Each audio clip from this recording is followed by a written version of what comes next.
Richman Shopโน1เรื่องเติมเกมเหนือกว่าทุกการเติมผู้สนับสนุนหลักอย่างเป็นทางการ League MSL Thailand เติมได้นับร้อยเกมพร้อมบัตรเติมเกมและบัตรกำนันอีกมากมายเติมถูกเติมไวผ่อนได้มีเงินคืนจ่ายสะดวกไม่ว่าจะโอนหรือผ่อนชำระและใหม่ล่าสุดรองรับการแบ่งจ่ายผ่าน SPayLater ดูแลทั้งก่อนและหลังการขายทุกช่องทางบริการ 24 ชั่วโมงร้านเติมเกมที่สตรีมเมอร์ส่วนใหญ่ไว้วางใจนึกจะเติมเกมต้อง Richman Shop เท่านั้นแล้วมาเติมกันเยอะๆนะ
Richman Shop โนหนึ่งเรื่องเติมเกมเหนือกว่าทุกการเติมผู้สนับสนุนหลักอย่างเป็นทางการ League MSL Thailand เติมได้นับร้อยเกมพร้อมบัตรเติมเกมและบัตรกำนันอีกมากมายเติมถูกเติมไวผ่อนได้มีเงินคืนจ่ายสะดวกไม่ว่าจะโอนหรือผ่อนชำระและใหม่ล่าสุดรองรับการแบ่งจ่ายผ่าน SPayLater ดูแลทั้งก่อนและหลังการขายทุกช่องทางบริการ 24 ชั่วโมงร้านเติมเกมที่สตรีมเมอร์ส่วนใหญ่ไว้วางใจนึกจะเติมเกมต้อง Richman Shop เท่านั้นแล้วมาเติมกันเยอะๆนะ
Richman Shop No 1 เรื่องเติมเกมเหนือกว่าทุกการเติมผู้สนับสนุนหลักอย่างเป็นทางการ League MSL Thailand เติมได้นับร้อยเกมพร้อมบัตรเติมเกมและบัตรกำนันอีกมากมายเติมถูกเติมไวผ่อนได้มีเงินคืนจ่ายสะดวกไม่ว่าจะโอนหรือผ่อนชำระและใหม่ล่าสุดรองรับการแบ่งจ่ายผ่าน SPayLater ดูแลทั้งก่อนและหลังการขายทุกช่องทางบริการ 24 ชั่วโมงร้านเติมเกมที่สตรีมเมอร์ส่วนใหญ่ไว้วางใจนึกจะเติมเกมต้อง Richman Shop เท่านั้นแล้วมาเติมกันเยอะๆนะ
กำลังจะเอ็นบ้านตรงนี้จากทางด้านจานาเซเน่แพ้ดื้อครับดื้อสมชื่อเฮ้ยปัญหาการเงินนะเนี่ยแบบนี้แล้วเขาตีบ้านเลยโซลิกครับโอ้โหเรียบร้อยครับโซลิกอีสปอร์ตเก็บไทยไปได้อีก1 ครั้งเลยครับวาเลียไฟมันร้อนเหลือเกินพยายามจะเข้ามากันแต่หายไปหนึ่งเราเสียลอยไปแล้วเราเรียบร้อยอะกับชัยชนะเป็นของเทนดาฟริตตี้โอ้โหแล้วผ่านเข้ารอบเพลย์ออฟทันทีครับแพ้ดื้อครับได้ไปต่อที่ลาดพร้าวครับดูแล้วไปโดนพิจิซี่ครับเอ็กซ์ตอนเสียกับฮาร์ลี่แล้วเกมนี้อารีนาวินเนอร์ว้าว ยชนะเป็นของเบคอนทา โอ้เนี่ยแหละครับดูเบคอนครับต้องดูให้จบ3เกมครับพลิกสถานการณ์ครับเอาชนะ 3-1 ครับ พายันบอกไม่สนใจอะไรแล้ว2-1 แล้วเป็นเฮลจีเลยครับที่ทำได้ครับ เอาชนะไป 2-1 แบบสุดมัน โอ้โห เดือดจริงๆครับ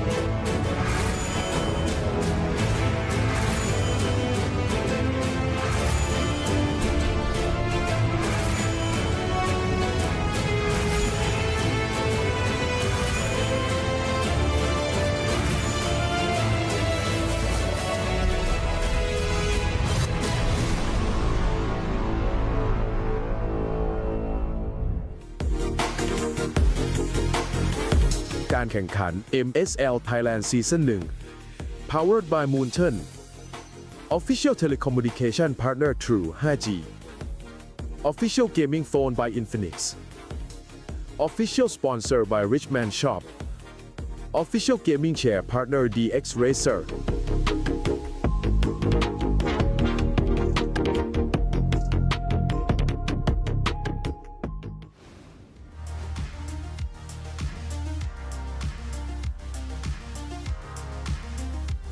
สวัสดีค่ะ ยินดีต้อนรับนะคะเข้าสู่การแข่งขัน Mobile Legends นะคะรายการ MSL Thailand Season 1 ค่ะ สัปดาห์นี้นะคะก็เป็นสัปดาห์สุดท้ายแล้วนะคะของรอบเก็บคะแนนอีกแค่ 3 วันเท่านั้นนะคะเราจะได้รู้กันแล้วว่าทีมไหนนะคะจะได้ไปเล่นต่อในรอบ Playoff ในวันนี้นะคะก็อยู่กับมินนี่มินนะคะรับบทเป็นสาวหวานเป็นพิธีกรของทุกคนในวันนี้เองค่ะคู่แรกที่เราจะเจอกันนะคะในวันนี้เป็นการเจอกันของ2ทีมนะคะที่กำลังลุ้นเลยค่ะว่าจะได้เข้าไปเล่นในรอบ Playoff ทั้งคู่นะคะทีมแรกเนี่ยก็คือทีมนักรบสายฟ้าบุรีรัมย์ยูไนเต็ดอีสปอร์ตค่ะวันนี้เขาจะต้องเจอกับทีมเจ้ายักษ์แดงวลีไทยอีสปอร์ตค่ะเกมนี้นะคะเป็นเกมที่สำคัญมากๆเลยค่ะของวลีไทยถ้าวลีไทยอยากจะเข้าไปเล่นในรอบเพลย์ออฟนะคะวันนี้พวกเขาต้องงัดทุกแผนที่มีนะคะห้ามเม็ดห้ามอะไรเลยนะวันนี้ต้องใส่ให้หมดใส่ให้สุดเลยมาดูกันนะคะว่าวันนี้จะเป็นวันของนักรบสายฟ้าหรือจะเป็นวันของเจ้ายักษ์แดงนะคะถ้าทุกคนพร้อมแล้วคนดูพร้อมแล้วตอนนี้แคสเตอร์ก็พร้อมแล้วเช่นกันค่ะขออนุญาตส่งต่อให้กับพี่แคสเตอร์ทั้ง3คนได้เลยค่ะ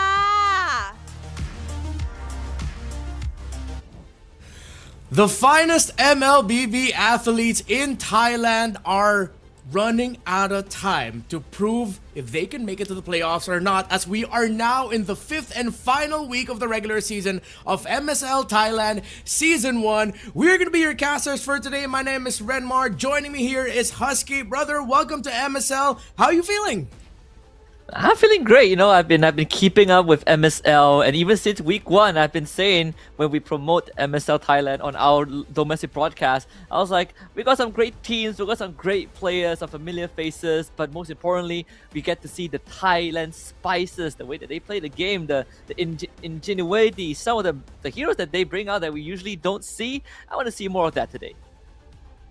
And we are definitely going to see more of that, as every week of MSL Thailand has delivered a lot of surprises, from the results to the hero picks to the gameplay. We understand, if you haven't yet, you are about to understand why Thailand got a big league for MLBB esports and why all of these players are hell-bent on proving that they can make it to the playoffs. The playoffs will be happening in May 24th, so they have like a week off after the regular season to ready up for that. But this week is gonna be crucial. Some top teams are going to be fighting for the top slots. Of course, Seed 1 and Seed 2 by the end of the regular season will go straight to the semifinals. And of course, we all know how important it is to just get out of the first round and just make it to the second round already. You're going to be safe. And in just a bit, we're going to be seeing the standings to show you the picture of the league so far. Now, you've caught up a little bit with MSL Thailand. You've taken a bit of time through your busy schedule with MPL MY as well to check it out. Is there a team that you have your eyes set on as a massive threat? A massive threat, I think, aside from the top two teams that have secured playoffs, which is KOG and Tenacity, I personally am a huge fan of Bacon Time. Right, I think there's very little reason to explain why. I think I just love Bacon Time. I love the name of the team. I love the design, but I also love how they play the game. It really gives you the feeling that they have something up their sleeves, right? They're bringing out the Akai jungle every now and then, something that we haven't seen often in other more established league. And right now sitting in 4th place, I think they have a good chance to be safe after today and maybe also make it to playoffs.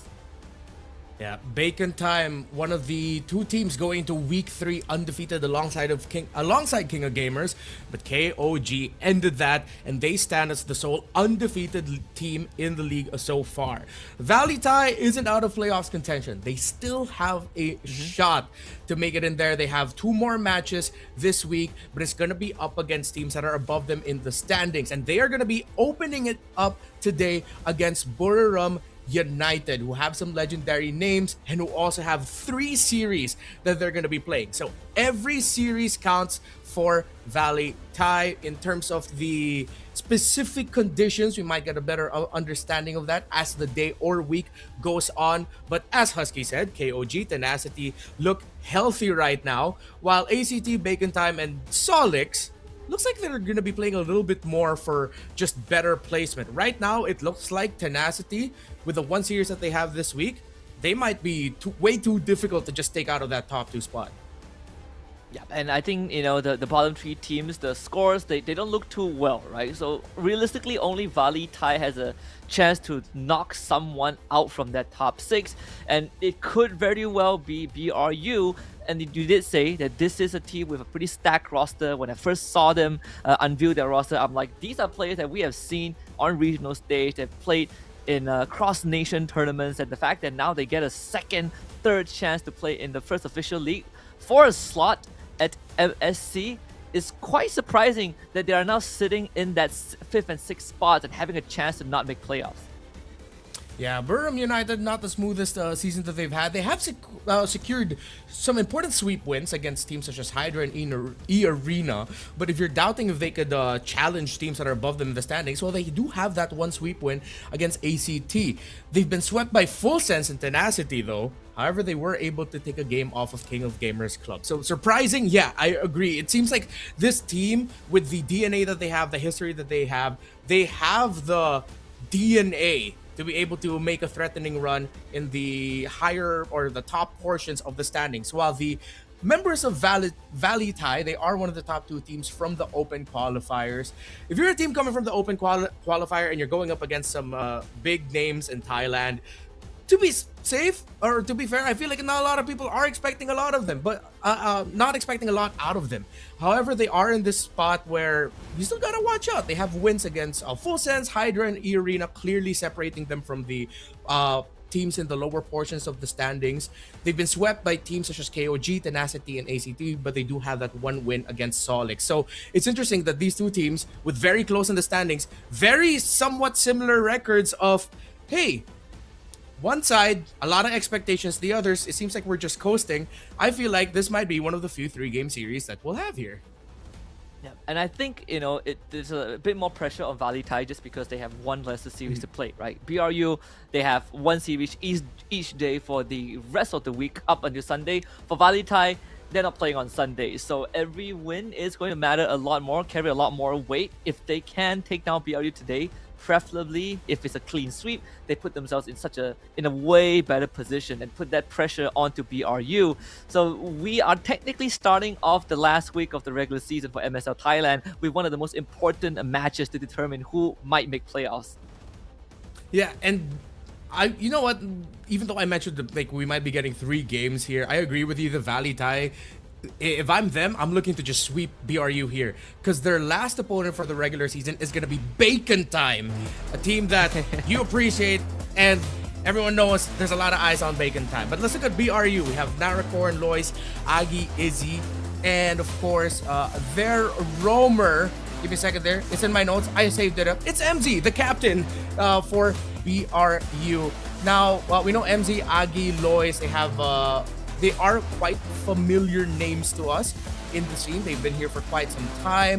I believe you also have 2 MSC, the very first MSC champions in there with ID and S. While for Valley Tie, well, throughout the history of MLBB esports, there's always been teams coming out of open qualifiers. Again, not a lot of expectations, but suddenly they just show up with a surprising result. And if they're out to deliver a surprising result, it has to be today. It has to be today. And I think, you know, for Valley Tie, if anyone is in for an underdog story, even if you look past MSL Thailand, even in MPL MY, we have experienced teams that came from the Academy League and almost cruised to an international appearance. And that was just, you know, less than a year ago. And I think, you know, Thailand might also experience something like that, right? Valley Thai it feels like they have a chip on their shoulder. Season ช่วงเวลาที่ทุกแต้มเริ่มมีค่ามากกว่าที่เคย Yeah. โอ้นี่ครับบุรีรัมย์ครับจะต้องไปตัดคะแนนกับวอลเลย์ไทยครับซึ่งคะแนนของบุรีรัมย์ and Burram กับวอลเลย์ไทย United on your เท่า screens กัน right ครับ now. คุณ You ผู้ช get ม to บุรี see รั how ม they ย์มี play. โปรแกรมแข่งถึง3แมตช์ A little bit of a blind spot for me, I will admit, this Valley Tie นั่น and ทำ their ให้ทุกเกมข gameplay. องทั้ง It's คู่กลาย kind เป็น of เกม difficult for ที่ me to พลาด wrap ไม่ได้ my เด็ด head ขาด around และแมตช์แรกของ exactly สั what ป they ดาห์สุ want ด to ท้าย achieve กลับ at ต้องเริ่มต้น times. ด้วยการเจอกันโดยตรง Maybe it's ของ because of ทั้งสอง the ทีม inexperience or the fact that they're a much younger team, but compared to Burram United, เกม you ทุกแต้ม clearly get และ to ทุกความ see ผิดพลาด DNA of อาจ a เป็น team ตัวตัดสินว่า that ใคร has จะได้ gone เข้า through สู่ a เพล lot, ย์ออฟ that และ has ใครจะ the เป็นฝ่าย knowledge, ทิ้งไว้ but ข้างหลัง I don't know. At this point, is it like age? Do you think that might have a factor as to why they can't fully get a consistent run of wins when it seems like they have all of the tools to do that? I think it's one of those syndromes where you are clearly better than some teams. In this case, is, you know, the lower on the lower standings ones. But at the same time, you're looking to break through the glass ceiling, right? I feel like BRU is also stuck in sort of the same situation where you are good enough, but you're also not good enough at the same time. And in this case, I was about to also bring up the fact that I think the jungle is going to make a lot of difference. This one is quite a shock, right? Because Valley Ties, if you look at Katinaru, a way higher KDA compared to Lois. But I think where Valley Thai might edge out over BRU is just the creativeness and how they recognize certain windows of opportunities. We saw in one of the montage earlier on, they almost won through a backdoor, right? And they almost held a defense before 2v4. I think these moments might come in handy against a team that's a lot more organized and likes to play by the book. Yeah. For BRU, just to add a little bit more onto that, I think one of the more telling series I've seen them play this season was against ACT. But before I go into that point, here's some playoffs conditions for Valley Thai. They have to win 2 matches and must win 2-0. So it adds even more pressure that Valley Thai needs to sweep Burram United. Definitely, it's not just a point of like really extending their or increasing their chances. It's a must. They have to sweep Burram and they have to sweep Bacon Time. Things have gotten harder, but for me, because of how they play and Burram United, we're both leaning towards Burram here. But you are giving VLTH that 1 game win. Yeah, I'm giving them a chance, right? But I want to see them prove me wrong. But obviously, the conditions are a lot easier for BRU. All they have to do is win 2 out of the 3 remaining matches, and it does not have to be sweeps. So the odds are definitely stacked against Valley Thai right now. And I think if somehow we see that upset and BRU gets swept 0-2 today, I think that really proves the point that this 6-7, you know, positioning is very volatile, and these two are going to be continuously looking for the next glass ceiling. And for BRU, I think they win out in experience, right? Like I saw Naracorn in the roster, and I was like, wait a minute, this guy I think it was been made in Thailand before, and Agi, you know, enough said about him, super experienced coming in.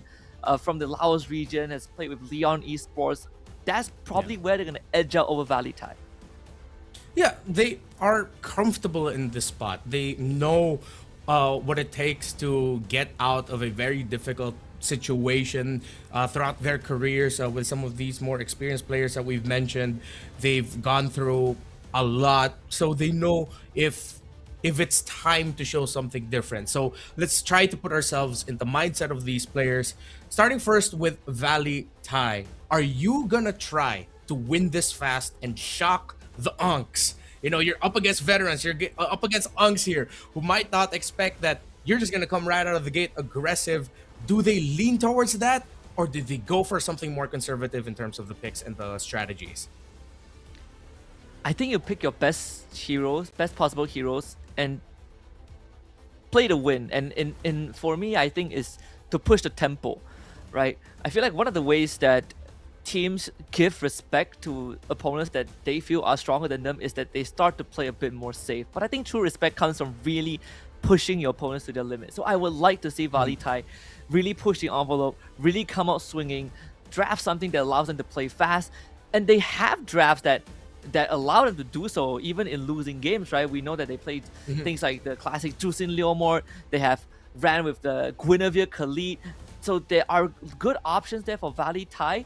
If they can get their hands on those picks and get the first 2 to 4 minutes rolling, they have a good chance of overcoming BRU, who sometimes are more preferably going for late game scaling marksmen, right? The Claude, the Moskov. That's something I think an aspect that VLTH can edge out in.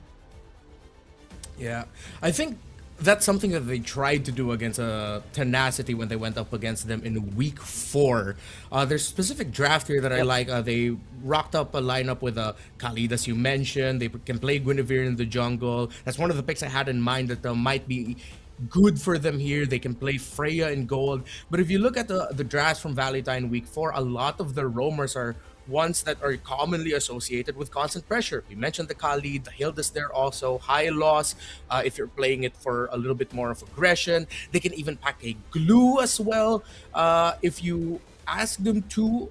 Yes. Oh, wait, no, that's Tenacity. But a lot of Khalids especially. So it seems like that might have answered our question just a little bit, that maybe Burram is expecting them to go aggressive, but I feel like there's no other way, man. They really have to come out of the gate, as you mentioned. So let's see, with a random map draw, what map we're going to be playing it in. If they want to be aggressive, Expanding Rivers and Grass might be able to do that, and they get Grass. Expect Hilda to be one of the picks that these two teams are going to be fighting for a lot. And of course, even the Khalid, because of now you being able to quickly get into more advantageous positions. We head into the drafting phase. I'm trying to think if they're going to be taking off pickoffs. Look at that. VLTH will actually be taking out the Guinevere, respecting it. And they don't want... Okay, if there's a pick that screams Unk knowledge, that's Uranus. Only the most experienced players know how to make Uranus work. And not just that, it's also a double entendre because BRU has whipped out a Uranus roam at one point and they actually won that game. So, you know, even though it's very unorthodox, but VLTH, you know, you get a buy one free one, it's always good. BRU responding with a Freya ban, I think that's great as well. Obviously, you know, Jusin has been quite a contested pick in other regions, but in MSL Thailand, she isn't fully contested, at least in the picks, right? There are some games where the Jusin was completely left open and people and teams still don't opt for her. I do wonder if that's what VLTH is looking to lean into, right? The Fanny is also up there in the open, but I think Jusin is too good to let go. And the fact that VLTH are the ones that ban out Jusin does scream that they are itching for something that can also they can move faster. Maybe the Fanny is on the table. Maybe a Harry first pick is coming up. Yeah, but there's also one pick still on the table here, and responds relatively well. Or excuse me, the Jusin responds relatively well to it. It's the Harley, and I think that's what VLTH is giving Burram the option to. Are you willing to give us the Harley, and then we're gonna trade out Harley Suyo and then just build around these two pieces? That goes in line with our suggestion for VLTH of playing fast, playing aggressive. You can dominate the game quickly if you play the Harley well enough, but you also have to make sure that you have pieces siding with it. With Burham taking away the Marcel, the Suyo Harley trade is active. But there's also the wild card pick available, with the Valentina still available for these two teams, and the Phoveus as well. So now VLTH has options because Burra might end up with him. VLTH gets the Harley.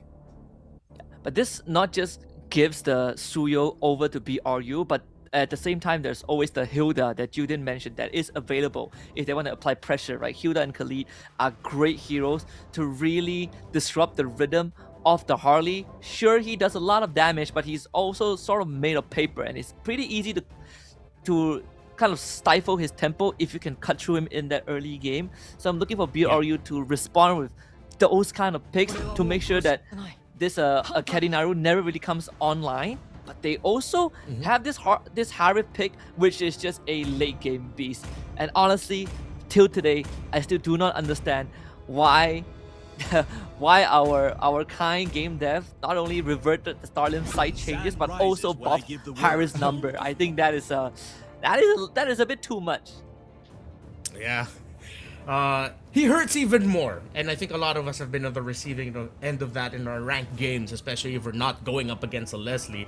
For some reason, we're going up against a really good Harith. It's a tough time going this season, but I'm not going to be here to just rant about that. The Phoveus is open, by the way, which is actually quite surprising to me that Burham was decided to pick the Khalid. I understand they're thinking Khalid, Harley, way too much of a headache to deal with. But then the Phoveus is open, that could potentially counter the Harley, but that could also just mean that BRU have something prepared for it and they don't really care about the Phoveus right now. So now on the other side, we're seeing a little bit potentially of that Unk knowledge that they have. But VLTH will avoid that. They want to match the aggression of the Roamer. They do end up getting the Hilda, and they also get one of the top picks for MSL Thailand Season 1 in the Zetian, which should help them out. Now that they're in dangerous grass, they're going up against the Khalid. They might be able to utilize the Fury of the Phoenix for maybe some pre-team fighting vision, just so you don't get surprised by the Khalid coming out of nowhere. Yeah, the one thing that VLTH is slightly lacking is that reliable crowd control, right? The ones that they currently have require either mini stuns or you need to actually hit your targets. So for BRU, at least they have the Khalid available, and the Phoveus gets taken away, like you mentioned. It's still quite a surprise that I think for me, I would much rather Hilda be on BRU's side and trade the Khalid away. But now that they have a Phoveus, it makes these team fights even more chaotic because they have multiple ways to not only get to your backline, but the tools that they have to constantly stagger you during a fight is going to help free up this Harith. They're taking out the Hayabusa. Let's see if VLTH might actually be willing to give the Suyo, but I like that BRU have set themselves up for, and especially with these really great bans on the Yuzhang and the Alice, Valentina could be a very easy pickup for them. You don't have to worry about the dashes getting activated because you have the Phoveus on their side. So instead of leaning hard into making sure that they get their jungle, they're still respecting how important the value of the roam mid trade is going to be here. Mid priority is going to be here for this match. So they can pick up a Valentina in Red 4, maybe even save it later for Red 5. I like so far how it's going for BRU, but with VLTH, with what you mentioned, with them lacking some crowd control, could be an easy solve. They check the Fanny that you've been mentioning, Husky, and they're willing to give a Suyo if ever because they'd rather not deal with the Fanny because, as you do mention, they are lacking that sheer crowd control to deal with it. BRU could pick their jungle last if they do want to. The Lilia, I think, is not too bad of an option mid. Sure, your reach is slightly shorter than what the Zetian has, but you do get to salvage mid prior thanks to having a Khalid, and it gives you a guaranteed way to get out of the deadly magic if the Harley ever jumps onto you, and gives you great zone control overall. They do go for the Yi, play a bit safer, and add even more team fight control. VLTH need a really good EXP laner right now to just cut through the BRU formation. The glue is still on the board if they're willing to play that into a Phoveus. More common thing that we usually see is a Lapu-Lapu against a Phoveus. I don't know if VLTH are confident enough to pack a Sora and pair it up with a Hilda. They're going to be the only ones really helping each other out in terms of exchanging who becomes first contact and vision. So there's potential routes VLTH could go for, and all really good for Burram because they haven't even shown their jungler just yet. They're not going to be getting a Sora. They chill out, they pack the Terizla, they decided we actually just need something really solid for our front so that our Hilda can potentially mess up the Eve, and they get the Claude. A good balance of dive and poke, but the Hilda and the Terizla really need to talk about who could peel for the Zetien. Unless they tell the Zetien, you have a passive with a knockback anyway, you do you. Like the Crimson Lightning. Yep. Oh, and the Leomorph for BRU too. So the snowball capacity is there. BRU's draft. Incredibly scary. And not only that, Leomorph is also one of the few heroes that does extremely well into the Harley. You jump onto your Phantom Steed, you get an extra 100 hybrid defense at level 1, and you just man fight this Magician. Overall, I think VLTH, definitely on a more conservative end. A lot rests on whether the Hilda and Harley can get the ball rolling. If not, then it's all going to be on the Claude. Rome mid trio. Does VLTH have enough to bridge for their Claude? Because Burram, I gotta have to agree with you, that is a terrifying lineup to deal with. And VLTH know that they need to get this win. They need sweep wins against this team here today and against Bacon Time. Right now, it seems like they've picked the more difficult route. I think we're on the same boat. It looks like a BRU favorite game here for game number 1, Husky.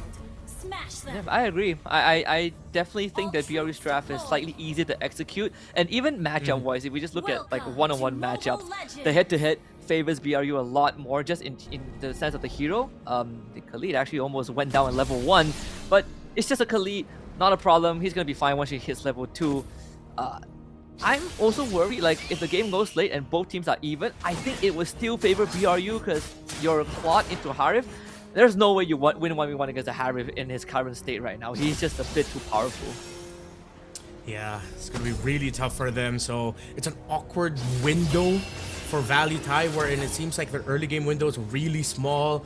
They're also up against a Leomord who is going to be able to get the first Litha Wanderer of the game. Still on their first earlier parts of the rotations. But this has to be a good sign for VLTH that they are up against. That their Claude is taking it to that Harith very bravely. He is not shying away from the duel in lane. Yep, he can do it for now, but once the Harith gets like a Starlim sight, the window immediately closes. Like the Starlim sight changes everything about that matchup. And of course, it's gonna be almost impossible to secure the Gold Crab at all if you're the Claude, because the Synchro Vision extra damage, just too much burst makes the Harith a pseudo jungler at this point. Even at the 4-minute mark, it's not going to be easy to fight out against BRU, because BRU, they press their ults, if it hits you, you just lose the fight instantly. We're heading into the first turtle of the game now. Seems like BRU is there in position first. Could be a really tough fight for VLTH as they're just getting bodied out of the turtle pit. They might not even find room for their Hardy to play. The Deadly Magic used on Mizzy too, so the Khalid absorbs everything. So no Deadly Magic makes this even tougher. They're gonna use the healer to jump in, take a penalty zone right onto the Leomord. Fury of the Phoenix connects, but the damage is just not there. First blood given over to BRU as they walk away with the objective. One of the problems when you're trying to deal with the Phoveus and the biggest questions, do you have enough damage to threaten it? Seems like right now they don't. It's still very early goings here for VLTH. And we mentioned being conservative in the draft. It seems like now in game, that was a heat check for them. They don't have enough damage for this Phoveus. It's also going to be difficult to take this Leomord down. Really well supplemented with the real world manipulation, that taking aggressive fights might actually just be really costly for VLTH and their idea, which is to just bridge for the Claude. So maybe if they can counter jungle just a little bit, see if they can get keep the farm close for their Harley. Try to just temper the tempo that Burham can play with. Don't give them too much kills. Don't allow them to snowball. That must be the best course of action. If this Ursa goes down, it's gonna be worse. And it seems like that will be the attempt from BRU. Nicholas doesn't get caught by the RWM. He was able to walk out of there with his life. All things considered, good for VLTH. VLTH still, though, have not really been able to play the early game that they want. Oh, but in mid, Agi gets blasted with some deadly magics. But it's just a bit of a check onto that Khalid. Katinaru doesn't have the damage just yet. So still, we're waiting to see that they could get that farm. While BRU, I like that they're still trying to force the tempo, but they're not being overly aggressive with it. It's not like they went for a greedy 3-man dive up against a Rizla in the tower up top. Now with the second turtle, now spawning in around 13 seconds. Let's see if they can replicate what they were able to do in Turtle 1 and just shove VLTH away easily. Yep. If VLTH replicates what they did in the first turtle fight and land all their ultimates, they needed the extra punch, which is going to come from the deadly magic. But if that results in a failure, then I think the window closes and VLTH will just have to play for the Claude. This time though, they do decide to not contest the turtle at all. The counter jungling attempt is there, but Katinaru gets sniffed out instantly and is most likely going to go down. Checked by the Onks. The veteran knowledge of BRU stopping Katinaru's attempt to counter jungle and steal the purple buff away. Izzy went to the purple buff to protect it. That's just a really good read by BRU and their gold laner. They are just winning everything right now. Despite the Hilda and the Zetian being together, they're having a lot of difficulties in mid despite their pokes. Chajame will have to use the flicker to not get taken down. The window is closing fast for VLTH. Silver lining is the Claude hasn't gone down yet, but Izzy has plans for that. Agi and MZ are here. They're trying to chase KO. Blazing Duet just to provide space for himself.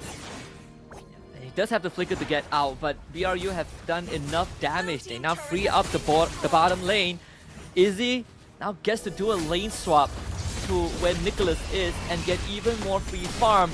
The goal lead is expanding for BRU, now sitting at a 2.3k advantage. And I did say earlier on that even in a head-to-head matchup, the heroes on BRU just does what VLTH hero does, but better. And we are seeing it in effect. Hilda can't hold a candle onto Khalid. The Claude can't hold a candle to the Harith. The Harley can't do that against the Leomord. And BRU is really shoving it down VLTH's throat. And they didn't even need to pack a Suyo in there. This isn't even the usual Suyo Harley matchup that we're getting. It's the Leomord. Yes, up there in terms of the trinity of like the junglers that you want to go for in this current metagame. But this is just screaming a team that knows exactly what their opponents want to do. The entry Fury of the Phoenix to try and provide some space for this Hilda to run away. With all the grass available, he still gets chased down by Lois. Killer instinct. My man backtracked. Probably a bit of a misinput, but at least it's just the Hilda. The flicker was half a minute up anyways. But the flicker was blown by KO. So the next 2 minutes, he's not going to have that too. The third turtle goes over to BRU. And that goal lead keeps on expanding. I think the silver lining for VLTH here is that they do have some tools to defend structures. And it comes primarily from Lingxi's Zetian. But unfortunately, it's not a burst mage, so even that takes some time. RWM catches Chajame, and the Hilda goes down again. BRU, everything is going to plan for them. I feel like once that Rizla came out in the draft, that was a little bit of a signal for VLTH to us that they're just thinking about extending this game for as long as they could. They get a bit of a dead lane EXP laner. Nicholas has just been managing lanes. Even if he could get vision, he knows that he can't do much against the Phovius and the other members of BRU that get to the turtle pits first. And they're running out of room to get farm for KO, who is now 1.5k behind the Harith, only up to the DHS for the first item. If ever this is going to be a VLTH comeback, it's going to be a really long game. Them somehow making the most of a BRU mistake, or maybe just getting a weird kill onto someone who's trying to manage lane. But with how the lineup of BRU looks, minus the Eve, minus the Harith, the Phobius, the Leomord, the Khalid, they are all really difficult targets to take down when you're at a deficit. They can buy time, they can fight it out, and then the rest of BRU joins them. Yep. The execution has to be pixel perfect. You have to land like a multi-target penalty zone with an immediate follow-up of the Fury of the Phoenix and probably a Blazing Duet as a finisher. I don't see any other way around that, and that isn't even a guaranteed win, right? That just increases the odds of you pulling yourself back into the game. But that also requires KO to have the Holy Trinity, that he doesn't get 1v1 blown up by the Harith, you know, in that chaos. You also have to think about the fact that Nicholas went for a War Axe first item, so he's not the most durable frontline at this point of time, and that War Axe doesn't really bring much value if your team doesn't have the staying power. With a 4,000 gold lead, BRU looks like they are going to be able to get this Lord without any problem. They might even just call for a fight. Pushing Chajim away, they drop the Diamond Force and an easy objective. VLTH should at least get that bottom tier 1 away, but they did get spooked with how fast the Lord was taken. So the structure is going to stay up. 4.2k gold lead for BRU, that will keep on expanding. Let's see if BRU could at least take that mid tier 1. That would determine how much space VLTH have left in this game. See if they can hold on to it. The Lord marching down bot, the pressure by Izzy up top, the pressure by some tankier members of BRU in mid. Cleared up by VLTH, so it looks like it's going to be a side lane focus here for BRU, which will push back VLTH, and then with them now proxying and cutting this wave in mid, they'll allow the minion waves to flow through mid. This, again, is just, it's veterancy right now. It's all of the knowledge through more than 6 or 7 years of MLBB esports experience, maybe even closing in on 9 and 10. Here comes Lois and BRU. Did pop the bottom holy defense, still 10 minutes in, but the side lane holy defense is already down. Izzy almost gets one-shotted, but he's a Harith, so completely fine. Despite the amount of damage that Kadinaru possesses, again, it's just they lack the finisher, and in this case, I don't really blame him. It's a Harith. He puts out the Diamond Force, and then a couple of chrono dashes, and he just negates whatever that you dealt to him. Holy Crystal is now out. Divine Glaive probably is the next item. Raging Sandstorm connects. Fury of the Phoenix could follow up into the RWM to delay the follow-up from BRU, but they still end up losing Chajim and Nicholas. That's how far ahead BRU are. VLTH at least get the 1 kill out of it, but they needed the help of the tower, and BRU just diving a little bit too aggressively, but they know that they can afford these losses right now. Holy defense in mid will get popped as well. It's only the 11th minute, and they are still here knocking on the door of VLTH. Gets trampled over by Lois. Without the Harley around, BRU easily takes the structure and gets the heck out of there. Next Lord in under a minute too. So they already have the long lane set up. It's not like VLTH has any agency to contest anyways, but BRU is essentially in a spot that this is their game to lose. VLTH's window, as we said earlier, was that early game. Playing around the Hilda and the Harley, if you could get a big pick, if you could get a big rotation, but they just couldn't find that angle. They tried to early on against Agi and MZ, but they were able to get away, and BRU just now led them to this point. 7,500 and climbing is their gold lead. The Claude just secured the Holy Trinity, but the Trinity of items that you're looking for him, but you need more. Are you gonna rush the Malefic Roar at this point? But then when you go in, you're most likely also just gonna get blasted by a Harith who's under his own Zaman Forest. VLTH cannot even contest this Lord. We may be seeing here the closing moments of the game. Free Lord for BRU, barely any resources for VLTH. This could be over soon, and VLTH's playoffs hopes are about to get dashed by BRU. Yep. It might have only 3 more minutes to salvage that playoff streams. And it's not a long time. This Lord could be the game ender and the dream ender in this case for VLTH. If they lose this game, nothing else they do from that point onwards would matter anymore. It would just be a battle of pride, and there's still a shot. It's a long shot. Again, the same conditions have to apply. You land some godlike multi-target ultimate. You have to make sure that BRU is fighting underneath your inhibitor and the tower is helping you out. But with such a huge deficit, I don't think even that is going to be enough. And the 10 make onto Agi and just tickles in the art of M, catches Ketinaru, he gets dunked on, and that's your jungler gone. VLTH down one man. They do clear out the Lord, but the side lane inhibitors have been destroyed. Mid lane still has an enhanced minion wave coming in. BRU looking to close out the game convincingly. Fear the Phoenix into a penalty zone is good, but again, they need some extra punch, which is lacking. And in response, losing out onto Nicholas, the Winter Crown backline as a distraction. BRU with their eyes on the crystal will shatter it. And alongside that, the pieces of VLTH's playout dreams dashed. A cold-blooded victory by BRU. VLTH needed to win a sweep win in their last two matches, and they lose their playoffs dreams just with one game victory for Buriram United.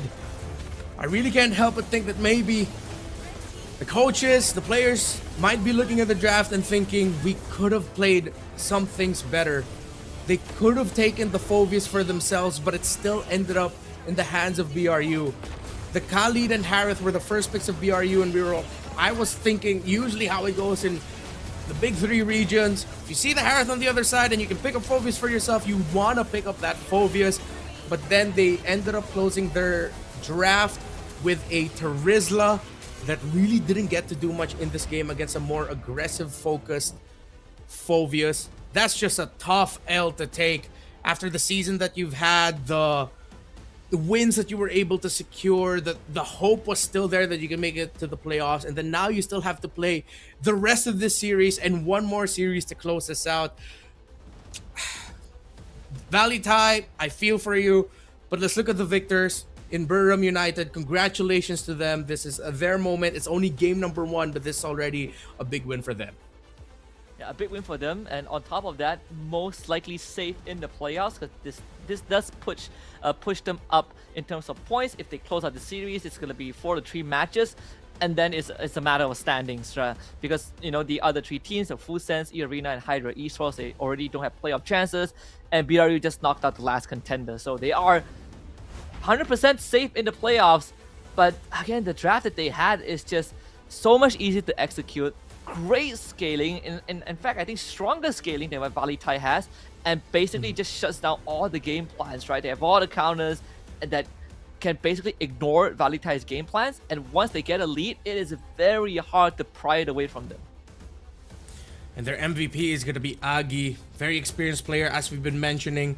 If you're wondering, his recorded pro scene records have gone back since 2023. MSC 2023 with Team Evo. He was also even able to compete in the M7 World Championship in the wildcards, if I'm not mistaken, with Leon. So there's a reason why we looked at BRU and just connected them with the idea of, this is a team that knows what they need to do to get the job done. And they got the job done really well here.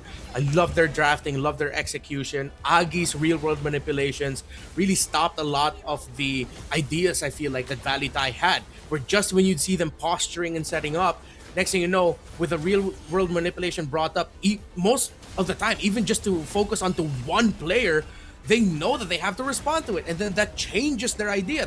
That changes their box, that with some very simple button presses, excuse me if it's a bit blunt, but sometimes it felt like BRU just needed to press one thing, and then VLTH are now scrambling about like, what do we do? Yep. Because it's, again, the ease of execution, right? They cover all the bases. They have great zone control with the RWM, but it's also incredibly tough to fight directly into them because you have a door stopper, which is essentially the Phobius. You have arguably one of the most busted goal laners right now in the Harith that is not only self-sufficient, but can literally man-fight you. He's the personification of bring it on, I will take you all down one by one. It's just a very full draft. It's like a full course meal, you leave the dinner table feeling that you've had everything that you want, from the apps to the dessert. and the Hall of Famers tell you everything that you need to know. Agi as the carry, Lois on that Leo Moore just free farming the whole game. Of course, Agi as the best wingman again, and unfortunately for Charging vs Hilda, this is a rough game. There's really nothing much that you can do on a Hilda if all your lanes are losing. Yeah, it seems like the more we talk about it, we really just have to say that Burram United were out-drafted. Could there have been a world wherein they could have won? Yes, but it's, again, I think the main theme that especially Husky has been really drilling down on here is like the ease of execution. It seems like a lot of the picks that they went for decided to go for the hardest route possible. Like, if you look at it pick to pick, it makes sense. Like, first, of course, Harley Suyo, you'd want to pick up the Harley. If that snowball's out of control, there's not much that you can do to make a comeback against it. But then even the Harley was answered really well because BRU ended up with the Phoveus. Then you look at the next 2-3 picks for VLTH. They went for Hilda, then they went for Zetien. It's like, oh, okay, Hilda because you're looking at the Claude, Zetien because, well, and with it being one of the best picks that you could play in the league, sure. But at that point, there's a wider hero pool that you could have gone for in mid. The Valentino was still active, and I still really have to drill down on the idea that VLTH should have picked up the Phoveus for themselves. Would that have meant that they won? I don't know. But with the overwhelming amount of games we've seen in other regions, we know the impact of the Phoveus, which is why it's perplexing to me that they decided to prioritize down this specific route. If now my only wish is that I hope VLTH at least help Husky get a little bit closer to getting his prediction right. I want to see them at least force them to a game number 3. Show them that you still got some fight in you, that despite you already being out of playoffs contentions, that you're still hungry to prove that you deserve to dance with Thailand's finest and MLBB, because it would be really disheartening for them if they get dominated like this again in game number 2 and still have a second series to play to close out the week. I think also when it comes to like the complexity of drafting, sure, there's the ease of execution, but at the same time, it's also the damage profile, right? A lot of the teams, I think even us in our ranked games, sometimes we 5-stack up and then we feel really good, and then we fall into the trap of we got the right heroes, but now we don't have the damage, and it depends on a whole lot of setup to have a chance, and that's something that VLTH was lacking. They have the setup, but they just don't have the output, whereas for BRU, they do what VLTH do, but a lot better. They have easy setup, but they also have so much damage that they could just unlock at level 4 and run you down with. Something that I think VLTH and the rest of the competitors can study a bit more and just make sure that you find that good balance. You have a great setup like Terizla, you better make sure that your mid laner has enough damage, your jungler can play fast, and maybe Zetien might be something that you want to not consider if you already lack that punch. Yeah, it's the things that we were asking for, the combination of the penalty zone with the Fury of the Phoenix of the Zetien, they were able to execute it, but then it's that very frustrating moment of, oh, we got the setup right, Harley can only do damage onto one dude, and these dudes that you're up against are already so tanky that even if you get a full combo on them with the deadly magics, you throw out all your cards, you really maximize it, you're still left wondering, how come they still have health? Or in the case of the Harith, he drops his Zaman Force, dashes, how come this guy still has shield? And then now you're looking at the Claude. Oh, I'm sorry, Claude, we weren't able to supplement you well enough to keep it close enough in terms of the farm. I feel like with VLTH, they looked at their picks, like in each slots that they got, and they were looking at one thing. I feel like the Zetien was one of their few picks where you could go that they said, okay, they were probably looking at a big picture. Sure. But then with the Terizla, it's, oh, we need someone really tanky. Okay, they get the Terizla. But then how well does that fare in terms of helping with the damage? That's why we were suggesting picks such as the Lapu-Lapu, the Sora that we know can set up. They're not as tanky as the Terizla, but at least they have that damage. So I like that you mentioned the damage profiles here. I hope the VLTH and the other teams look onto that a little bit more. BRU, going back to them, I know we've talked a lot about them and how well they drafted in that game number 2, but they've really got that damage profile locked down. Just from the combination of the Khalid and Harith, it's like, oh, they already have damage, and that's already just the first 2 picks. Then they close it out with a Leomord and an Eve. Perfect draft by BRU. Yeah, I think, you know, the coach, Trequartista, also very experienced coach. Seen him multiple times on the international stage. So there's no doubts in a lot of people's mind that BRU is going to be the one that comes out on top. You go to expanding rivers for game 2, which again allows for faster game pace. And I want to see VLTH. If this is going to be the last hurrah, let them go out with a bang, right? Come out with something fast that allows them to, again, I'm not looking for a big snowball, I'm looking for a draft that can put up resistance, that doesn't just get the setup, look at it and think to themselves, this setup's pretty fancy, but now we struggle to follow up. Well, let's see how VLTH are gonna solve their problems from game number 1. Both teams still on the same sides, and so far the bans are very similar. In the previous game, it was a Juicin taken out by VLTH. Let's see if they'll keep that trade active. But then the wait now will be on Burram, because if ever VLTH keep Juicin open and the Suyo Harley trade is active, Burram will most likely just take out one of those, and then VLTH will now have to weigh. Do we get either the Harley? It's so rare to first pick a Suyo, so we're looking at either the Harley or the Juicin as one of the first picks potentially for VLTH. Are they going to go that route? Are they going to go in a different path? We'll see in just a bit. 10 seconds before they lock in their last ban. It's still a Juicin ban.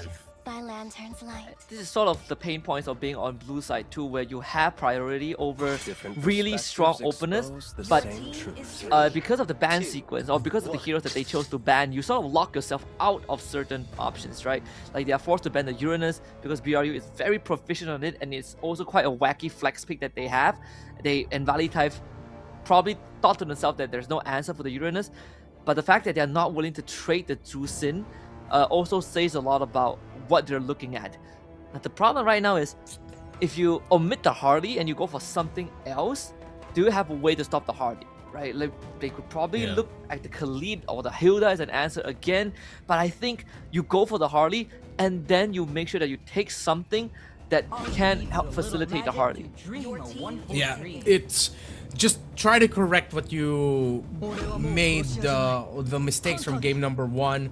If Burram United pick up the Khalid here again, that's going to be a quick adjustment by VLTH. They have to pick up that Phoveus in their next 2 picks. Now, it'll hurt VLTH even more if Burram decides to go for the Phoveus here, but they said, nah, it already worked out. Go ahead, pick up the Phoveus. This is a bit of a teaching moment right now for Burram United. Let's see if VLTH will finally adjust their priorities for their picks now on this slot. The Phoveus is given for free. I think you can take a Phoveus and a Roamer right now. It need not be the Hilda. You can take something that literally sandbags. I mean, the High Loss is there. The Gatot Kacha also, if I remember correctly, I think VLTH also plays Grok, but they stick to what they played last time with a bit of adjustment. Instead of the Zertian, they take the Phoveus, and that's already better. Okay, so we get at least one thing checked out of the list. BRU, their pick earlier was the Phoveus in the slot, so let's see what they end up picking differently. They might be eyeing out a Valentina pickup later for VLTH, so they can decide to pick it up here now, or they can just ban it out later, or even leave it open because they can pick it up in red 4. So with everything now that with that one little adjustment by VLTH, now you're still running through all of these potential scenarios that Burram might be able to put them in. Let's see if they're gonna go for a flex pick or just make it honest. That's pretty honest. They get a glue. Yep. I was thinking that the glue is gonna come because it's red 3. Now you want to ban Faramis? Go ahead. You want to open Faramis and take it for whatever reason? Go right ahead as well. BRU with this glue pick, incredibly powerful for themselves. Sure, it doesn't. It breaks the illusion of the flex, but it's okay. You get yourself such a strong matchup into the Phoveus. Like, what can the Phoveus do? You stick onto him or the Hilda, they're out of the fight. If you somehow catch the Harley, he is as good as dead. Now you get to really skew the gold lane matchup in your favor. It's gonna be a tough decision for VLTH for their gold lane. With the Claude gone, I think with Burram being potentially able to pick up an Eve in red 4 if it's not going to be a Valentina. Oh, okay, good ban by VLTH, but I think that's a big sign for Burram to start thinking about a carry coming out of the VLTH draft later. So let's see if they'll ban it or if they don't give a damn about that carry and they'll just open it and give it up. Without the Eve now, the Valentina, as we mentioned earlier, still an option for Burram. The Zetian, favorite pick of the region, still available as well. Yeah, Zetian is definitely a lot better for BRU than it is for VLTH, who's again still need some damage. If you want to look in the gold laner, like the carry, great late game hero, decent into the Harif, it's a skill matchup but decent. I was thinking of the Granger. I think the Granger would be great to supplement them. Sky Piercer carrier, can take down beefy targets, decent matchup in the Harif, mid game fighter, but BRU once more reads into that, and now VLTH's hands are really tied. I think you probably ban out like Farsa or Zetian, like either or. You have to pick a poison right now. Yeah, you don't really have a lot of reach. You have a lot of divers that provide so much space for the artillery mages that we mentioned. You're gonna have to pick your poison, but they said we're gonna take out the Hayabusa instead. I feel like there's so many room that Burram can work with in the jungle that the Hayabusa might have been an overthink. But let's see, maybe VLTH are trying to supplement for something like a Kimi in mid, because if they're not going to go for burst, if they're not going to go for the Farsa, at least go for, well, even more damage, and at least then you'll have a Sky Piercer holder, because with the Granger taken out, as you mentioned, maybe a Sky Piercer might do VLTH good. Sky Piercer holder, I mean, Obsidia is one, but that one takes so long. The YSS, some YSS junglers, some YSS players, gold lane or jungle also take Sky Piercer, but again, it's so unreliable. The gore comes out means even more damage, easy lane prio as well, great objective taking, and an auto tank shredder. You hit someone with the stun and you ult them, they just vaporize. Yeah, what a draft by Burram. That gourd came out of left field, but of course, one of the rising picks, especially in the previous weeks in Philippines, we've been seeing a lot of the gourd. Has there been a lot of gourds in Malaysia? No, I haven't been picked once yet, I think. Oh. Yeah, still pretty vanilla here. We still go for the classic, you know, Valentina, the artillery, the Jusin Zetian, occasional Lilia now and then. Valentina is the last option. Decent mid trio, decent damage, but the main problem is very short reach. Yeah. And BRU's draft are great when you're fighting right in front of them. Yeah, it seems like every this fight can be a Leo Mort, Leomord again? Yeah, it might be good. Let's see. Yeah, there you go. It just looks so... It's a perfect pickup. As I was about to say, it seems like every fight VLTH would want to take is right into the arms of Burram. It's like, okay, we have this glue. We have the gourd who's afar. We're just going to be all dive. We don't need this Suyo. We're just going to pick up another tanky fighter jungler that also deals really great damage. I think it's a similar story to game number 1. We're both leaning here towards Burram, where once again for VLTH, their conditions aren't as clear. And usually that means you're relying on, again, 1 or 2 people to just pop off and somehow have a really great start where they find some miraculous early kills, which is hard to do against the Leomord. It's going to be hard to catch this gourd as well with a Khalid providing vision and space for it. It's a similar story of the more experienced team in Burram United having a much easier lineup to execute, while for VLTH, very demanding. Let's see if they can meet those demands in this game number 2 to at least salvage a little bit of pride for the remainder of their season, as they have already been eliminated, but in playoffs contention. We start as we always do, just looking at the junglers. VLTH once more choosing to take the road less taken. Not even that. The other advantage that BRU has is this is a very sticky draft in a literal and metaphorical sense, right? Once you commit to a fight, VLTH, they have no tools to disengage, and even if they try to, BRU, they have glue to stick onto you. They can run you down with Khalid and Leomord. So every single commitment that VLTH decides to go for, they have to be 100% sure that that is what they wanted to do, and they have to do it together, because there's no backing up from what BRU's draft has. I think a lot of this potential for VLTH to maybe find an X factor would be through this Valentina. One thing that we've been seeing more in MPLPH, specifically Haji of Team Falcons, is when he's a Valentina and he's up against a Leomord, he's only getting one ult, as that's a Phantom Steed. He becomes a Leomord cosplay because that's what the team needs at that moment. Yes, it's still all dive, but at that point, that could apply a little bit more pressure to the gourd. If you decide to play aggro, you can just get out of the Phantom Steed form after using that dash, get your dashes back as the Valentina, 2 of them, and then you disengage through that. But even with just naming that out, it leans back into the idea of it's such a demanding thing to do if you're a Valentina. Even if we laid it out point by point, you're just thinking, I have to do all that just to be really impactful in a team fight? You have to do all that, and that's not even considering how chaotic some fights might get. And if I was VLTH, I wouldn't think of contesting this at all. Just give it over. There's no chance that they're gonna do any damage, and I'm glad this time they didn't fully commit onto it. Though I thought that maybe Lingji would at least try to steal the Phantom Steed away. All he's considered is a lot better. Raising Sandstorm will be stolen. That's one way for them to set up, but the follow-up is going to be the question, right? I think a little bit of a nitpick here, but Cha James, when he decided to go for those pokes on the Khalid and the Leomord in mid, that should have been timed a little bit better with Lingxi being close by and then being able to poke himself, get some Terrifies out. So just a little nitpick, but it shows those little things that they gotta really work on and make sure that they're getting the timings correctly to make this work. And I gotta have to agree with you. Them not taking that first fight was really good for them, but out of nowhere, Chajim just gets destroyed. Oh, the tanky Razor. They just blow through him.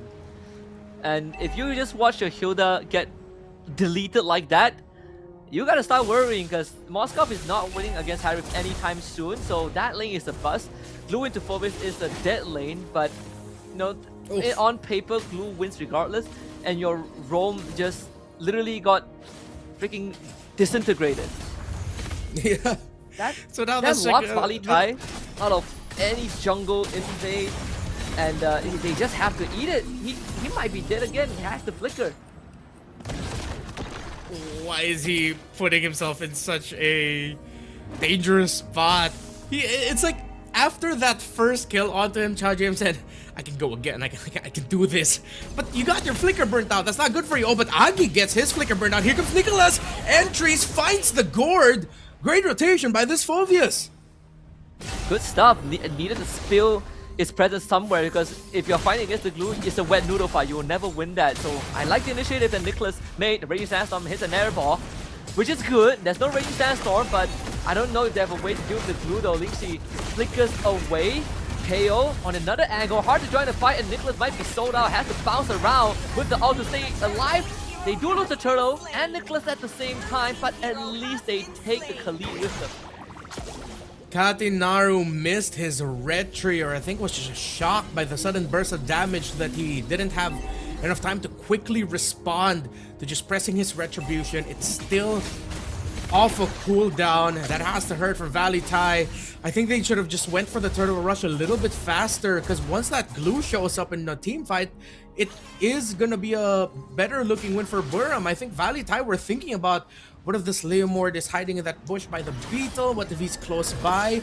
But with the cooldown on that purple, you should know that he could be there, and Nicholas gets taken down a second time. Buram look like they're about to coast to a sweep. Yep, and that is your second tank in your team. Just paper put through the shredder. They're gonna try to take down Narakorn, but it is incredibly hard. This Glue is a Glue, and you don't have your Trinity just yet. Narakorn is gonna get out of there, not a problem. As Agi comes in with the laser. KO takes his SOD. The damage profile is not there yet. They're gonna try and chase him down. Mizzy will do exactly that. One last swing will do it. KO able to get up, but not for long. Mizzy with the final blow, and now they look for a trade with the deadly magic. This should be a confirmation, but still losing your gold laner must hurt. I think based off of our reactions, the viewers can tell that we both thought he probably shouldn't have pressed that, and now in mid, Buram need to get out. Izzy gets a flicker out, as they tried to burn down the tower. VLTH still get to hold to their tower on mid, but it took a lot of damage. Lois will go back to his rotation and take his purple buff. He's gonna coast to the orange, and then it's turtle number 3. 4 seconds about to spawn. Agi already had his Mystic Gush forced out. Admittedly, VLTH does have a better chance than they did compared to Game 1 and the last 2 turtle fights. Of course, Narakorn will always be a problem until the Trinity comes online. But VLTH, they are outnumbered. And I don't think they want to bring the Moskov in right now. Lingxi is already out of the fight, so call it off. Just give the objective to BRU. Better than losing any members. Let's see if the Moskov can take the turret. I don't think so. It's expanding river, so the Khalid is already on the way to the bottom lane, and they don't have a tier 1 there. So Moskov gets locked out of resources and is now 2 levels behind Easy. They just keep getting bodied again. Resource-wise, again, not as bad, but Nicholas gets stunned and eats the entire Mystic Gush, plus the damage from the Harith. The Phobius falls. SOD. Is he gonna commit that? He learned from the last one, not anymore. And that's gonna be another kill there for Buram. They take down the 2 frontliners. And reinforcement cut off by the Leomord and Blue 2. And now Lingxi most likely can go down. He does take the Phantom Steed. Can he at least find a trade? In fact, he survives. The hybrid defense paid off with the Phantom Steed. Good call by Lingxi to pop the ultimate and even steal the ultimate of the Leomord. In such short notice, keeping himself alive, being able to punish that glue. But the painful part here for VLTH is, again, they still have not taken down any of the turrets in the map. Maybe they could flow the minions and manipulate the map in such a way that they might be able to take down the tower up top 20 or 10 seconds before the Lord spawns in the bottom lane. But it seems like with the amount of ground covered right now by Buram, they are not giving them that space. They are not allowing any inch of room for a comeback here for VLTH. Now they're coming onto Lingxi, who stole the Mystic Gush and unleashes it, but very little effect as he gets taken down by Mizzy. Bodied, and Buram continue the aggression. Knocked back by KO just to provide space. And Buram really do not want VLTH to get any space. They got a kill, they got a second turret up top, while it's Katinaru in the far lane, just flowing the minions down bot. See if that one little minion, not gonna be making it in the radius of the tower as the minion wave of Buram comes out. And this Lord is as good as gone. VLTH once more needs to swim against the tide. Arguably with slightly better odds compared to Game 1 because they do have decent damage profile. But the second problem that they run into is that now that they have damage, the setup part is harder. And the fact that they have to fight in the face of BRU makes it even more complicated because BRU loves it. The heroes love it when you are right in front of them. And if you cannot jump onto Agi, if you cannot find a way to stop Izzy, you have no chance. I think we mentioned earlier, another Mystic Projectile. Agi might be on the way to getting another MVP. No kills, 5 assists, but those assists have been big. Attempts to dive there, but it's just a deterrent to allow Easy to take that bottom tier 2. Try to pop this holy defense, and Game 1 they popped the holy defense at around 10 minutes. They almost replicated that. So BRU playing with their protocols and doing a fantastic job. Korn completely fine, absorbed the deadly magic. Lord still slowly cruising down the top lane, which means that the horror is far from over for VLTH. Too many minions to deal with, the Lord still marching. But VLTH does have holy defenses that have been unpopped here. That might give him just a little bit of breathing room. But here comes Buram, still relentless, with a 7,000 gold lead. KO should be able to clear that out without any issue. They've weathered the storm for now. Katinaru again needs an extra punch. The commitment onto the top inhibitor from BRU. They really want the structure taken, and they will do exactly that. Katinaru sadly not able to even have a chance against Lois in that 1v1, and BRU will finally call the siege to a halt. 73 seconds until the next Lord spawn. I think BRU can afford one more big attempt with their minion waves. But with how it's looking, they might just try to get for the tower and mid, and if not, then yeah, it's gonna be a reset.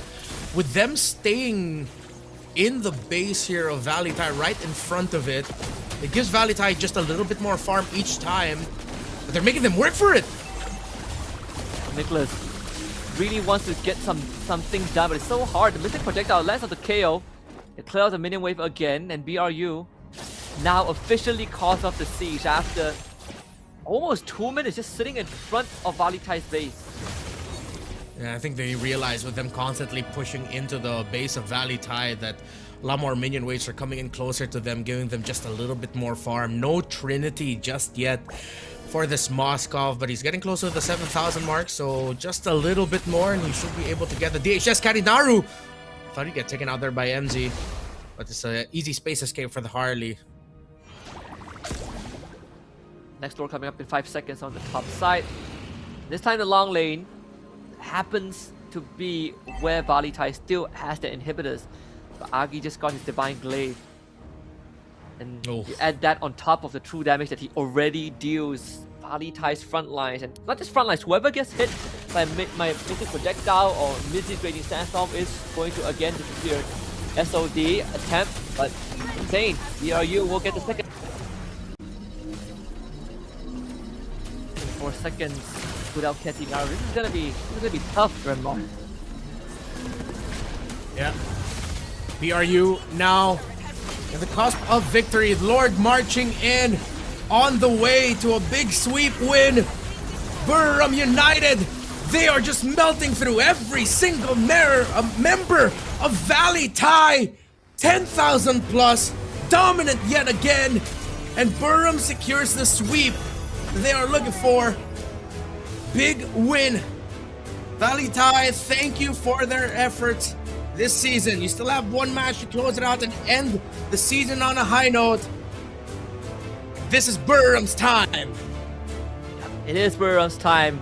Ice cold public decapitation of VLTH's ideas, hopes and dreams. But we came into this saying that BRU, if there's one edge that they have, is the experience. And the gameplay reflects that, the drafting reflects that, and VLTH knows that they have been utterly bested in one of the most important series in their regular season. But this team has potential, and I hope to see more of them down the road.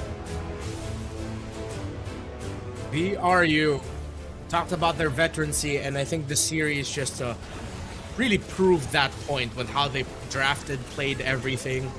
They knew their conditions, they knew the moments to decide to apply the pressure onto. A great little play here. MZ, he had his Raging Sandstorm forced out, but they knew that there's no escape for the Harley. He just needed to go back to the hat. Hence why the members of BRU were ready for him to go back. Clean win for BRU. And I agree with you.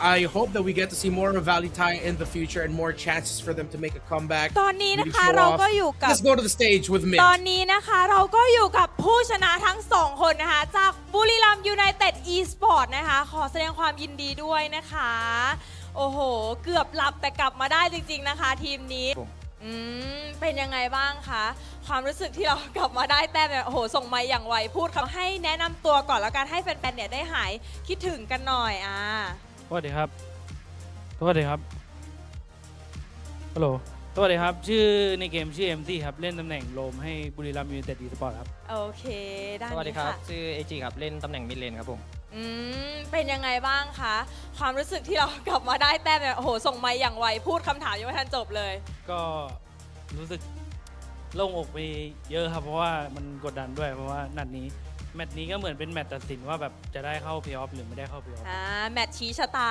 ก็คือเราเตรียมแผนมาแบบจะเอาชนะให้ได้เลยใช่ไหมวันนี้คืองัดมาทุกแผนเลยก็พยายามแบบรีบจบเกมให้ไวครับเพราะว่าทีมจะได้มั่นใจขึ้นด้วยครับโอเคเอจิล่ะคะก็รู้สึกกดดันครับเพราะว่าแมตช์วันนี้ก็สำคัญมากๆจริงๆครับผมแต่ว่าทีมเราก็ทำได้ดีครับสัปดาห์ที่แล้วเนี่ยมันอาจจะแบบว่าฟอร์มไม่ค่อยดีแต่ว่าวันนี้เรากลับมาแล้วฟอร์มเรากลับมาเหมือนเดิมและรู้ใจกันเหมือนเดิมแล้วใช่ไหมแล้วคิดว่าทีมของเราตอนนี้คือมันลงตัวหรือยังหรือว่าต้องมีเรื่องไหนที่จะต้องปรับปรุงกันในทีมอีกไหมก็สำหรับผมนะครับสำหรับทีมผมคิดว่าทีมผมลงตัวนะครับอาทิตย์ที่แล้ว น่าจะประมาทไปนิดนึงซ้อมน้อยไปหน่อยครับ เราอาจจะซ้อมน้อยไปหน่อยตอนนี้ซ้อมกี่ชั่วโมงคะ อาทิตย์นี้ก็เริ่มซ้อมตั้งแต่วันอาทิตย์เลยครับกลับไปก็ เห็นเขาบอกว่าตี 4ยังเล่นกันอยู่เลย ตี 5ครับตี อ๋อ 5 ตี 5จริงๆ ข่าวมั่ว ข่าวมั่วจริงๆมันไม่ใช่ตี 4เป็นตี 5เอจิล่ะคะมีอะไรแบบว่า คิดว่าทีมเราต้องปรับปรุงเรื่องอะไรอีกไหม ก็ต้องตอนนี้คือรู้ใจกันแล้วครับ เพราะว่าไปปรับปรุงกันมาหลังบ้านเยอะพอสมควรเลยครับใช่ครับแล้วก็เดี๋ยวจะพยายามให้ดีกว่านี้ครับผมแล้วก็อาจจะเตรียมแผนให้เยอะๆสำหรับทุกทีมครับผม แล้วในสัปดาห์ที่แล้วเนี่ยคือพวกเราพลาดแต้มไปเนาะเราได้มีการปลุกใจกันไหมหรือว่าทำยังไงให้วันนี้เนี่ยฟอร์มเรากลับมาดีได้เหมือนเดิมเอจิเราไม่คิดจะแบบเฮ้ยขอตอบก่อนหน่อยไม่มีเลยเหรอ ก็ทีมผมก็ทีมผมกำลังใจดีครับเพราะว่าทีมผมไม่ค่อยทะเลาะกันเท่าไหร่แล้ว เพ ก็ ราะว่า ให้ ทีม กำลัง นี้ ใจ เขามีแต่พลังเบฟหรือเปล่าเขาก็เลยแบบกำลังใจดี ก็มีส่วนครับ ก็มีส่วน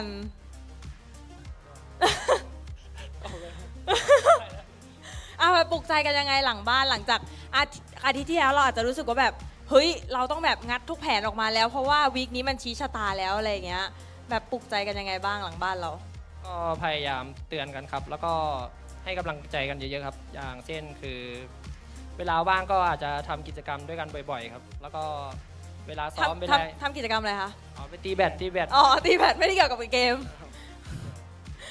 แล้วเราคิดว่าอีก แล้วก็ขอบคุณหนึ่งพี่โด่งคุณแนนด้วยนะครับที่ส่งกำลังใจมาให้นะครับขอบคุณมากครับ โอเคแล้วเราคิดว่าอีก2เกมที่เหลือเนี่ยเราจะเก็บแต้มมาได้หมดเลยไหม2เกม ก็จะทำให้เต็มที่ครับแล้วก็จะเอาแต้มมา เพื่อส่งอันดับตัวเองให้ขึ้นไปสูงๆครับ ก็คือเราจะไปลาดพร้าวให้ได้ ใช่ครับผม โอเคคำถามสุดท้ายก่อนที่จะให้ทั้งสองคนไปพักนะคะมีอะไรอยากจะบอกกับแฟนๆเนาะที่มาเชียร์เราทั้งหน้างานแล้วก็ทางออนไลน์ค่ะ ก็ขอบคุณทุกคนนะครับที่มาเชียร์แล้วก็เชียร์ทางบ้านด้วยนะครับก็อย่าเพิ่งด่าผมเยอะนะครับอาทิตย์ที่แล้ว ซ้อมกันมาน้อยจริงๆครับขอบคุณครับ อาทิตย์นี้จะซ้อมเยอะแล้วโอเคเอจิค่ะนิดนึง ขอบคุณครับสำหรับกองเชียร์ครับที่เชื่อมั่นในตัวพวกผมก็แล้วก็ตามเชียร์กันอยู่ครับผมขอบคุณครับ โอเคค่ะเดี๋ยวเราให้นักแข่งของเราทั้งสองคนนะคะไปพักแล้วเดี๋ยวส่งต่อให้กับพี่แคสเตอร์ทั้ง3คนได้เลยค่ะ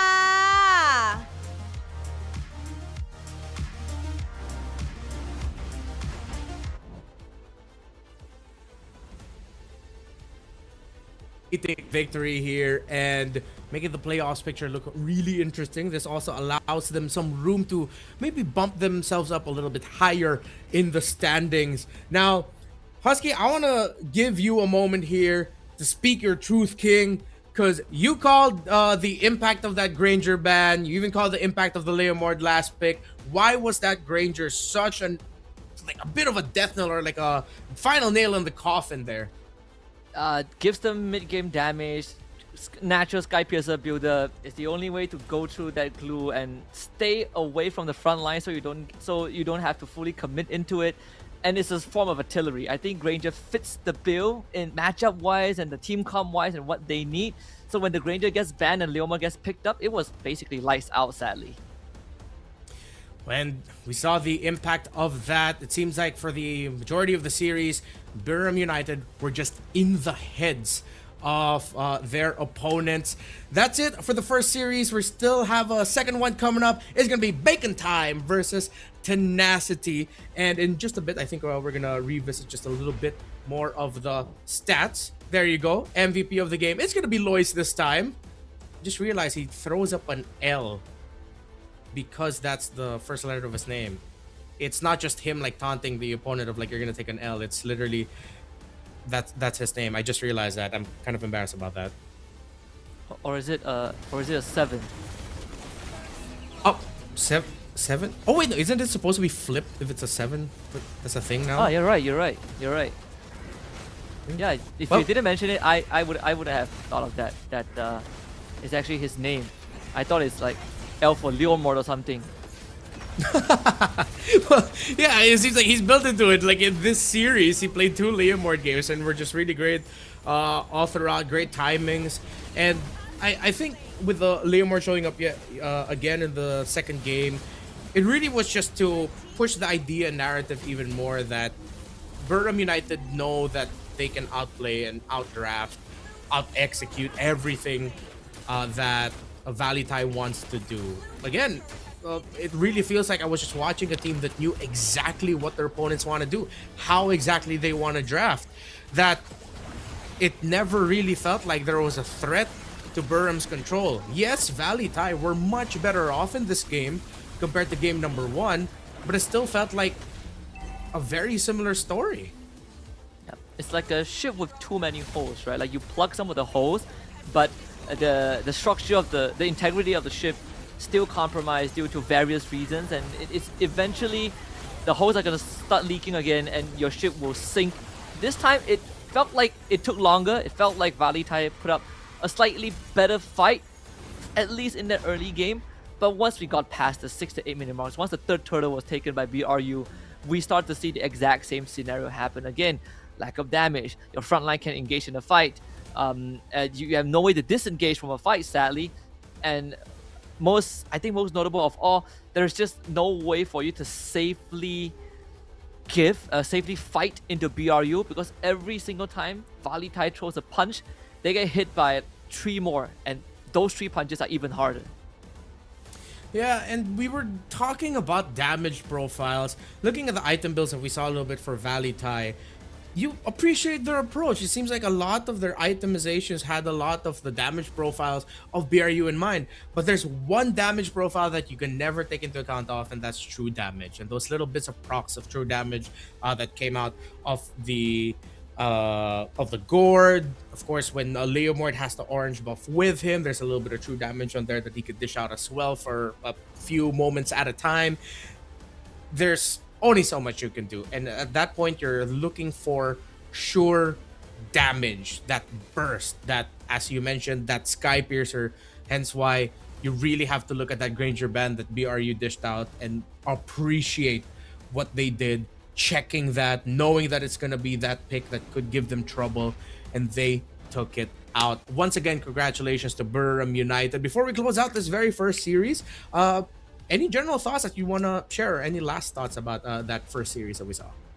I think the first series is just it's just the fundamentals of drafting, right? Sometimes games are lost. A lot of times when we see a team lost, where like they could have done 10 different things better in game, but this series showed us that you can deliver the death sentence in the draft itself, and BRU's veterancy can take them very far. It might not be the best team in the league for now, but you know, the players they already have the base built, I think give them a bit more time.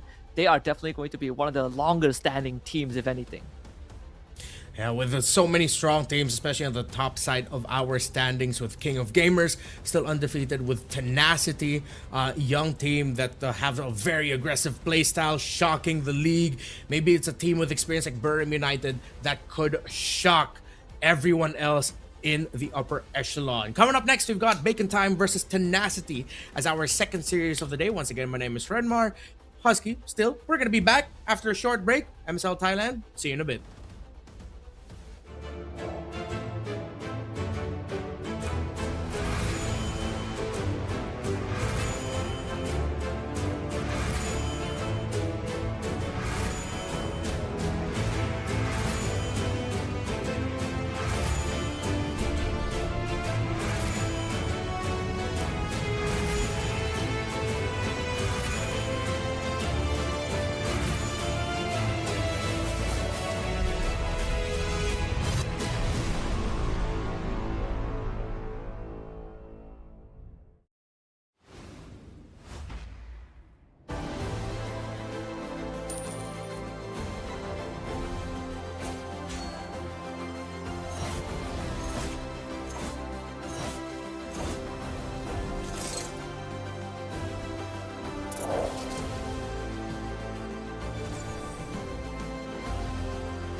Richman Shop โนหนึ่งเรื่องเติมเกมเหนือกว่าทุกการเติมผู้สนับสนุนหลักอย่างเป็นทางการ League MSL Thailand เติมได้นับร้อยเกมพร้อมบัตรเติมเกมและบัตรกำนันอีกมากมายเติมถูกเติมไวผ่อนได้มีเงินคืนจ่ายสะดวกไม่ว่าจะโอนหรือผ่อนชำระและใหม่ล่าสุดรองรับการแบ่งจ่ายผ่าน SPay Later ดูแลทั้งก่อนและหลังการขายทุกช่องทางบริการ 24 ชั่วโมงร้านเติมเกมที่สตรีมเมอร์ส่วนใหญ่ไว้วางใจนึกจะเติมเกมต้อง Richman Shop เท่านั้นแล้วมาเติมกันเยอะๆนะ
Richman Shop No 1เรื่องเติมเกมเหนือกว่าทุกการเติมผู้สนับสนุนหลักอย่างเป็นทางการ League MSL Thailand เติมได้นับร้อยเกมพร้อมบัตรเติมเกมและบัตรกำนันอีกมากมายเติมถูกเติมไวผ่อนได้มีเงินคืนจ่ายสะดวกไม่ว่าจะโอนหรือผ่อนชำระและใหม่ล่าสุดรองรับการแบ่งจ่ายผ่าน SPay Later ดูแลทั้งก่อนและหลังการขายทุกช่องทางบริการ 24 ชั่วโมงร้านเติมเกมที่สตรีมเมอร์ส่วนใหญ่ไว้วางใจนึกจะเติมเกมต้อง Richman Shop เท่านั้นแล้วมาเติมกันเยอะๆนะ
Richman Shop No 1เรื่องเติมเกมเหนือกว่าทุกการเติมผู้สนับสนุนหลักอย่างเป็นทางการ League MSL Thailand เติมได้นับร้อยเกมพร้อมบัตรเติมเกมและบัตรกำนันอีกมากมายเติมถูกเติมไวผ่อนได้มีเงินคืนจ่ายสะดวกไม่ว่าจะโอนหรือผ่อนชำระและใหม่ล่าสุดรองรับการแบ่งจ่ายผ่าน SPay Later ดูแลทั้งก่อนและหลังการขายทุกช่องทางบริการ 24 ชั่วโมงร้านเติมเกมที่สตรีมเมอร์ส่วนใหญ่ไว้วางใจนึกจะเติมเกมต้อง Richman Shop เท่านั้นแล้วมาเติมกันเยอะๆนะ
Richman Shop โนหนึ่งเรื่องเติมเกมเหนือกว่าทุกการเติมผู้สนับสนุนหลักอย่างเป็นทางการ League MSL Thailand เติมได้นับร้อยเกมพร้อมบัตรเติมเกมและบัตรกำนันอีกมากมายเติมถูกเติมไวผ่อนได้มีเงินคืนจ่ายสะดวกไม่ว่าจะโอนหรือผ่อนชำระและใหม่ล่าสุดรองรับการแบ่งจ่ายผ่าน SPay Later ดูแลทั้งก่อนและหลังการขายทุกช่องทางบริการ 24 ชั่วโมงร้านเติมเกมที่สตรีมเมอร์ส่วนใหญ่ไว้วางใจนึกจะเติมเกมต้อง Richman Shop เท่านั้นแล้วมาเติมกันเยอะๆนะ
Richman Shop โน1เรื่องเติมเกมเหนือกว่าทุกการเติมผู้สนับสนุนหลักอย่างเป็นทางการ League MSL Thailand เติมได้นับร้อยเกมพร้อมบัตรเติมเกมและบัตรกำนันอีกมากมายเติมถูกเติมไวผ่อนได้มีเงินคืนจ่ายสะดวกไม่ว่าจะโอนหรือผ่อนชำระและใหม่ล่าสุดรองรับการแบ่งจ่ายผ่าน SPayLater ดูแลทั้งก่อนและหลังการขายทุกช่องทางบริการ 24 ชั่วโมงร้านเติมเกมที่สตรีมเมอร์ส่วนใหญ่ไว้วางใจนึกจะเติมเกมต้อง Richman Shop เท่านั้นแล้วมาเติมกันเยอะๆนะ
Richman Shop โน1เรื่องเติมเกมเหนือกว่าทุกการเติมผู้สนับสนุนหลักอย่างเป็นทางการ League MSL Thailand เติมได้นับร้อยเกมพร้อมบัตรเติมเกมและบัตรกำนันอีกมากมายเติมถูกเติมไวผ่อนได้มีเงินคืนจ่ายสะดวกไม่ว่าจะโอนหรือผ่อนชำระและใหม่ล่าสุดรองรับการแบ่งจ่ายผ่าน SPayLater ดูแลทั้งก่อนและหลังการขายทุกช่องทางบริการ 24 ชั่วโมงร้านเติมเกมที่สตรีมเมอร์ส่วนใหญ่ไว้วางใจนึกจะเติมเกมต้อง Richman Shop เท่านั้นแล้วมาเติมกันเยอะๆนะ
Richman Shop โนหนึ่งเรื่องเติมเกมเหนือกว่าทุกการเติมผู้สนับสนุนหลักอย่างเป็นทางการ League MSL Thailand เติมได้นับร้อยเกมพร้อมบัตรเติมเกมและบัตรกำนันอีกมากมายเติมถูกเติมไวผ่อนได้มีเงินคืนจ่ายสะดวกไม่ว่าจะโอนหรือผ่อนชำระและใหม่ล่าสุดรองรับการแบ่งจ่ายผ่าน SPay Later ดูแลทั้งก่อนและหลังการขายทุกช่องทางบริการ 24 ชั่วโมงร้านเติมเกมที่สตรีมเมอร์ส่วนใหญ่ไว้วางใจนึกจะเติมเกมต้อง Richman Shop เท่านั้นแล้วมาเติมกันเยอะๆนะ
การแข่งขัน MSL Thailand Season 1 Powered by Moonton Official Telecommunication Partner True 5G Official Gaming Phone by Infinix Official Sponsor by Richman Shop Official Gaming Chair Partner DX Racer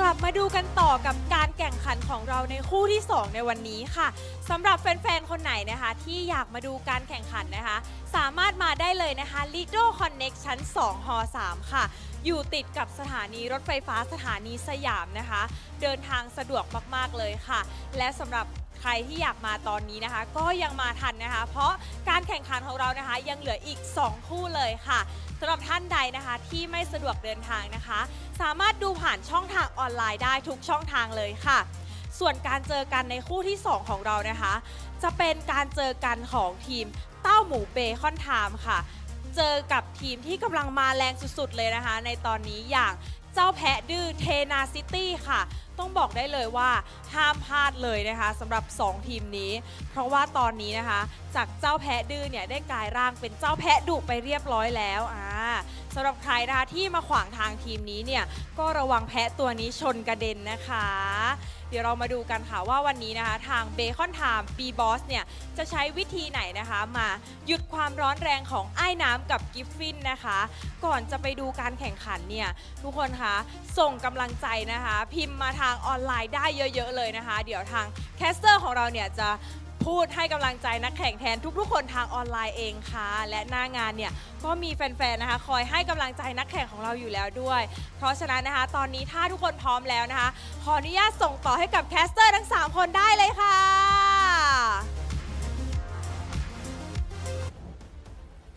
Every time we hear Minnie say caster at least twice or thrice in her outro, we know that it's coming back to us. Welcome back to MSL Thailand Season 1. It's Redmar and Husky still covering for the first day of the final week of the regular season. And it's Bacon Time versus Tenacity. Now, I think heading into this, knowing the matches that we're going to cover, this is the one that we're both excited for.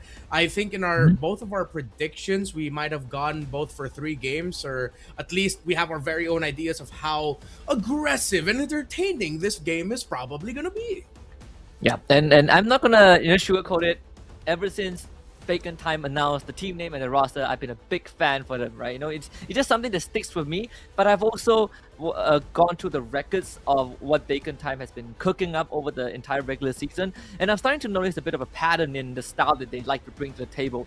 2 very distinct and specific drafting styles. One that revolves around your 4 protect 1, tanky, beefy front lines and late game scaling carry, and then the other that focuses on a lot of mid-game and objective-based fights that centers around a lot of lapu fighter type of lineup. And I do wonder what kind of draft will they bring up against a team like Tenacity, who has been comfortably sitting in their second place ever since they started finding their groove.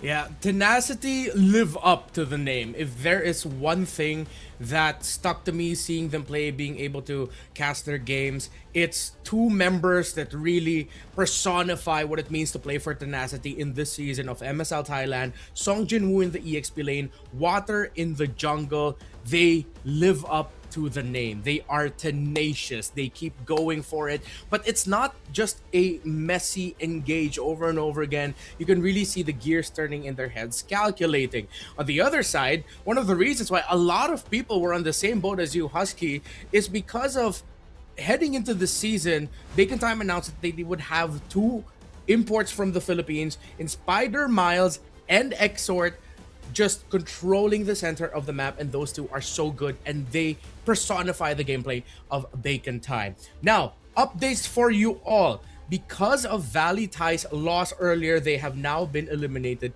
from playoffs contention, and it looks like we already have the main names that we are going to be seeing for the MSL Thailand Season 1 playoffs in KOG, Tenacity, ACT, Bacon Time, Burram United Esports, and Solix Esports. Now, the remainder of the series for the regular season are just going to be jockeying for a much better position.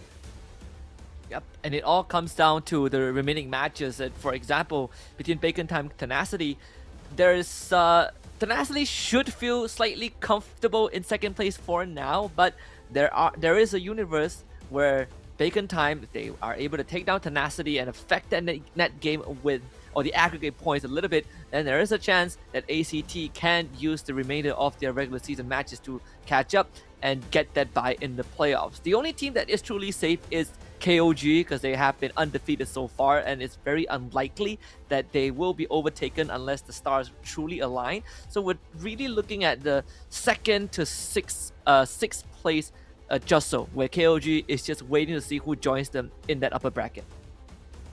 Yeah, it doesn't really seem like a feasible reality that we'll see King of Gamers just start racking up losses to close out the season and then completely lose their top 1 spot. So we're now looking at this series specifically to see if Bacon Time can threaten Tenacity's spot there in the top 2. Of course, the the top 2 teams in the regular season will immediately go into the second round of the playoffs, taking themselves out of the elimination opening round. But let's just take a moment to look at our top restreamers. Actually, the top 1 number Muan, and Husky, I gotta say that man looks like a star.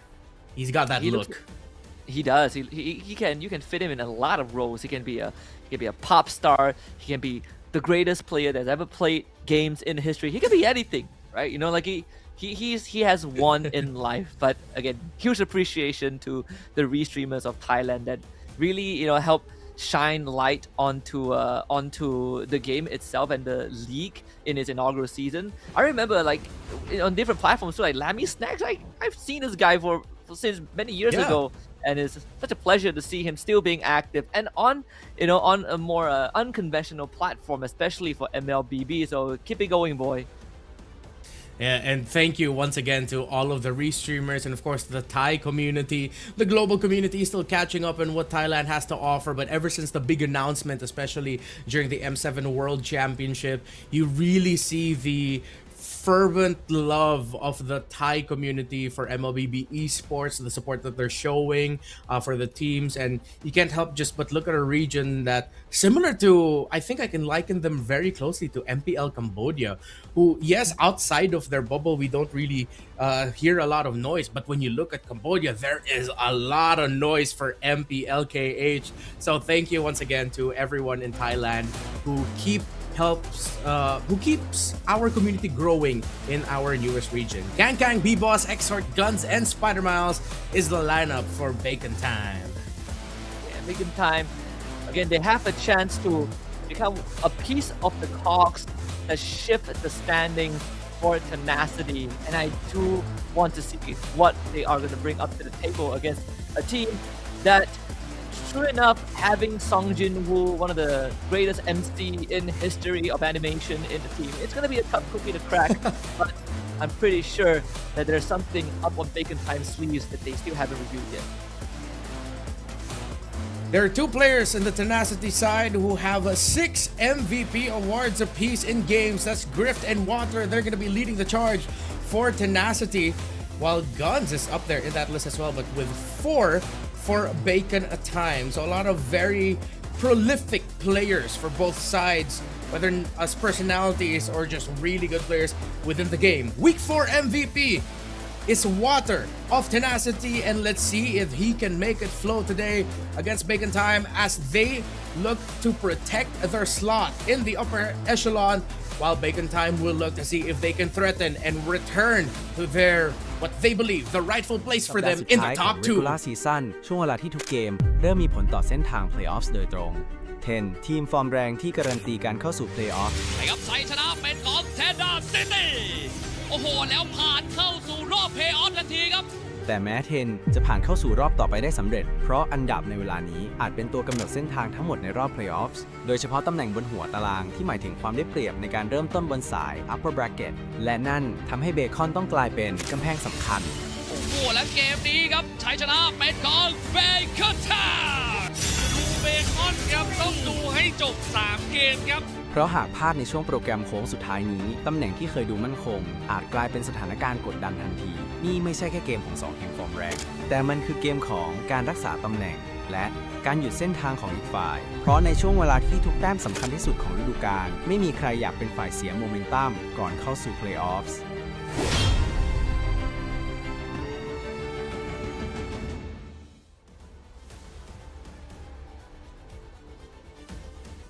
If I have a wish list for this series, it's going to be simple. I want to see 3 games, both of them having 20 plus kills. Is that too much to ask for? No, not really. I think we can go higher, but 20 plus, 20 plus is a good baseline to start with, considering how these two teams look. At least from the draft we've seen from previous records, they love to fight. They really like to scrap it out, and I think the jungler matchup gives a very good idea of how much they love to brawl. Brawl is something that I think Tenacity would want to force onto Bacon Time, because when Bacon Time lost to King of Gamers, it wasn't that KOG were just forcing brawls. They were baiting Spider Miles and Exhort, and specifically B-Boss in the jungle, into scenarios where you'd think, wait, why are they taking this fight? Don't they see that maybe this is disadvantageous for them? And it got checked. Tenacity were just in the heads of Bacon Time. They knew it was a marquee matchup, and Tenacity really brought it to them. So, King of Gamers brought it to them. So I want to see Tenacity try to replicate that to see if they can make the mid trio of Bacon Time struggle. Their playoffs conditions, they just have to win 1 out of the 3 matches. I mean, they're already in the playoffs. I'm just not sure if this is their conditions for securing the top slot, because they should be fine already, right? I know they are. Should be. I think calculation-wise, they should be fine. So I think Bacon Time fans, Mini Heart Attack, they are pretty much in the playoffs. Again, I think the rest of the week is just jostling for standings. Though I do have to, agree with what you say earlier on, and just to follow up on that, right? We know that for some of these players, especially Exort and Spider Mouse, we look at the track record, like even Exort has played in MPL MY for a short stint. These are players that like to take the initiative, right? They like to be in the thick of things, and it's not a surprise when they went up against KOG. You have they are sort of lured into these kind of false sense of security. Even I think the top pick heroes that we got to take a glimpse of just now really speaks about what has been sort of the trend here, what's popular in MSL Thailand. The Hardy, for example, is still the most picked hero to this point. Even with the little nerf onto Harley with the damage of his cards, you can still definitely respect it as a threat to any game that it shows up. Unless, of course, similar to what we saw in the first series of the day, the roam mid combo isn't enough to supplement the Harley. I feel like that's the trap that a lot of drafts fall into, that when they think of the Harley, they just think, oh, powerful pick. But it's actually way more susceptible to not having a priority duo being paired up with it.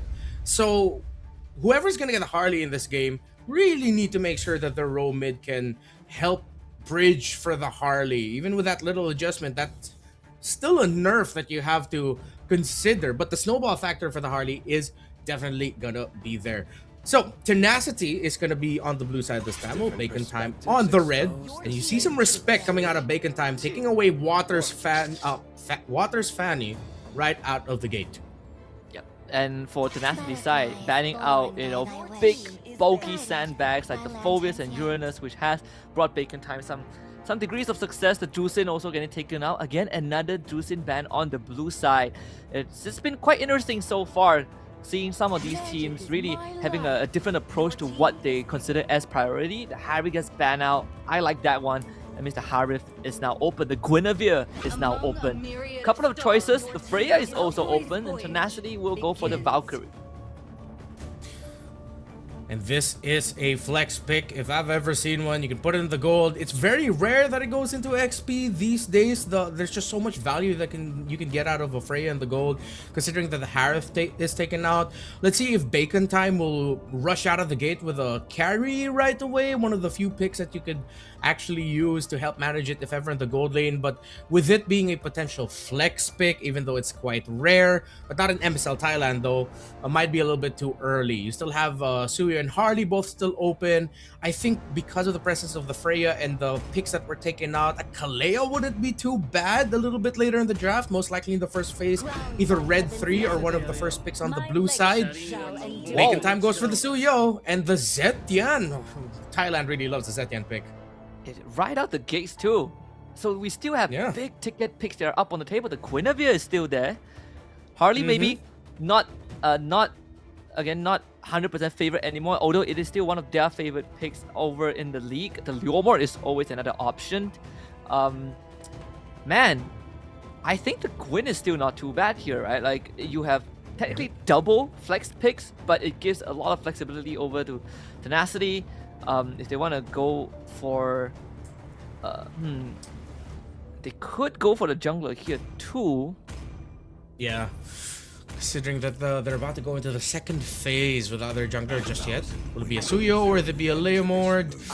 No, they want to keep their jungle pick open, so they're showing Bacon Time that they have options. And as expected, Bacon Time picks up the carry, so the Kaleo will still be open, but with a Valentina on the other side, they might not be too keen on giving the Tsunami Slam to Tenacity. And the High Loss is paired up with the Valentina in mid. You see a lot of pokes from the Zetian. I think Tenacity might want to consider taking away a Gatkacha. The taunt would be really great in this scenario, though it's not an artillery mage. Just having another roamer that can also pack revitalize, which will most likely be the battle spell of the High Loss, would be great for the trading. Yeah, something that can slow down the tempo of Bacon Time. They still opting to ban out the Kalea as a security measure. Completely fine here. Yeah. I mean, both teams currently blowing the draft out of the water. One side goes for all of the cores in the first phase. The other showing a bit of it feels more like a Bacon Time-esque draft if you just cover the team tags. Alice gets taken out, another XP laner removed. So a lot of focus onto Kangkang's hero pool. If we want to look at tanky sandbags. Probably the glue is the only one left that I can think of. Yeah. Of course, with the counter of the Frey being gone, with the Phovius out of the contention now, with it getting banned out by Tenacity, they might have set up themselves for a really great draft. I think with the high loss around, yeah, glue would be great. You could even consider putting that in the roam if you're Spider Miles.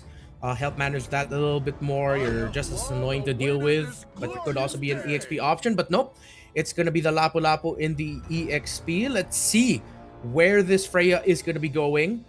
Now, with the Valentina on board, a Fury of the Phoenix is most likely the ultimate that it takes, but do not turn off the idea that we might see more of a Lapu-Lapu cosplay through the Valentina, and the burst, that extra penetration of the backline might actually be good with forcing out the passive of the Zetian early, so that it's so much more susceptible to the eventual entry of the Freya.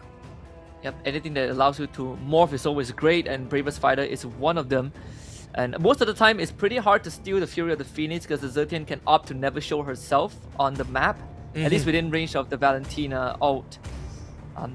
So there's still the jungler that they're looking for, the Joy and the Arla. So talk about a team that really just wants to just perma-dive you. Yeah, I thought you kept mentioning the Guinevere earlier, and since this is still open, I thought they were gonna go for it. And I'm shocked that with they it didn't. being paired up with an Arlot. Yeah, exactly. And they even picked up an Arlot. An Arlot and the Guinevere together is such a busted combo. But hey, let's see how they make this Joy work. And they do have the tools to just pop the passive of the Zetian right away. There might be a lot of pressure. They need some stronghold in the front. The glue in the row might actually be their best bet. Or going back to earlier, the Gata Kacha, as we mentioned.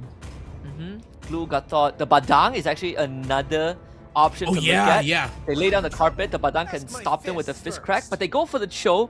Some single target isolation, but a lot more mechanically intensive. Although at the same time, it's Spider Miles, you know, so not a surprise there for Bacon Time. It really fits into his style. I personally would have preferred the Badang slightly more, but Bacon Time, they want to play some mechanical checks with Tenacity. Yeah, we're going to be seeing the Cho in action after the buff from Decisive Moment May 13, although I believe the release of that was delayed to yesterday, May 14th.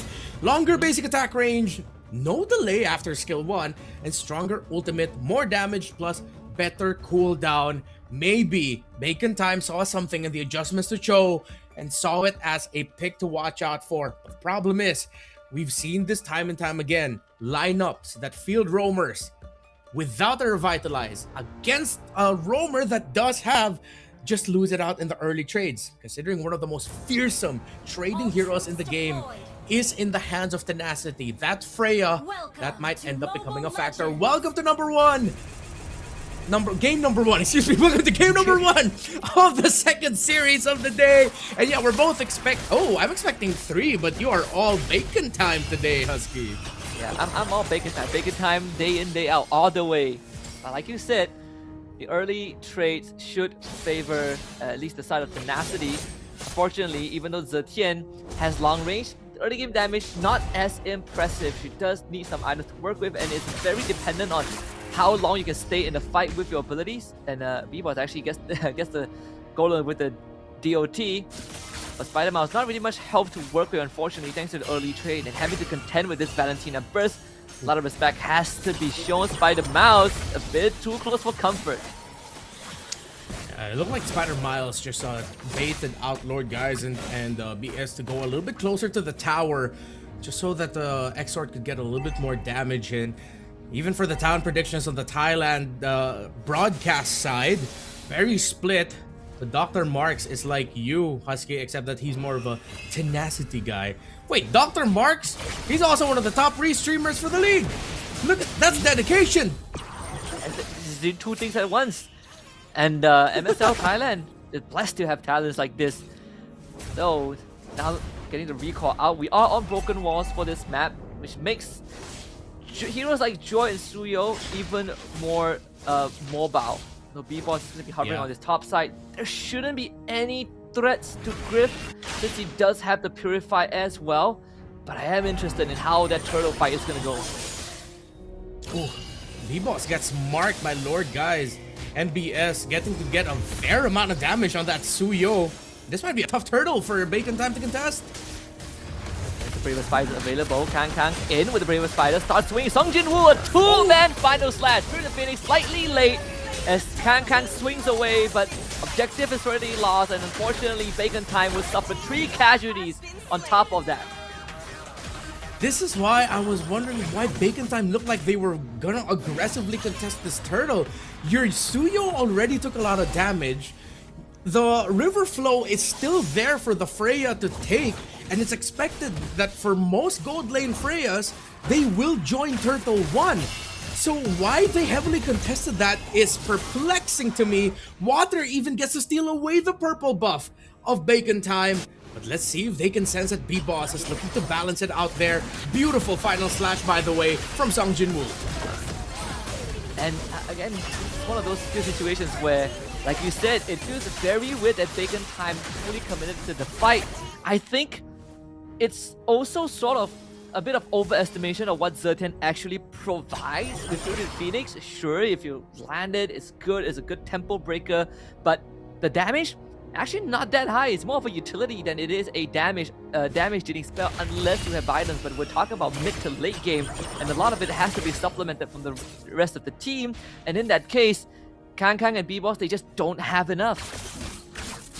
In case you missed it, a B-Boss also got to steal away the purple buff of water, so it just balances things out for them. But Tenacity got a 2,000 almost gold lead for them right after that first big win. They got 3 kills, stole some resources, and they're also getting a fair amount of resources, especially for this Freya. Now, I know Zetian is loved in this region, and Zetian is a great pick, but if your team falls behind fast, she is one of the most difficult mid laners to work with through a deficit, despite how good Fury of the Phoenix is. Keyboard is most likely to die here. Able to at least get away by water. Oh! Up skips him to jump. Uses his own teammates as a launch pad. And this turtle is lost. Bacon Time shouldn't even be contesting this. You just have to take the L here. Tenacity were not as aggressive as we thought they would be, but it's a much more calculated aggression, pressuring Bacon Time at the right time. Gun's able to at least get out of that predicament. Spider Mouse will show up in time. Fortunately, doesn't have the ult to work with, so no counter engage potential there, as the orange buff is going to be taken away by water. Spider Mouse will have to read the information, and this Joy getting further and further ahead in terms of experience. Another little nitpick, but maybe it could have been just a little bit too dangerous if he tried to. I wish Guns took at least 1 hit from that Freya so that the tower would lock onto Grift. Because Grift didn't get the damage Guns, it was free for him to just get a few more hits on the energy shield. That should be upwards of around 50 to 60 gold, which because of the lead that they already have, it makes it even worse because now it's almost extending to a 1,000 gold lead favoring that Freya, but can't knock Guns for wanting to play it safe. He is one of the main conditions for Bacon Time here. So what we discussed earlier with the problems that Bacon Time had against KOG, Tenacity, you got your wish. They are able to replicate that. It's not exactly the same thing, but they're pressuring the row mid and especially B-Boss to the point where everything has now become stagnant for Bacon Time. Yeah, and on top of that, just looking at Bacon Time's draft gives you a very good idea of what the identity of this game is. It's all about those small skirmishes, those bursts of damage that Bacon Time is looking to try and win out as fast as possible. Because I think in the long fight and without crucial cooldowns, then you're relying a lot more on just the Suyo and the carry. But Tenacity, they have the tools to keep on going, especially with the Hylos and Arlet around. And another final slash, perfectly executed. B-Boss this time is able to escape, but Bacon Time, their response there. Kang shows up, the Land Shaker swings away first. The Bravest Spider doing work. Song Jin-woo gets kicked the wrong direction. Spider Mouse ends up saving him. I can't tell if that was just protection or he really meant to kick him behind, but well, at the end of the day, tit for tat, nothing lost, nothing gained, not too bad, but it looks like Tenacity is gonna gain another turtle in their books, the final one of the game. 0 ultimates available for Bacon Time, no chance to contest at all. And throughout this 7 minutes-ish, Bacon Time not only are they losing out on objectives, that they themselves have not been able to pressure any structures of Tenacity, a 4-man gang squad to the top lane just to zone out guns. That top side is going to get freed up, which means from this point onwards, Griff can always join his team if needed. So far, Bacon Time still really cannot find room to work with despite packing the Cho. You know, looking back now, I wish, because of everything that Tenacity has thrown at them with all their dive, yeah, Vadang in hindsight is actually would have been really great for them, just that extra stop. But you understand the Cho pick. Quick kick away on the Arlot, on the Joy, provides a lot of space, but you can't even find an offensive way to use this Cho. It seems like theoretically a lot of it is just going to be defense, and you don't want that against a lineup that wants to keep taking it to you. Look, another purple buff is going to get taken away from B-Boss. And that's all just from that minor lead, and on top of that, being able to free up this Freya. Fury the Phoenix hits on the 4 Kang, holding on very well with the War Axe. They need a bit more punch though, and sadly they don't really have it. Exor gets pulled back by Final Slash, but something who does go down. Guns finds that kill. Tenacity diving under tier 2s and still comes out the winner. Raw freaking damage is what Tenacity has brought out here, and they are making the most out of it. But Bacon Time is finally on the board, got a kill for their gold laner, got a tower up top. So that might have been a little bit costly for them, but at least they got some trades to it. Then uses the Suyo, only up to the second item for the War Axe, and it's a massive spike for the Joy compared to that second item, as it is clearly a big Holy Crystal magic power boost for this Joy of Water. Spider Mouse gonna lose a big chunk of his health bar, and the rest of Tenacity showed up, and that is just instant to lead onto guns. Flicker is not gonna do too much if a Final Slash hits you. And that's a conundrum that Tenacity has put Bacon Time in. What risks is your core willing to take? And in this case, there's no good option. And Bacon Time would just have to fight smarter, but that is going to be the toughest part. Tenacity is, if not only, one of the very few teams that have been able to make the current undefeated team in MSL Thailand King of Gamers Club look battle-tested. Look like they really needed to get things perfectly right to see if they could win. And now, so far, Tenacity is getting things perfectly right against Bacon Time. That's a kick by Spider Mouse. Fury of the Phoenix. B-Boss coming in from the back. This could be turned around for Bacon Time, but B-Boss gets blasted by the Joy. Not going to be able to get that kill, but immediately denies the gank that B-Boss could have delivered. Spider Miles is the casualty. They almost got Griff too. That would have been massive for Bacon Time, as the Lord is coming in the bottom lane. All things considered, they didn't lose anyone. Exor just got a Divine Glaive. So the item timings are there for Bacon Time, considering how far behind they are. I think Bacon Time, Guns is one item away from the Trinity build. So until he achieves that, they are going to be playing behind for just a little while more. The carpet laid down so that Tenacity can take the last outer tier defense. Looking to at least try and break some of the holy defenses, but Bacon Time only should lose the top one. Oh, that's a dirty build from Song Jin-woo's Arlot. Went for Fury Hammer, has the leg plates, Oracle, and then Rose Gold. And just like that, Spider Miles just wanted to get vision, but saw the light at the end of the tunnel instead. Didn't even have a chance to respond, had no vision, so how could you even avoid these kind of abilities? Song Jin-woo's Arlot, massive setup potential, Oracle in the Rose Gold media. He is confident that with the lead that they have, he himself can be a damage dealer. Trinity build still not achieved yet by Guns, unfortunately. 2.2k network behind Griff. So if anything, if the team fight breaks out, we've seen the potential of Bacon Time to get a shutdown or two, but Tenacity is looking to close that window. Big leads all across the board for Tenacity. Spider Mouse, who shows up yet again, looking to get a kick, but he gets ground control, can't find the right angle, and he will get punished instead. Absolutely brutal. Even a Stolen Fury of the Phoenix doesn't really do much on top of that pickoff, but Spider Mouse, yeah, you can't really Jit Kundo waltz in an honest manner because the Law and Order will stop this. Songjin will actually miss it to make a final slash, and Kang lose to find some sort of turnaround. They commit the Fury to the Phoenix, but they need the damage from guns. And Tenacity just does not allow Bacon Time to follow up.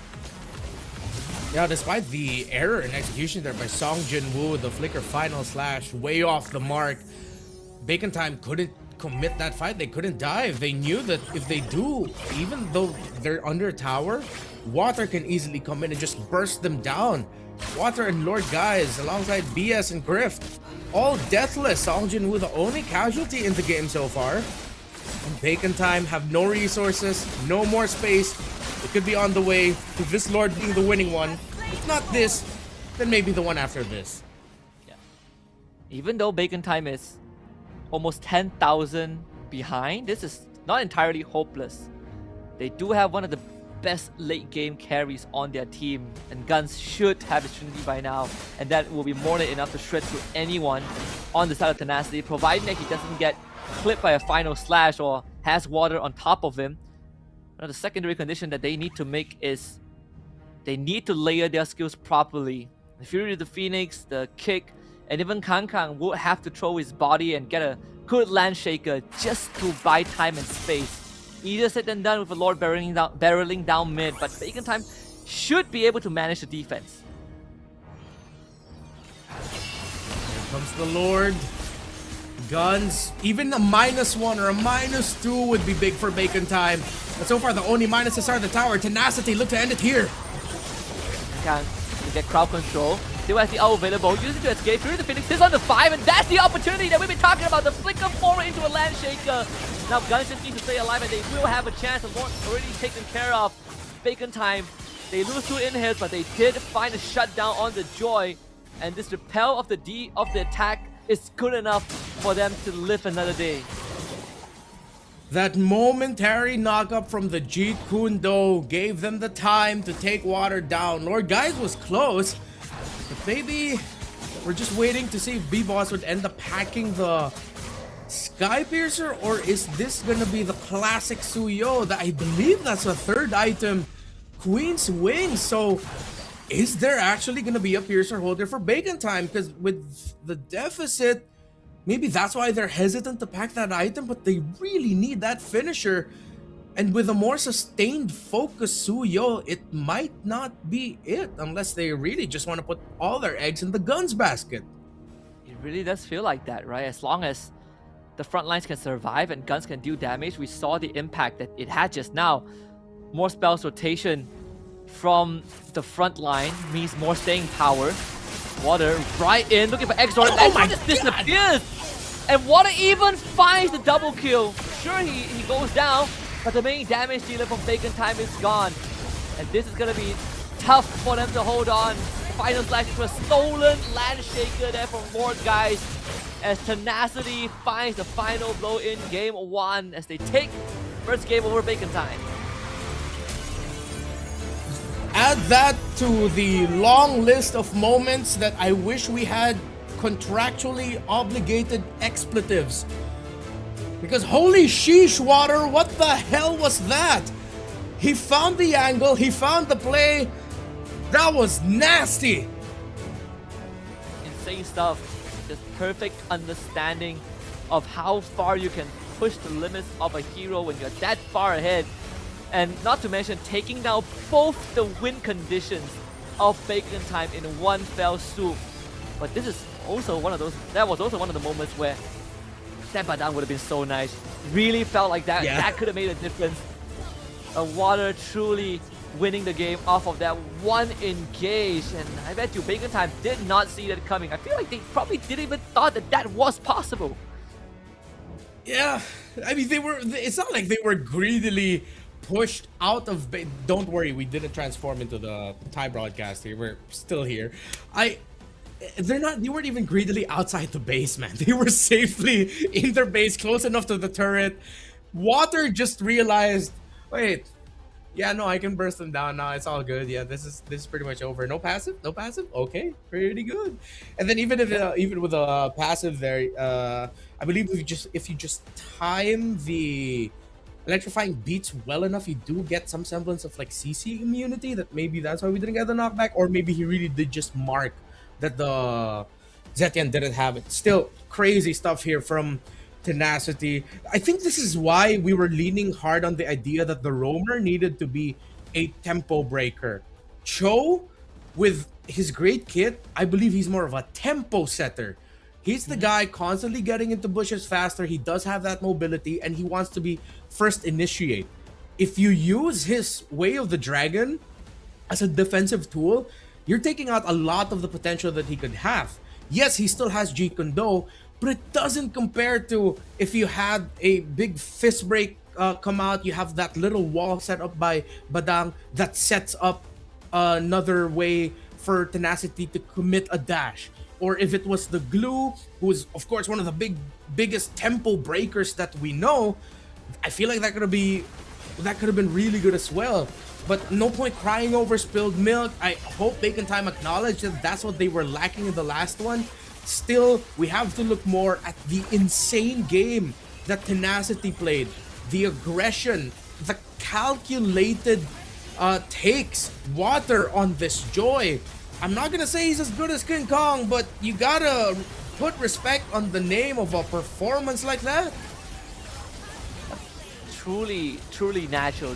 He got the flow for sure, but at the same time, it's another draft that reminds me of the earlier series we saw between VLTH in VLTH series, which is just the lack of crowd control, right? We floated some of the picks that could be not just a tempo breaker, but also give Bacon Time some staying power in these fights. As a Joy player, you love it when the enemy has literally no reliable way to stop you, and that's why he can just waltz into the fight, get a full out off, back off, and then rinse and repeat. Whereas, again, for Bacon Time, there are a lot of dependence on if Spider Mouse can hit a good Jeet Kune Do into Way of the Dragon, if Kang Kang can get that Land Shaker onto multiple targets, but even then requires him to transform first, and that does take some time. Whereas for Tenacity, I have a high-lows. It doesn't take much to use high-lows, Pretty simple, right? Get in front of someone, poke them with the spear, you're stunned for about 1.5 seconds, and Tenacity cruises to an easy victory, 13-3 in Game 1. Dominant. I think a majority of the talents working here today were thinking that we'd see a much closer series here, but if this is the quality that Tenacity is going to be showing, and with Bacon Time clearly still not having been able to recover completely from being pretty much exposed by King of Gamers from week 3, especially up against a top team here, we could be on the way to seeing another sweep. And to add to everything that we've discussed about the draft, I think we have to go back to a pick that I believe it is a good indicator of being a great mid laner, and that's the Valentina. Some of the best mid laners in the game today are also some of the most fearsome Valentina players. Their timing is great. They know how to not only their individual timings, but also their timing with the respective roamer. It felt like Lord Guides and BS just were sharing a hive mind, and we're always in such a great connect that even Spider Mouse and Exort, despite them being a more familiar combo, I'm pretty sure they have great chemistry. They look like they couldn't dance along to the tune of the high loss of the Valentina. Yeah, and it also comes, I think a big part of it comes down to the hero choices, right? And it's not to say that the Zetian Cho is a bad combo, but into a Valentina high loss, you fight them head on, it's just a losing fight, right? Valentina, so much burst damage, high lows, you get close to him, you're guaranteed to get punished. Whereas for Zetian, again, early game, the damage is actually not as much as you think. You really need some items on her. And the Cho, you need to be able to weave in and out with your abilities. And it's just based on the lengthy explanation itself, gives you a very good idea of how slightly more straightforward it is to pilot the mid duo of Tenacity than it is the one of Bacon Time. I think we're seeing some teams, especially here today, really not putting enough value on very specific picks, and this one was the Valentina. But this is why we were quite shocked with the Zetian coming up as one of the first 2 picks, if I'm not mistaken. Yeah, one of the first 2 picks on the red side of Bacon Time. Yeah, on the red side with the Suyo and Zetian together. There was another one pick here, and I don't know if you've seen this in your ranked games, but there's one pick that's been rising a lot more in a PH high level RG, and that's an Atlas. Because of the momentary freezes that Atlas can dish out, it's actually really great against lineups that love to dive. Even if you don't get that big massive set, because for most of the time we've always thought as Atlas, all right, okay, you show up, conceal, you get those fatal links, boom, you've done your job. But just standing around there being a presence actually ruins a lot of dive focused lineups. If the Valentina wasn't on the side of Tenacity, I would have been suggesting the Atlas alongside the Badang that you mentioned, the glue that we mentioned as well. But because, again, the Valentina seems to be undervalued a bit by some of the top teams here in MSL Thailand, or at least for the middle of the table teams, because Tenacity, they picked the Valentina in a great spot. They couldn't pick that. If there's one thing I would suggest to Bacon Time, put more value on this Valentina. Because the Phoveus was even banned out by Tenacity. I agree. I mean, not just the Valentina, but also one of the bigger shockers as well is this is, I think, the first time I see Gwyn completely ignored, not banned. Oh yeah, that not too. Picked, completely got through the draft. It's a bit of a surprise here. We haven't seen Atlas in MPL NY. What we did see as a tempo breaker too is the Minsita. And there's only one person that plays Minsita here, and that's Diablo. But he plays a damaged Minsita, which to me I felt like being a tank Minsita would have been slightly better, but you know, that's more of a player preference. Something that can be pondered on, but definitely not as good as a Badang or an Atlas if you want a true, legit doorstop. Yeah. And with the rising number of picks that we've seen, especially with a favored go around for the Khalid, the Hilda, though that does make a lot of sense. You also see why there are a good amount of drafts where sometimes you don't even go for that trade. Some teams would rather pick up something like maybe the Kalea, although to the credit of Tenacity, for their own insurance, they banned out the Kalea in the second phase. But I really feel like there might be a little bit of an overcommitment towards Zetian. She's great. She's mommy. She's one of my favorite mid lane picks. But I think just rushing her isn't cutting it out anymore. Yeah, I think Zetian is more of a response than it is an initiative, right? She's put in a slightly weird spot where people see her kit and they're like, well, she's great at starting things off. Sure, when you're ahead, but what she's better is actually stopping people who overcommit with the prerequisite that she doesn't fall too far behind.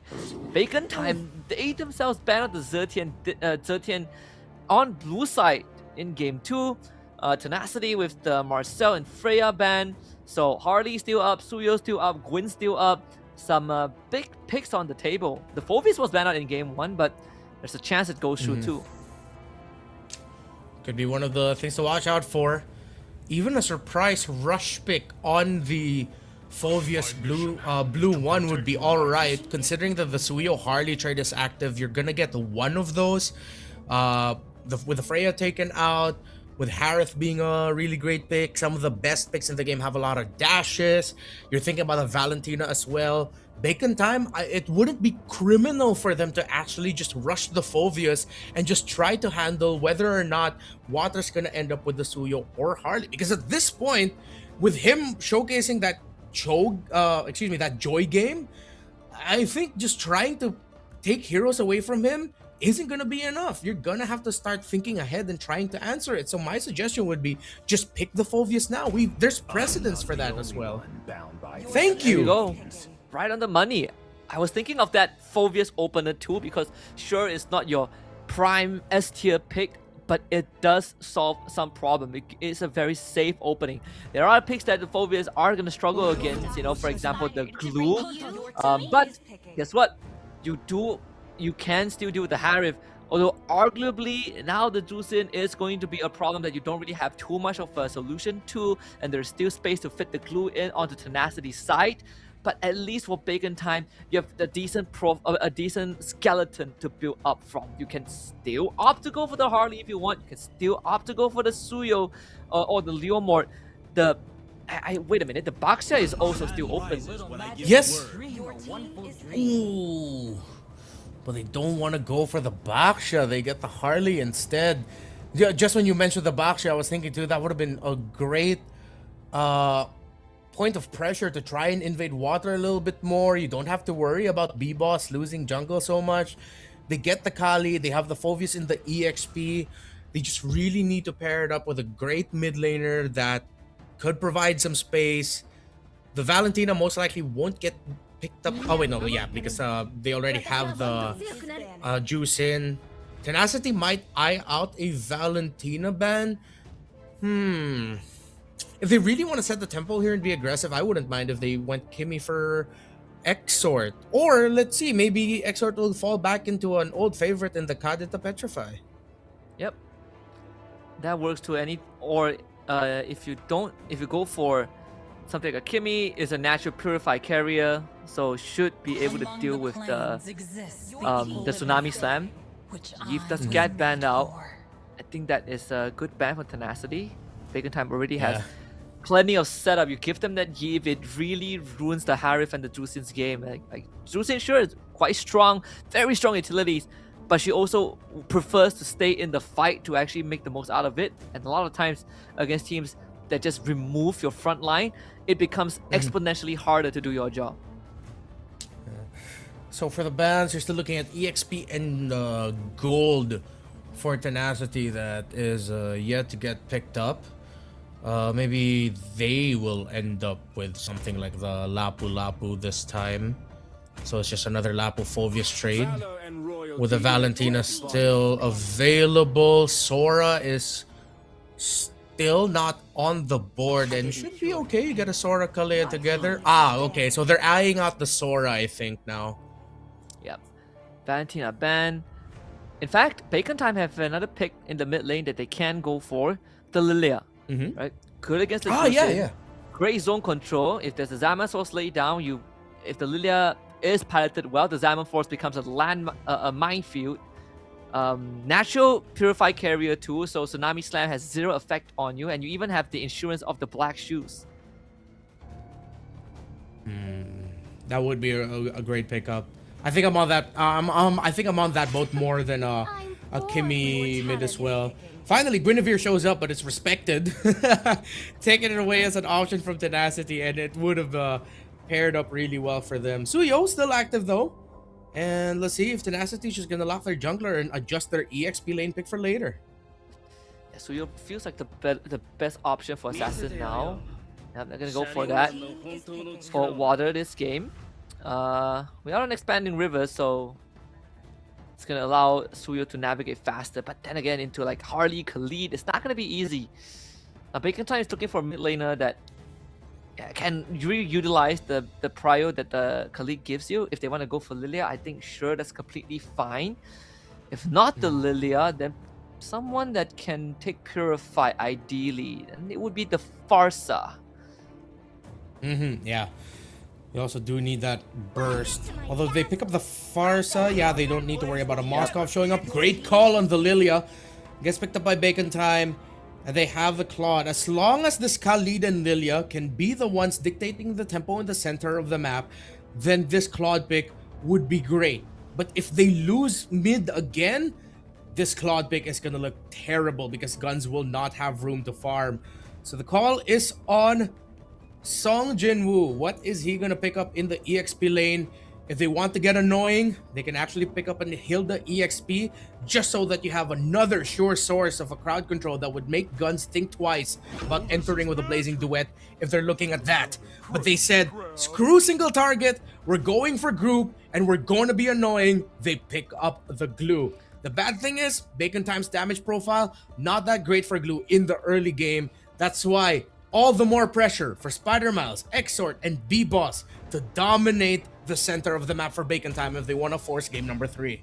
Yeah, but the upside is that both the carries on side of Bacon Time 100% is going to take Purify. So it does make the job of Song Jin-woo, catching them off guard and sticking onto them slightly easier.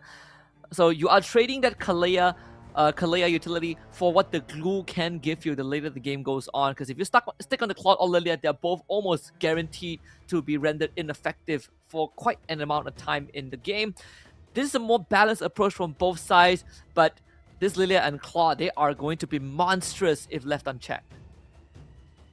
And let's see if Tenacity will be able to check the bacon time priorities in the last two picks. The Lilia and the Claude were selected in the slot that's usually saved for responses, for rounding out your draft. I'm just telling the enemy team we found the two picks to deliver us a win. We also have to look at how the Kang on this Phoveus will handle his entry in team fights. The biggest effect of the glue to a Phoveus is that it makes the Phoveus look a little bit riskier. Any other EXP laner would make the Phoveus look terrifying. The glue would make Kang think twice about some engagements, and that moment of hesitation might be the room of difference that would either lead to a win or a loss. There's still some window for Kang to win out that early game into Song Jin-woo, as long as he takes smart trades. It's not mandatory, but it does alleviate some of that pressure. But once the glue gets some items, then that would be off the table. So you really only have maybe 2 to 4 minutes to make it happen before Song Jin-woo cashes in on a Molten Core and starts turning the odds around. Before that, you have better wave clear, you have better odds of securing the XP crab. And even when joining fights at level 4, your dive to the back is slightly stronger. Yeah. You see there the damage here, not like the last one. Spider-Miles and X-Short making it a little bit more hard for BS. The rapid boots on a Khalid, monstrous, because that just gives you just a little bit more room to quickly get that enhanced basic attack off through the Sandwalk to start off your Desert Tornado chain. Always appreciate that pickup on a Khalid. 4 seconds until this turtle spawns. Water, doesn't look like he's going to be going for his purple buff first. Let's see if that timing will change. The Spider-Miles and X-Sword will be pushed back behind their tower to try and clear. Oh, nope, that's the power of the Lilia. Yep. It's pretty hard to take priority in bushes when the Lilia will give you so much vision. So people needs to be careful because doesn't really have a Purify to work with. And Song Jin-woo, he's gonna start waltzing in. Patrick at the team, he has no getting control out of the fight already, but they do get the root on the Kang. Kang ends up going down. And Song Jin-woo, he has level 4, so now he's starting to become a threat. Gunsto shows up with the blazing duet. BMI forward, finds himself a kill, and Purifies out of harm's way. Griff, bit late. Crimson Beacon gets deployed by Lord Guys. They get the lift off, and they catch Guns on the way back. 2 kills with Tenacity. Early 5v5 as both gold laners left their lanes, and we see exactly what Glue brings for the team. Kang finds water. Spider-Miles got the last hit on the turtle because Kang was clutch with the kill, while B-Boss found the glue and a double kill. Out of nowhere, Kang comes back just in time. The fight dragged on for a bit too long. And Bacon Time's fallen members have enough time to respawn, take the river current, and rejoin the fight. And you know it, Phoveus and Khalid in these early game scenarios pack such a punch. Water, I think, didn't have Retribution to work with, so they just dunked on him. So all things considered, Bacon Time, they get a win off of that. Great recovery, and yeah, Tenacity might have overstayed a little bit in building an advantage. Thought they could have gotten the turtle a little bit quicker. That moment of hesitation leads to Bacon Time getting turtle number 1. We've got ourselves a series and now a game 2, folks. This might not be the sweep. The Tenacity thought that they could get so far. The Khalid and Lilia together have been stopping BS and Lord Guys in their tracks. Water looking for an entry, but Spider-Miles uses the Raging Sandstorm to deny that. Better be safe than sorry, because there's a very good chance if Blaze Surge connects, it will lead into a Tsunami Slam and then a lift by Lord Guys. But no Raging Sandstorm means Khalid will have slightly lesser impact in side lane ganks. Although I don't think Spider-Miles is too bothered by that, as he will be back up for the second turtle, which again is at where the XP laners are at. So Kang and Song Jin-woo will be able to join the fight easily. Okay, Bacon Time taking great control of the river, but in the bottom lane, Water and Song Jinwoo, just a little bit of pressure. Won't be able to take Kang dangerously low, so the Fovies will be active for the next fight. So far, river control working out very well for Bacon Time after the win that they got in the previous Turtle. Buffs first for the two junglers, orange, purple, just to make sure that whenever they finish this, it wouldn't lead to an invade, but Water will be thinking about whether he wants to get his buff first. It looks like he will. Bacon Time, can they snuff this out and just go for this turtle before the Suyu can even make it? Doesn't seem like that will be the case for now. They did clear the bottom wave though. Song Jinwoo will have to deal with that. And because of Kang's early double kill, he actually completed a Radiant Armor. He didn't complete his boots, it's still the basic one, but that Radiant Armor is going to allow him to stay in the fight a lot longer. Same as, I think, Lord guys at Exort, they're rushing for that glowing one as fast as possible. Unfortunately for this Kalea, trying to find a target is actually incredibly hard. The targets you want have Purify, and one is very mobile in the Harley. The other ones are just you sabotaging your own team. Okay. Tenacity still trying to find the right angle to go. Who's gonna commit the hero turn first? See that Song Jinwoo. Exort, Spider-Man, 3-man raiding sandstorm as Kang walks in. They fought an early Crimson Beacon, VS also out of there. Purify used to negate the Tsunami Slam and the Tidal Slam. And Guns is able to get out of there. Song Jinwoo not able to stick onto him. Both teams ending up disengaging without any casualties. Oof. It is a standoff for Turtle number 2. No clear advantage yet, but B-Boss decides to go for the call to rush it as Water already showed that he used Queller. Still has his retry, but Tenacity just give it up and Bacon Time will get Turtle 2. 2 for them. It looks like we might be on the way to, well, we already are in a much more competitive game number 2 compared to earlier. Seems like the Lilia and the Khalid really were what Bacon Time missed. A duo that could just dominate in the center of the map. B-Boss, a much more comfortable game this time around. Great lane priority, great zone control, and just a very flexible way of starting fights. It can be Kang, it can be Spider Miles, heck, it can even be B-Boss finding a deadly magic onto a crucial target. And the Purify, again, one of the most important tools for Bacon Time. As long as it's on, it's almost impossible for BS to do his job properly. Tenacity now looks at top side to see if they can finally get their Harith out of lane. Guns with the golden staff and a slight advantage over the Harith. Still on the way to the Feather of Heaven in the mid. Lord Guy is forced to use the Crimson Beacon because of an attempt. Meanwhile, Guns forced to use the Blazing Duet. Water dives in with the Purify, just enough CC immune. Here comes a Raging Sandstorm by Spider Miles. On point. Bacon Time. Good stuff. Gun stacks up on the max art of Thievery. Blazing Duet clears the way, wins the trade, and was able to avoid BS's abilities and wait until the last second before the Purify. Again, such a strong tool, a true game changer in this case. And now they get to spill that advantage over to where the Harith is at and finally free Guns from the lane. They're gonna be cutting behind the turret, and Guns will have the space to take it down. Well into the mid game, getting closer to the 12-minute mark. Well, okay, not that close. It's still a good amount of time. Finally get a tower down, but Lord 1 could be a big one. Whoever gets this, if they get it with a comfortable win, as long as they don't lose too many members, they should be able to take control of the game up until the 14 to 15-minute mark. Tenacity is still close enough in the resources. It wasn't a terrible time for them, but it is a 2-level lead favoring the Claude over the Harith. But it is a Harith. We know, even with just one item, that dude, he hurts. And because of the comfortable lead that Bacon Time has, Kang can now walk into the face of Song Jinwoo and really start to apply pressure. The good in from BS, they're trying to look for the jungler, but good Raging Sandstorm to deny that, and the slam dunk again, giving Spider Mouse not just the kill, but the objective for his team. The rest of Tenacity forced to back off. Great play there by Bacon Time. They read the situation well. I don't think Tenacity knew just how fast Bacon Time were rushing the Lord. I'm thinking that they were expecting Bacon Time to just try to bait out a response and eventually turn on the hero. But no, instead, Bacon Time shocked them. Water was way too far. And they just rushed the Lord instead. Great call. Truly the embodiment of pros don't fake. Yeah. Yeah.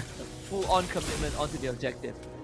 Bottom tier 2 gets taken down as Bacon Time looks to sync up the wave, and they're perfectly in sync.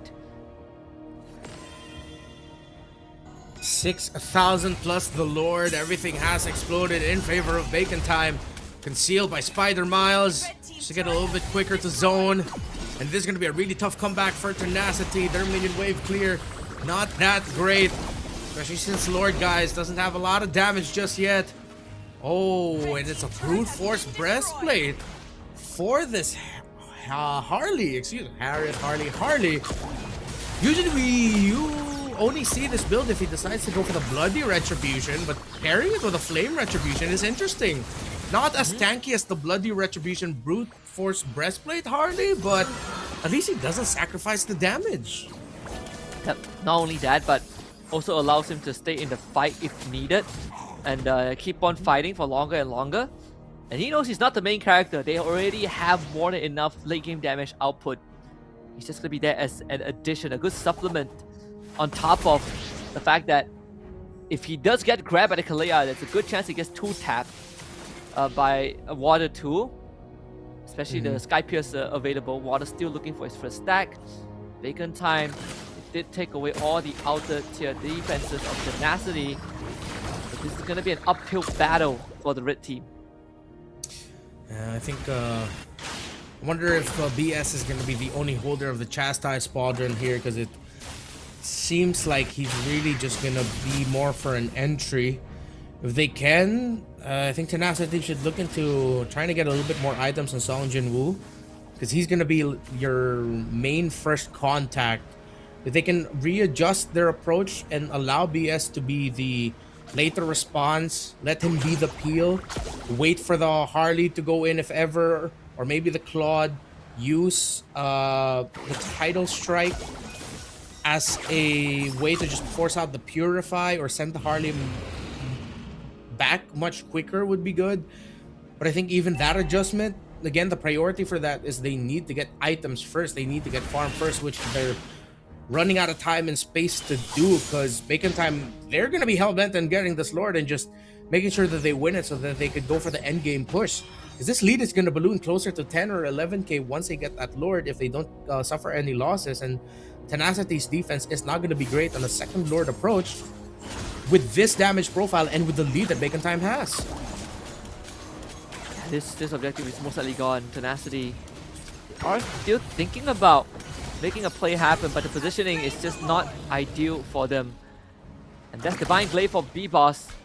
Bacon Time have all the items and all the tools that they need to convincingly win a team fight and look for the end game. That game tree looking more and more possible right now for Bacon Time.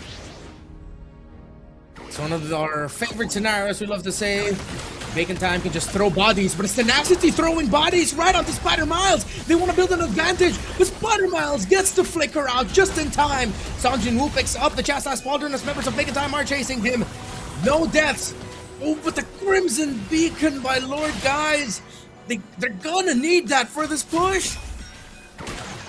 Good stuff from Bacon Time, really forcing out all the tools. Song Jinwoo though, not so lucky as he's forced to run away. As the mid inhibitor going down. The Tenacity put a stop to the remainder of the stage. They clear out the Lord. But Bacon Time, very systematic with their approach. Tenacity, they are the ones who are sort of in the predicament of a lot of the teams in the previous games we watched. They have Harif, sure. They have Suyo for the damage, but everyone else is just utility. It means that if Bacon Time can prevent Griff and Water from dealing effective damage, then it's as if they shut down the entirety of Tenacity. Exactly. Still a massive lead for Tenacity to crawl through. 15 minutes in, getting there. They haven't even crossed the 40,000 gold threshold. That's how you know it's gotten really bad for them. Bacon Time comfortable in going into more advanced positions to hold the river and hold the jungle. They will continue to try and take resources out of Tenacity. Will get dragged back by the down wave. Kang will be stuck on. The Black Shoes actually onto Exhort somehow. But still, Bacon Time able to zone away the rest of Tenacity. Now Exhort is going to wait out the grab. Song Jin-woo completely isolated. They're trying to run away but gets dragged back. Kang finds the kill. Deadly Magic onto BS. He gets slowed down. Spider-Mouse continues to stick onto Tenacity. Lord Guys able to bail his teammate out. Water escape. Bacon Time settles for 1. Black Shoes was perfect. Looks like Song Jin-woo really was just locked in on making sure that Exort would be the one brought back and see if they could force that Black Shoes out early. But since he got misplaced, missed the slam goo left behind, and now it's still Bacon's time. 3 core items for the Harith, but without the Divine Glaive, it's gonna be tough. That's clearly the item that he's working on next. Exort just locked in his 4th core item. The Juicin also had to go for a more defensive route. Went for the Clock of Destiny Radiant Armor. And then the only damage item, utility item that he has is the Glowing Wand. There's still a okay amount of damage, I guess, for the Clock of Destiny, but you think of it really more for sustaining yourself. Yeah, and again, BS hasn't been able to do much on Kalea just because of the draft that Bacon Time has kind of put together. It's gonna be Lord number 3 for Bacon Time. This is where they're gonna look to end the game unless Tenacity pulls out something out of the hat. But there isn't really much option. Sure, Song Jin-woo, the target that he wants to slash on is Exort and guns. But the next question is the follow-up going to be there? Because if they commit to a full dive, they might actually just end up getting wiped. So Tenacity might have to start getting creative with how they approach Bacon Time. Let's see how creative they can get. Lord marching through the mid. You've got a healthy flow going in through the sides. But with the minion wave not cleared out in the mid for Tenacity, the Lord will be crashing in mid first. A nice little bit of minion wave manipulation. But here comes the waves, and here comes Bacon Time. Playing it slow and steady. Conceal use Spider Mouse, cutting off some of the key supply lines. Kang also able to constantly hold the front. Tenacity should have damage to deal with the Lord with Water and Griffith. The blue Song Jin-woo sticks onto his target. They get the pullback. Lazy Duet gets used. Bacon Time fighting it out. Another good pull, but they do lose Kang already. Spider-Man still alive. They finally get Tsunami Slam into an execution. That is the Hardy gone. B-Boss is dead. Guns trying to fight it up, but the damage is there. Exort bails out his marksman. Goes again with the Black Shoes executed, but Guns now has space. Water though, the base! Take him down. He's going for the base. Guns does just enough to blow up the crystal, and Bacon Time finds themselves in another game against Tenacity.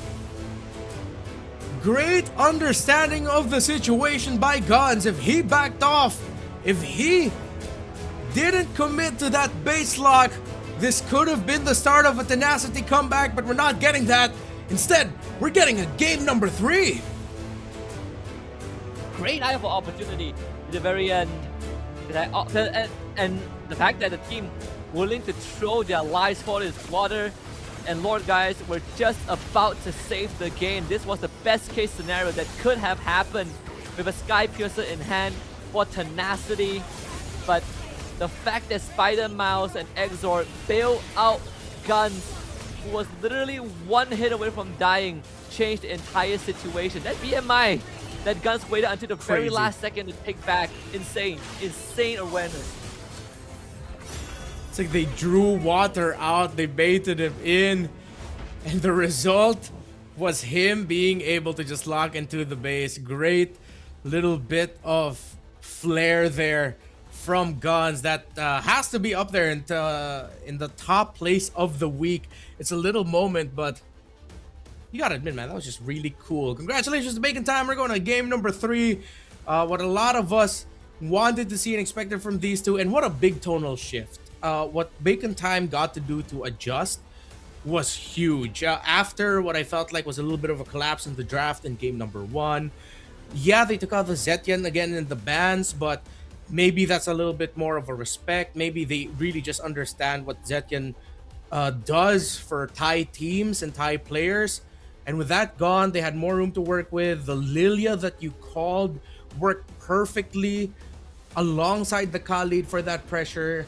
And it was just great. It was a great draft, great decisions, and they executed the plan. Not perfectly, but really, really well. Gave them a very good fighting chance, right? It allowed them to amass a big enough lead to get to the end game scenario, because I think in any other situation, Tenacity would have had a very good chance of coming back into this game, and they almost made it happen. But this time, it's Spider, Miles, Khalid that really set the tone for the team and allowed them to play aggressively into Tenacity with the amount of setups, and not to mention securing the Lord for his team, securing the first turtle for his team. This Khalid goes above and beyond to get the job done. Decided to go for the, of course, Rapid Boots Rush and then Athena Shield as the priority. Just why it felt like the Juice and the Harith were always in quite awkward spots. It never really felt like they were doing enough damage onto this Khalid. Little bit of great itemization. Usually we see Khalids want to go for things such as Thunderbelt, an even greedier build would be going for the Heptases. But Spider Miles knew that he needed to be a strong front for the team. Just absorb damage, just straight up eat it. And if he survives long enough, then it's really good for the team, because the Desert Tornado, despite not packing any damage items, still would be a big threat to heroes such as the Suyo that never really got the flow, unlike the Joy in the previous game. And to add to that, it even made Lord Guys go for a very awkward build, having to go for COD, then having to go for Radiant Armor after the Glowing Wand, losing a lot of the potential damage that they could have had. Yeah, because usually you don't really go for the COD this early on. I personally still felt like you didn't need to rush the COD. Glowing Wand into maybe a Blood Wings or Radiant would have done the job, but Lord Guys really playing it super safe, even though he wasn't really threatened most of the time. Just some small nitpicking. I don't think it would have changed much in the grand scheme of things, but it would have given Tenacity a slightly better fighting chance in that mid game if they just had that heal reduction slightly earlier into a comp that, you know, benefits from it. Yeah.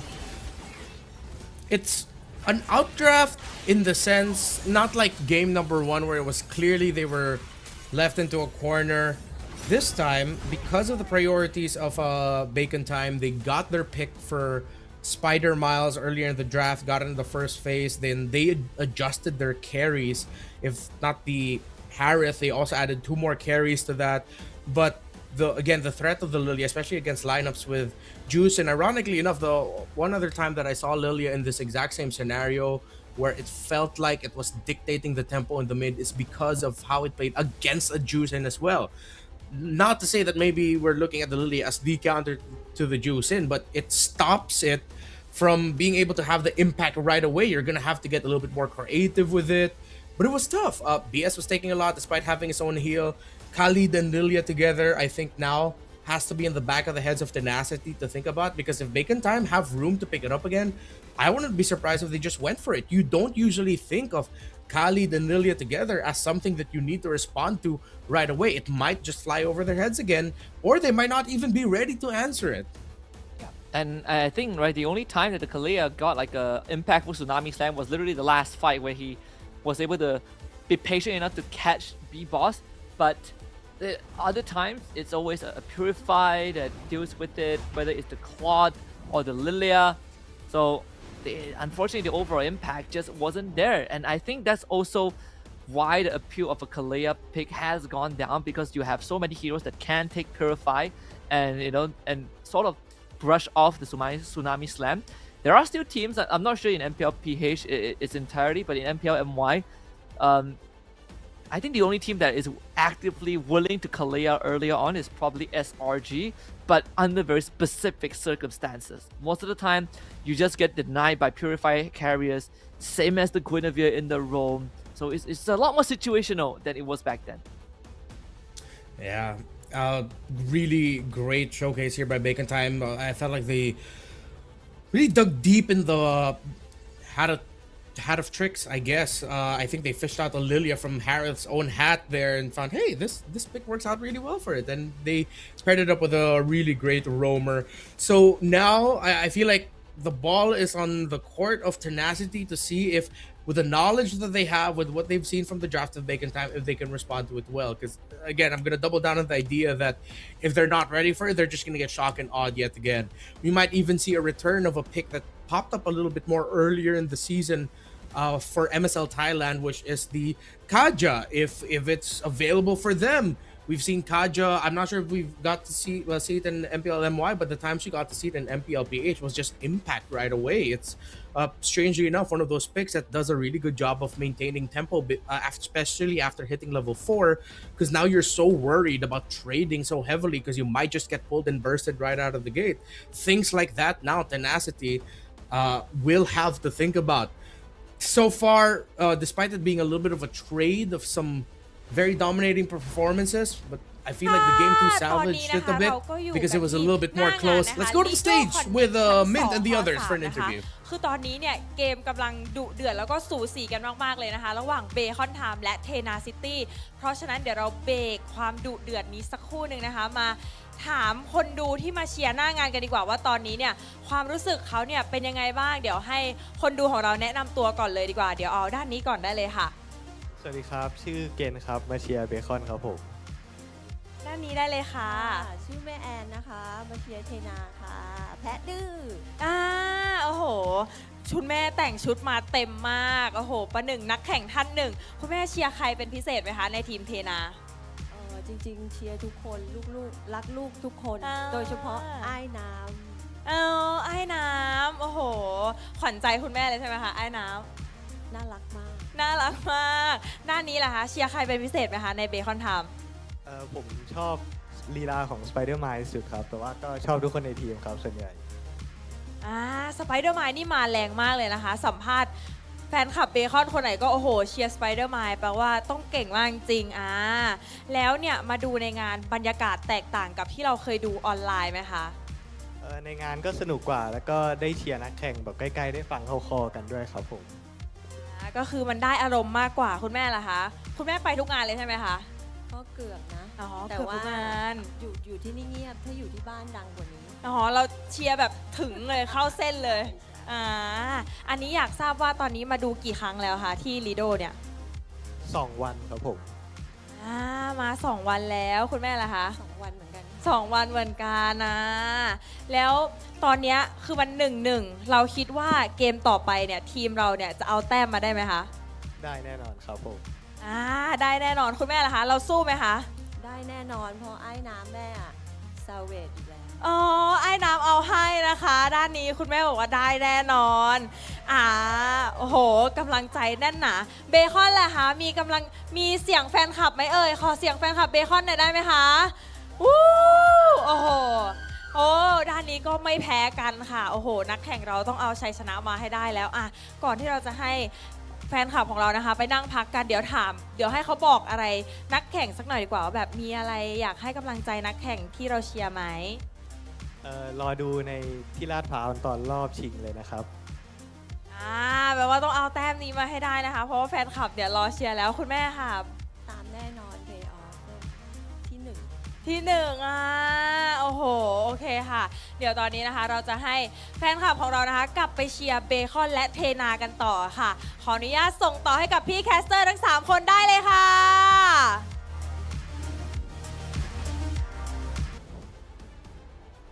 Sometimes I wonder if Minnie knows us or if she knows that the English broadcast also gets to like see her segments. Hey Minnie, if you ever get to see this, hi. I just wanted to say hi. Don't look at me like that. It's just a hello. Great hearing from the fans over in the arena of MSL Thailand, of course. You see the community there being active. Of course, exciting times for them. We are, after this, week away from their first ever playoffs, and I'm pretty sure that the level of competition there is going to get even higher. So far, Bacon Time and Tenacity have really set a good bar here. Again, these are 2 teams that already have their playoff slots. But Bacon Time and Tenacity are fighting for that coveted second spot in the standings to see if they could just skip through the first round and immediately make it into the second round. And so far, it's going to be tough to call, man, of who could actually take this. It's been a trade of dominating wins, though Tenacity was a little bit more competitive compared to Bacon Time in game number 1. But Bacon Time coming out of the gate with the draft in the second game, it feels like one of those scenarios that maybe the coaching staff and the players have just adjusted and realized, okay, so this is what we need to do. Yep, I think the second game is probably the most, I think, even and competitive game we've seen today, at least. Both teams are really fighting back and forth. I say that even though Tenacity was down 9k at one point, but I also did mention that they might be down 9k, but they can still come back from that, right? It really felt like a game 1 where Guns was on the carry. There was always a window back into the game. It's not a complete wash, and it got determined just by an early snowball by the victors. So I think game 3, I want to see what changes in the draft, because we did catch that the Guinevere finally considered in the bans at least. The team shifted away from the Zetian by banning it out. The Drusin gets picked up, which is completely different from the trend we've seen in the previous 3 games. So if the Phovis is so valuable, I wonder if Tenacity will go back on blue side and ban the Phovis instead. Yeah, that's true. The Phovius was actually a big impact with it being the first pick. And if Tenacity does go blue side, let's see, their bans back then were Uranus, Phovius, Juicin. So they also realized and at least acknowledged in game number 1 how problematic a pick it is. They decided to give it in game number 2, although I felt like they had a respectable answer for it in the Phovius. But I believe there was also just that one moment, that big trade early on where we thought Tenacity would win it. They overstayed, which allowed the Phovius and the rest of Bacon Time to come back and contest it heavily. So now we enter game number 3, the final one for this best of 3 series. And we are going to Expanding Rivers. Let's see who's going to go on which side. If Phovius will be another big factor in the draft, Husky. And this one is going to be pretty important for both teams. Tenacity wants to remain there just to get their secure the top 2 slot. Bacon Time again can be part of the cogs, changes that around so far. Phobius still left open. Uranus getting banned out. No Zetian, no Fanny, no Freya, no Marcel. Susin, the last man to get, last women in this case, to be eliminated. Now Bacon Time, they go for the Phovis first pick in the second game, and now they have another shot and taking the Phovis again. I think it's not too bad of an idea to go for the Phobius if they so wish to. Again, a good answer to the Harif, a good answer to the Arlo that we saw in game 1. Sure, the glue is a counter to that, but the foundations that the Phovis provides for a team is just too good to pass up sometimes. So Guinevere still left open. Harley is still there. We go for the Harif, and Hylos is a decent response. Hylos has a solid doorstop, but also having the Harif as an ultimate late game. Another way to approach this is that Bacon Time can pick up the Claude right now and just take the Claude and Lilia.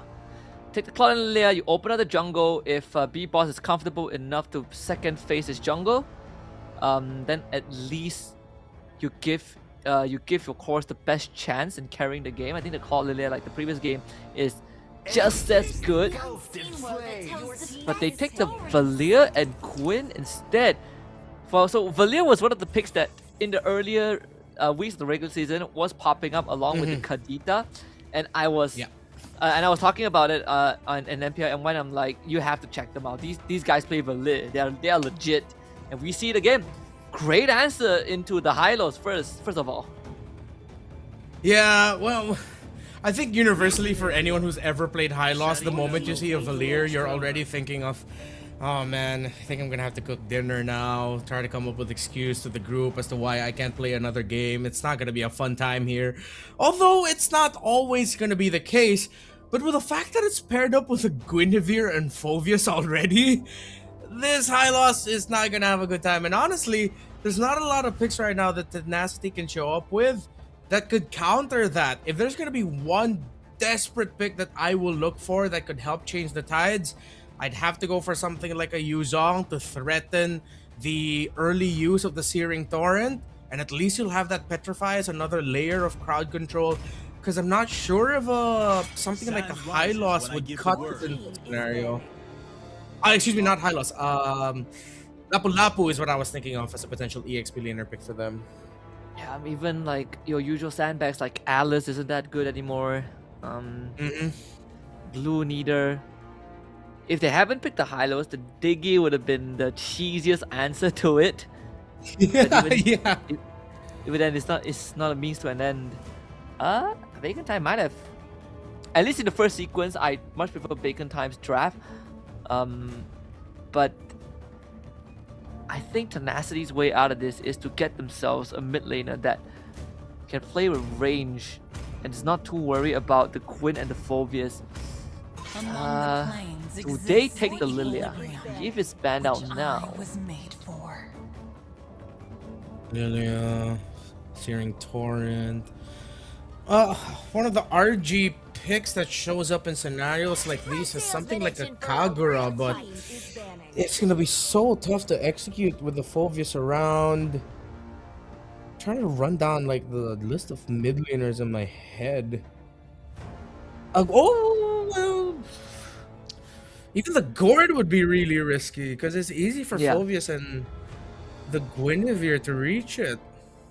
Yeah, it's true. Unless you take Farsa and then Farsa and Purified, right? That would be like the only other way, but you have to play quite a heck of a game.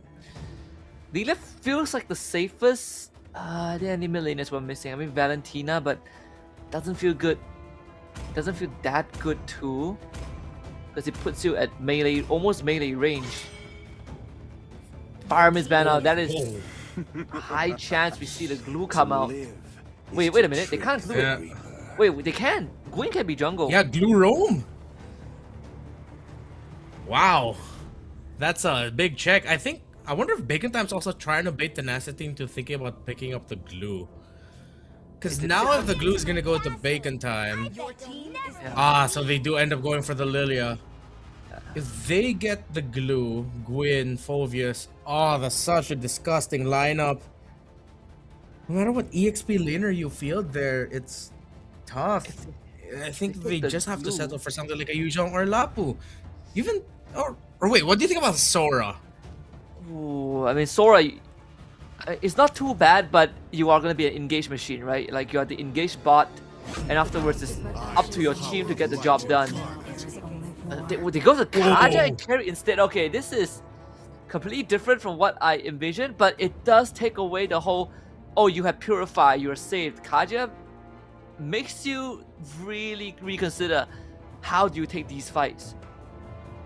Yeah, really crazy. It's a possibility that I posed this well earlier, that Bacon Time might dig deep and go back into some crazier picks from the earlier weeks of MSL Thailand, and they do show up with it. It's the Kaja, and then the slot that they showed up with earlier with the Kali.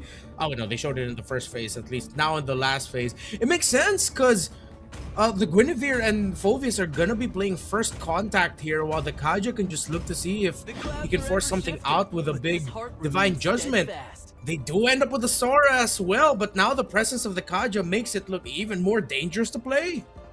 Yeah, it's sort of like the best option out of everything else remaining. Although I would say that for Bacon Time, they are an incredibly sticky comp. I feel like it's so hard to shake off any one of them. But for Tenacity, if they can go to get a decent setup with Sang-Jin Woo, they have a good chance to end the fight before it truly gets out of control. But a lot is going to be riding on his shoulders. This looks like it's going to be a really tough game for Tenacity.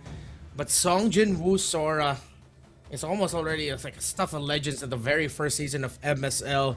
Just when you think that he'll have a hard time or he can't make a play, he does find the play. But with everything Bacon Time has, they have all the tools to stop that. But maybe he just needs to take it to the next level. And we've already seen that he can. Game number 3 in a series that's looking to decide and influence the picture of the top 2 spots heading into the playoffs. Who is gonna take this? As always, we have to look at the center of the map and how well both row mid duos handle the trades. So we're pointing out that Lord Guys decided to go for the flicker, and sure, you can flicker away if you see a threat, but if someone catches you, if Kang flickers Dark Waves or B-Boss lands a spatial migration, you are as good as dead. The Lord Guys needs to be even more careful, a lot more cautious with how he approaches some of these blind spots on the map that even BS wouldn't feel too safe walking into blindly, because the amount of ways that Bacon Time can easily punish them. Good gank earlier on from Water that should free them up in the mid lane for priority, and also soft them out Spider Mile so that he can't really rotate in other lanes. This should open up an invade.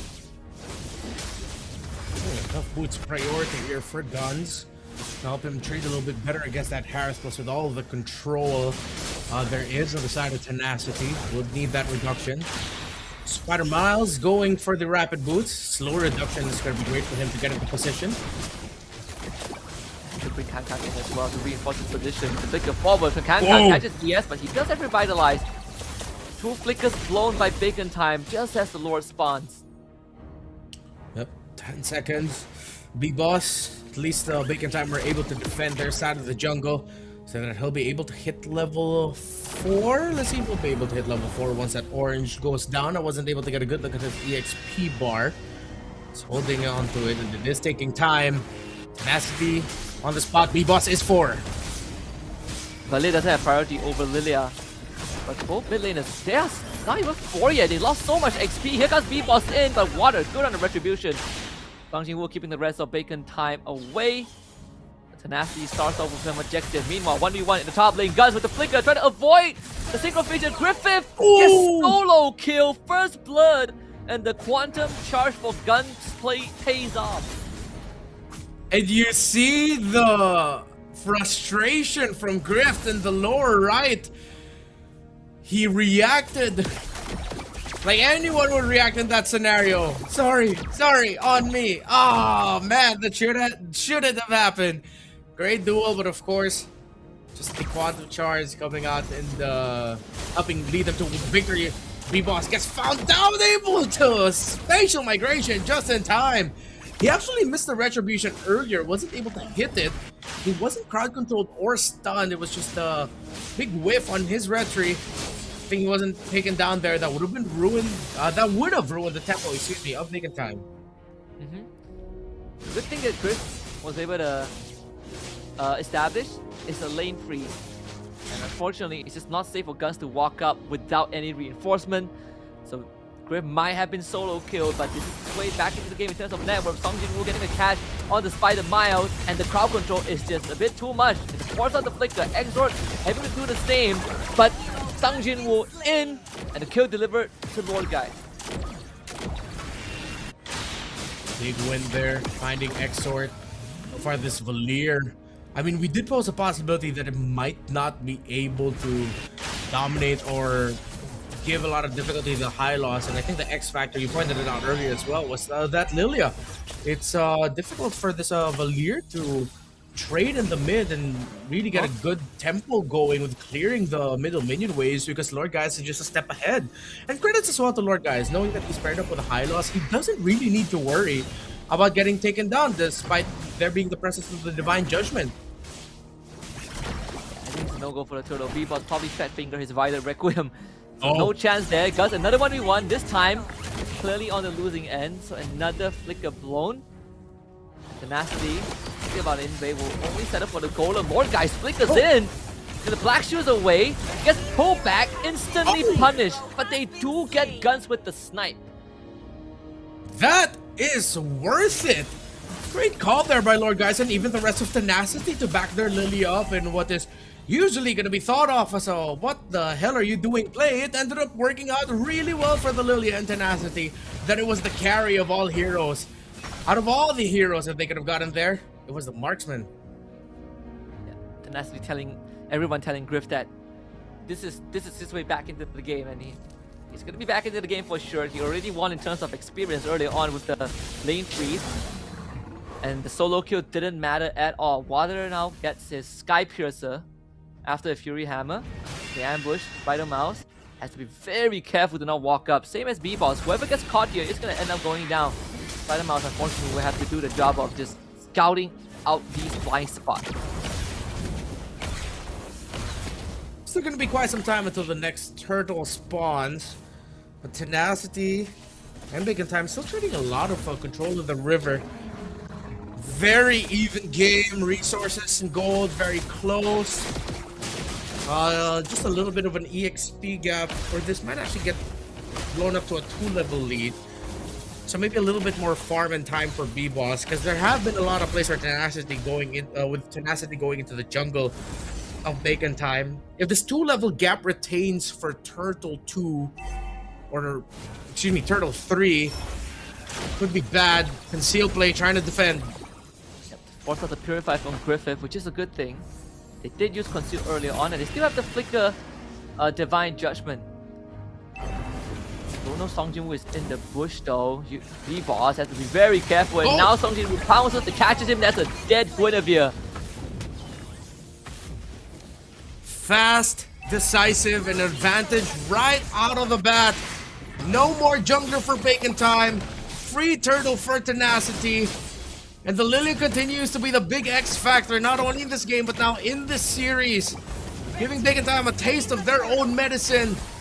The Roman trio of Bacon couldn't get their game going. Here comes a glorious pathway entry by Tenacity as they look to just take the tower down in mid. I was very, very surprised that Valir is the hero of choice. They commit for the pullback. They better get Lord, guys, and they will get it. Guns with the collection. Violent Requiem, good follow-up.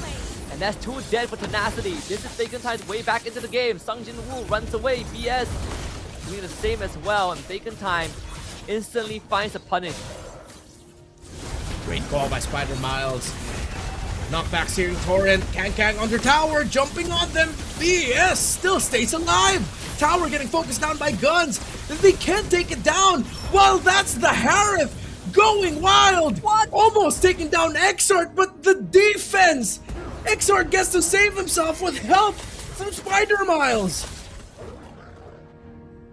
A firewall in the most literal sense there. I thought Exort was dead in the waters, and Bacon Time, they had the right focus. They realized that they need that tier 1 mid, but Griff also did a fantastic job in just blowing up the minion wave. Both teams walk away with no more casualties than what we witnessed earlier on, but Bacon Time have definitely salvaged the situation of what looked like a disaster of losing B-Boss earlier on. And a lot of it is thanks to Spider Mouse initiative. He's going for the Fleeting Time next, but the Fleeting Time, the Winter Crown next, sorry, for B-Boss. And the Fleeting Time most likely for Spider Miles. Still very close between the 2 gold laners. Winter Crown now for Gwyn. And this could be the start of more surprising plays coming out of Bacon Time. Historically, when the Guinevere rushes to a Winter Crown for the second, you can expect a lot more risky plays because you have that extra layer of being able to survive. And it forces Tenacity to use a resource if they're not careful. They use too much and waste it all in the Winter Crown laden Gwyn.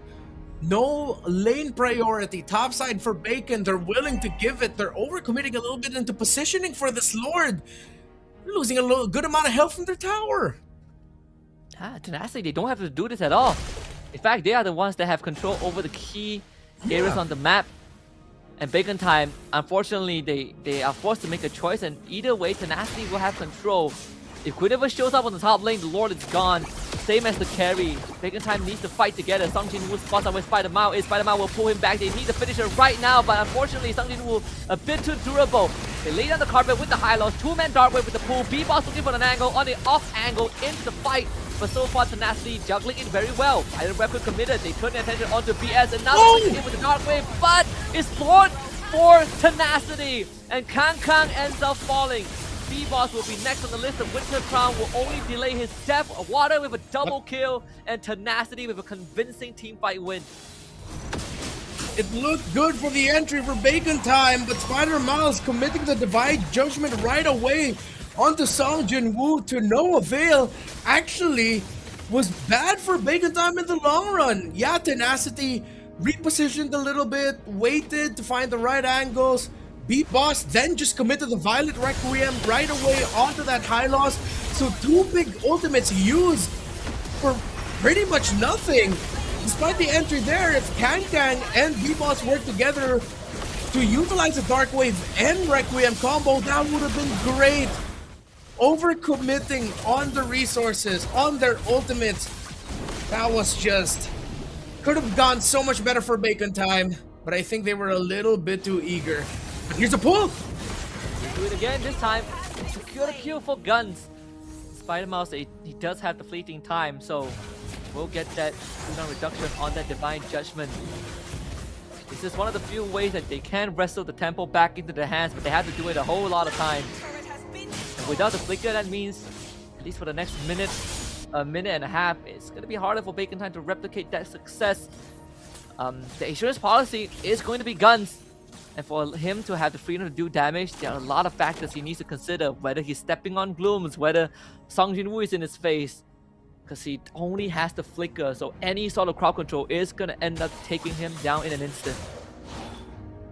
They have a great combo to provide all the space for Guns in the Phoveus and Guinevere. If they just get that right, Dark Wave into Requiem, you even already have the 3rd item for the Gwyn here. It should be the step in the right direction. I'm not going to say that that's immediately going to lead to a win. Because if either the Sora or the Harith, or most importantly, even that Suyo, if they make it out alive from that, then that's going to be bad news. But if they get that right, it's a step in the right direction. Why? Boss just face checks the push like that. And that's going to really hurt because they will lose priority over the Lord positioning. Oh, you can see the reaction of B-Boss. He laughs it off. He knew that that probably should not have happened. That is frustrating if you're Bacon Time, man. Yeah. That's another problem of this draft, right? We don't really have anyone that can reliably walk into the bush. Wherever BS and Song Jin-woo are posted at, that's a no-go zone. Kang doesn't want to do that. Neither does Spider Miles, so no one... Like, they are willing to flicker initiate, but if they have no vision, then they would be very hesitant. Exo somehow presses his ult already, just to check the bushes, but without his ult, this looks so tough. Spider Mouse doesn't get the Divine Judgment. More guys with the black shoes. It's a nick of time now. Spider Mouse is completely out of position. They jump onto the high lows and they were able to burst him down in time. Another knock of a B-Boss into the Winter Crown to draw some time. B-Boss is now out of there. Bacon Time somehow turns it around. They have to go back and manage minion waves though. There's no threat of a split push, but they don't want to lose towers in this scenario. They'll be able to handle Pop. I think they can afford just another flow out of their minion waves down bot. Enough time for them to work with a 30-second window. Spider Miles, and he is dead, so no Divine Judgment. I think he just came back off cooldown. Kang next on the chopping block. It will be Song Jin-woo in. They lay down the Diamond Force. Kang melts. And now they have to make a choice. Bacon Time. Is it the Lord or is it the kill? It seems like the Lord will be the option. Default objective. Bacon Time still in it. Bacon Time made it all work out in the end. The damage and the space created for Guns to keep Tenacity at bay means that they get a Lord push out, and this is Lord too, but the minion waves don't look that healthy. They're gonna have to go with this Lord to see if they can get a push for it, but it's such a risky spot. Try and blow up the high lows as soon as possible. Guns gets the job done. Song Jin-woo not able to bring it back to the team, but he's stepping onto the landmine, but the damage from this late game carry too much as Lord guy dies. Water goes in, Divine Execution gets dragged back by the Divine Judgment, and a triple kill for Guns. And now massive disaster for Tenacity. They have empowered anyways from all lanes and the Lord barreling down bottom. It was the correct call, but Much better response and defense from Bacon Time. Guns using the flicker to avoid the shifting skies, then also being able to sidestep the chase on time from water. Spider Mouse with Divine Judgment. Bacon Time look to end it. Yes, he'll be back. He does have the red carpet. Can he lay it down in time? They need to clear the lore for a Sunken Wolf. Needs to disengage. Immortality for BS. By the Requiem use, BS will come back to life. Because of the item, they drag back the Harris. Harris is now gone. Crystal under siege. Bacon Time coming back strong. And they will reverse sweep the series and take down Tenacity 2-1. What a series! A banger delivered by these two. They traded out dominating wins. But game 3 was much more competitive. It didn't look good at Bacon Time at one point. Bacon Time 100% securing their playoff slot. Just in case you didn't know, they are safe. They are going to the playoffs, and they have made the race for top 2 look even more exciting. We'll get the update later on in Series 3. But Bacon Time can be very happy with this result. They are threatening Tenacity spot. Tenacity will have a lot to talk about.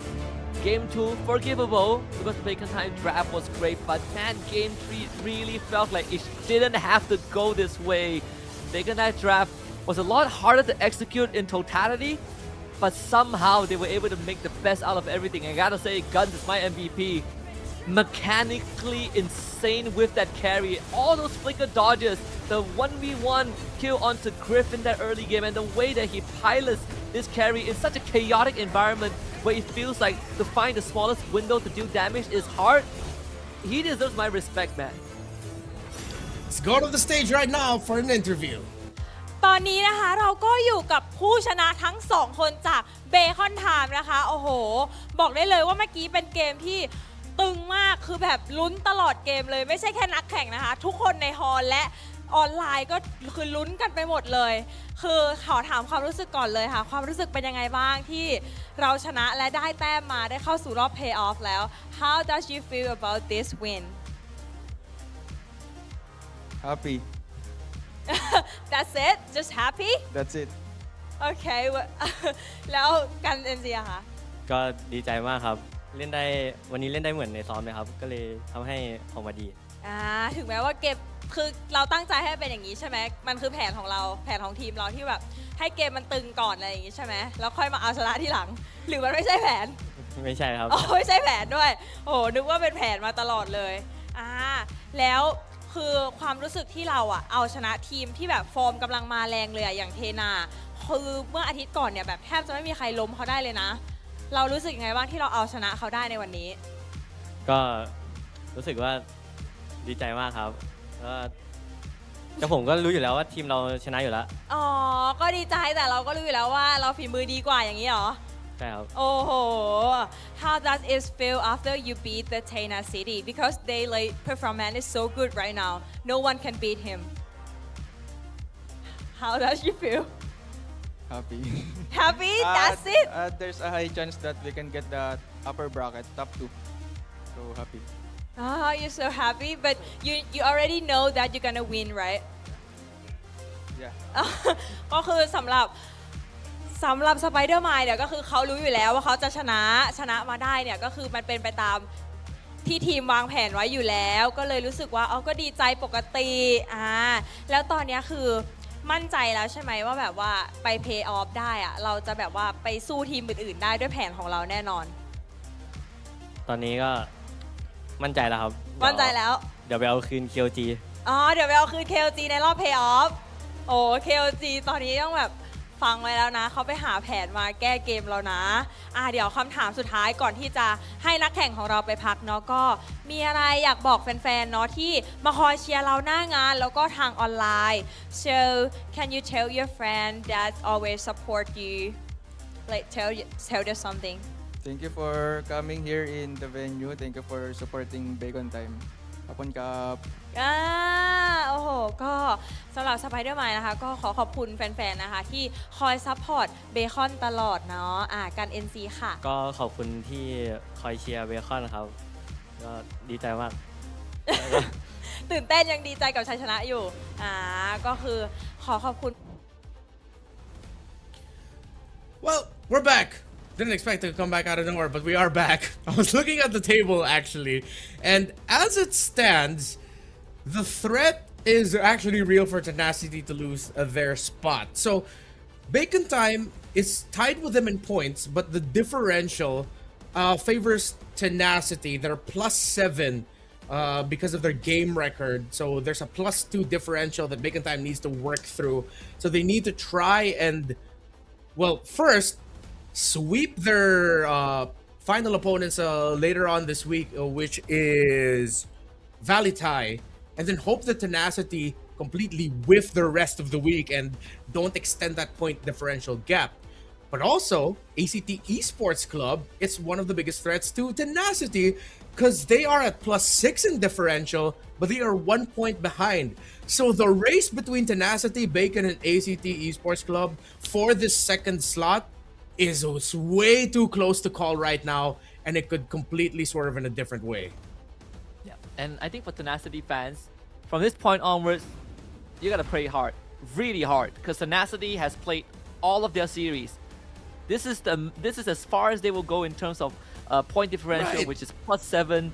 But for ACT and Bacon Time, especially Bacon Time, they have 2 more series coming up. ACT, we'll see them later on, and they also have 1 more series on Sunday. So if anything, Tenacity is actually in the most vulnerable spot on that leaderboard. They could easily lose the slot as long as Bacon Time gets another sweep, as long as ACT wins 1 series. Either way, I think Tenacity's odds in top 2 are pretty slim. Oof. Good, thank you for reminding me about that. It is Tenacity's last game in the regular season. Oh man, Bacon Time and ACT.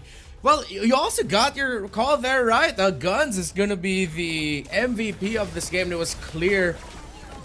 We were chatting about this behind the scenes. It's crazy how your exact words were. Spider-Man was probably thinking, my jungle face checked the bush, and we somehow got Lord afterwards. But also add to that, Guns decided to just pop off and show up. It's like, yeah, I think it's time. It's time for me to finally show what I got, and he gets the MVP of the game. Yeah, because the chain of events, like the trades were not bad from both teams. This was sort of the point where it really felt like, okay, Tenacity, they have control of the game because Bacon Time committed everything, and somehow Tenacity just powered through it. And then they follow it up by, oh, the Queen of the face checked the bush and just absolutely got blown up. I think it was this moment, Vegan B-Boss instantly destroyed. They lose priority in lane, they lose priority over Lord, and they somehow not only get Lord, but they win the fight. They pick up 3 members of Tenacity and they just ran it down mid. The chain of events couldn't have been crazier. I think also in the long run, the moment Song Jin-woo showed himself and tried to burst down the Kaja using the shifting skies, actually ended up hurting their attempts there. Here it was just the gun show, man. Spider-Miles held on to his DJ really well. He was protecting, waiting for water to go in. It's a huge difference to what we saw from Bacon Time heading into this, which was just a bunch of questionable decisions, like as you mentioned, face checking the bush. Even before that, using ultimates at the wrong time, wasting some ultimates, not getting their combos off right in time. And then whether or not it was someone in the team gathering everyone together and then just making that call saying, hey, we gotta get everything in line here. No more wasting abilities, no more really risky bush checks. It looked like it ended up becoming a big swerve. Bacon Time finally locked in, and then Tenacity was the one looking a little bit more desperate, not respecting some timings that Bacon still had that they very smartly held on to. We talked about this Valir as well, not getting the right opportunity to trade out well against Lord Guys, but Lord Guys went down way more. Exort only had 1 death here, along with Spider-Miles. I think also for Tenacity, in the final moments, of the game, especially when BS got picked up and then it led to Water getting caught by Spider-Miles. There's a tiny bit of me that felt like they probably went to autopilot, right? Like the players started to really just rely on just raw instincts and mechanics, but also having the fleeting time on Acadia really starts to throw off timings for your enemies. Like, it's harder to effectively keep track of the availability of the Divine Judgment, which is why we saw like 2-3 Divine Judgments in the final sequences of that game. And unfortunately, the Immortality timing was also just slightly a bit too late for BS. He would have really appreciate having it when he got jumped by B-Boss. I think these really tiny moments that made the difference in the grand scheme of things. And it just goes to show, for general viewers, usually even when we're casting games, our attention really goes a lot towards the big moments, big sets, big plays, but it's the little things that eventually add up to much bigger results. The missed timings of when you decide to check, your own missed timings of when you decide to use your own abilities. In the long run, especially in the late game, it becomes even more costly. That is our second series.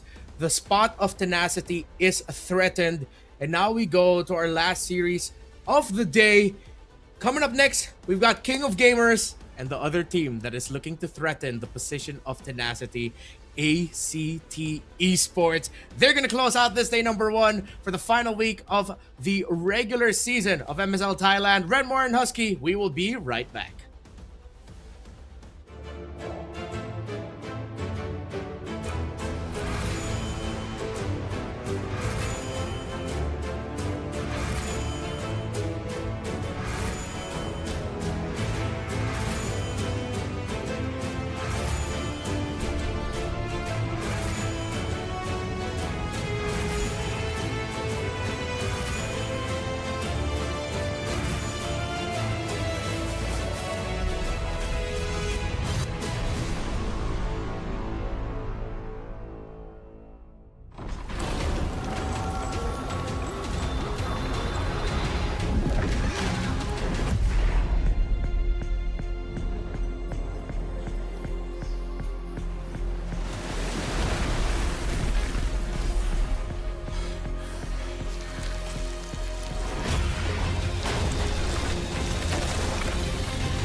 Richman Shop โนหนึ่งเรื่องเติมเกมเหนือกว่าทุกการเติมผู้สนับสนุนหลักอย่างเป็นทางการ League MSL Thailand เติมได้นับร้อยเกมพร้อมบัตรเติมเกมและบัตรกำนันอีกมากมายเติมถูกเติมไวผ่อนได้มีเงินคืนจ่ายสะดวกไม่ว่าจะโอนหรือผ่อนชำระและใหม่ล่าสุดรองรับการแบ่งจ่ายผ่าน SPayLater ดูแลทั้งก่อนและหลังการขายทุกช่องทางบริการ 24 ชั่วโมงร้านเติมเกมที่สตรีมเมอร์ส่วนใหญ่ไว้วางใจนึกจะเติมเกมต้อง Richman Shop เท่านั้นแล้วมาเติมกันเยอะๆนะ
Richman Shop No 1 เรื่องเติมเกมเหนือกว่าทุกการเติมผู้สนับสนุนหลักอย่างเป็นทางการ League MSL Thailand เติมได้นับร้อยเกมพร้อมบัตรเติมเกมและบัตรกำนันอีกมากมายเติมถูกเติมไวผ่อนได้มีเงินคืนจ่ายสะดวกไม่ว่าจะโอนหรือผ่อนชำระและใหม่ล่าสุดรองรับการแบ่งจ่ายผ่าน SPay Later ดูแลทั้งก่อนและหลังการขายทุกช่องทางบริการ 24 ชั่วโมงร้านเติมเกมที่สตรีมเมอร์ส่วนใหญ่ไว้วางใจนึกจะเติมเกมต้อง Richman Shop เท่านั้นแล้วมาเติมกันเยอะๆนะ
Richman Shop โนหนึ่งเรื่องเติมเกมเหนือกว่าทุกการเติมผู้สนับสนุนหลักอย่างเป็นทางการ League MSL Thailand เติมได้นับร้อยเกมพร้อมบัตรเติมเกมและบัตรกำนันอีกมากมายเติมถูกเติมไวผ่อนได้มีเงินคืนจ่ายสะดวกไม่ว่าจะโอนหรือผ่อนชำระและใหม่ล่าสุดรองรับการแบ่งจ่ายผ่าน SPayLater ดูแลทั้งก่อนและหลังการขายทุกช่องทางบริการ 24 ชั่วโมงร้านเติมเกมที่สตรีมเมอร์ส่วนใหญ่ไว้วางใจนึกจะเติมเกมต้อง Richman Shop เท่านั้นแล้วมาเติมกันเยอะๆนะ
การแข่งขัน MSL Thailand Season 1 Powered by Moonton Official Telecommunication Partner True 5G Official Gaming Phone by Infinix Official Sponsor by Richman Shop Official Gaming Chair Partner DX Racer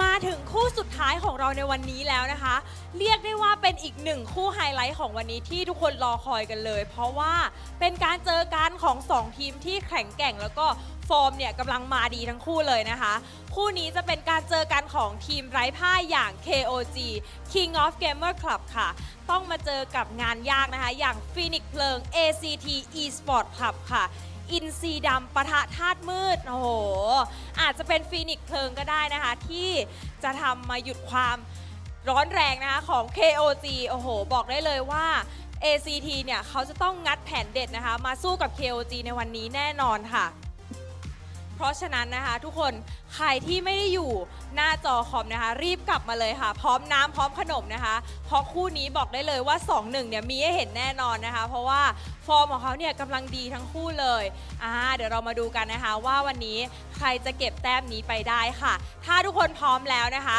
ขอส่งต่อให้กับพี่แคสเตอร์ทั้ง3คนได้เลยค่ะ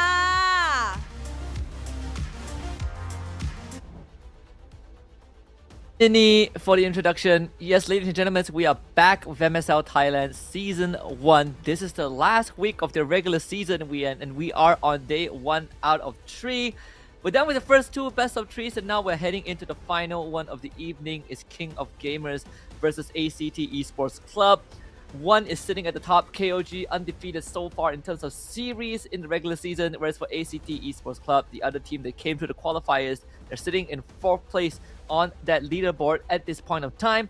But there's a bigger threat looming in the totality of this series, is that ACT Esports Club can overtake Tenacity in the top 2 spot. My name is Husky, and you will be with me for now, as Rennie is off to a vacation in the Bahamas, because I did ask him to buy me some souvenirs overseas, and I didn't expect him to take my joke so seriously that he bought a plane ticket and is off for the airport. So we'll probably have him back later on once he speed runs this side quest. But there are a couple of things that we need to get through. First of all is, again, the threat to Tenacity's spot on that regular season leaderboard.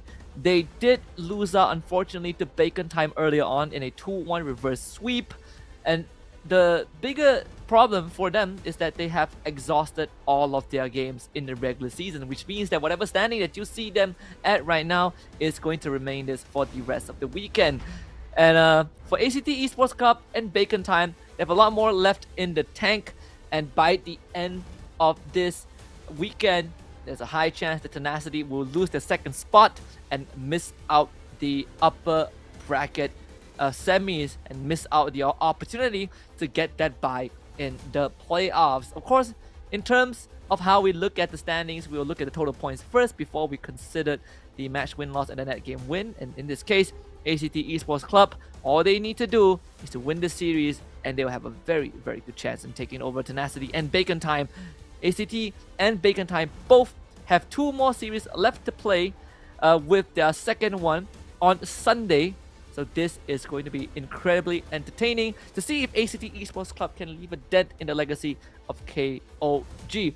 But first, we gotta take flight and talk about these 2 players, Zed and Karn. 2 very established players so far in the season, that they have shown that they're mettle and they've been able to deliver some great gameplays overall.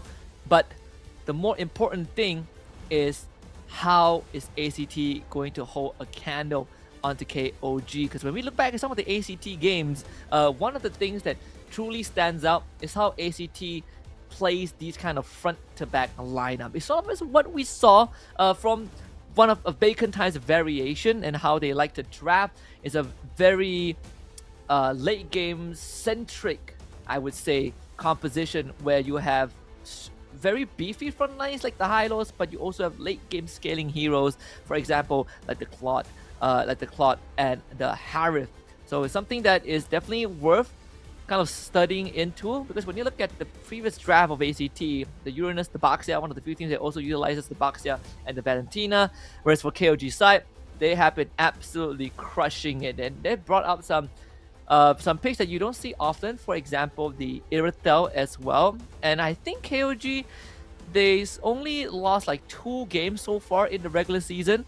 One was against Tenacity, and the other one, I believe, is against Buriram United Esports. Other than that, They have not experienced any losses, so it's definitely going to be very interesting to see how this one pans out. Even when we look at the head-to-head just now, when we look at Karn and Zed, the mid laners of both teams, very varying degrees of temperament, very varying degrees of how they like to play the games. In the stylistic difference is definitely there. When we look at the heroes pool of both KOG and ACT, KOG, they do go for artillery like that Farsa, which we haven't seen in a long time. So let's look at the lineup of both teams, starting with King of Gamers Club. We have 33rd, Kaizen, Zed, Payan, and Nile. This team don't really need much introduction. One of the best teams in MSL Thailand right now. All of them are established, especially Kaizen, who has played with some established team like Omega and Next Play back in the Philippines. Definitely provides a lot of impact in the jungle. And on the other side of the ring, ACT Esports Club, Piper, Zeros, Karn, Flukeo, and Sylvie here to challenge one of the kings right now in the regular season. They came to the open qualifiers and have managed to make an impact for themselves. And we've seen challengers able to hold a candle up to those who are experienced. This could be like what we saw earlier on between BRU and VLTH in the first series, where experience of the players might just be the main difference maker. To introduce the head coach of both teams, Justin and Shadow, and to proceed with the fist bumps, get them into the groove as point of physical contact before you hop into the land of dawn to see who comes out on top. But before all that happens, pretty sure we talk to the players, take a look back down memory lane, their journey leading up to this point before we get the action going. สัปดาห์สุดท้ายของ regular season ACT คือทีมที่กำลังอยู่ภายใต้แรงกดดันอย่างหนัก ตอนนี้กลับมาตึงเครียดกันต่อครับเพราะว่านี่คือ1เกมนะครับในฝั่งของ ACT เพื่อที่จะปิดเกมครับจะทำให้พวกเขาเนี่ยได้เดินทางไปต่อหรือเปล่า แม้พวกเขาจะยังอยู่เหนือกว่าในตารางคะแนนแต่ช่องว่างที่ห่างกันเพียงเล็กน้อยทำให้ความผิดพลาดเพียงครั้งเดียวสามารถเปลี่ยนสถานการณ์ทั้งหมดได้ทันทีและในช่วงเวลาสำคัญแบบนี้ ACT กลับต้องมาเจอกับ King of Gamer ทีมไร้พ่ายของลีกที่การันตีการเข้าสู่ Playoffs ได้เป็นทีมแรกเรียบร้อยแล้วให้นั่นเอาพาเย็นจะตีป้อมมาเข้ามาไอซีพยายามจะเข้ามาดวลแต่ว่าพาเย็นบอกไม่สนใจอะไรแล้วแต่เป้าหมายของ King of Gamer คือการไร้พ่ายให้ได้นี่จึงไม่ใช่แค่เกมของทีมลุ้นอันดับแต่มันคือเกมของแรงกดดันและมาตรฐานที่ไม่มีใครหยุดได้เพราะในช่วงเวลาที่ทุกแต้มเริ่มสำคัญที่สุดของฤดูกาล ACT ไม่มีพื้นที่ให้พลาดขณะที่ King of Gamer ก็ไม่มีแผนจะหยุดชนะเช่นกัน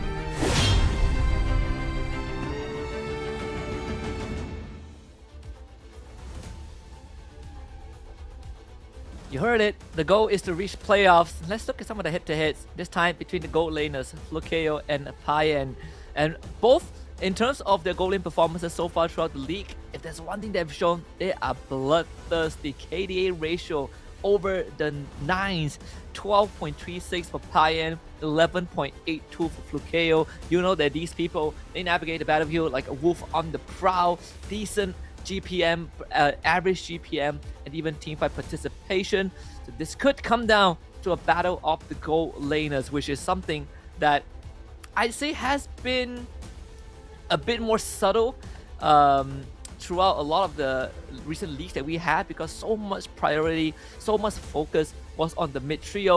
But every now and then, when the gold laner gets going, they usually are the difference maker, especially for Payan, who definitely has a slightly lesser profile, I think, overall as a professional player.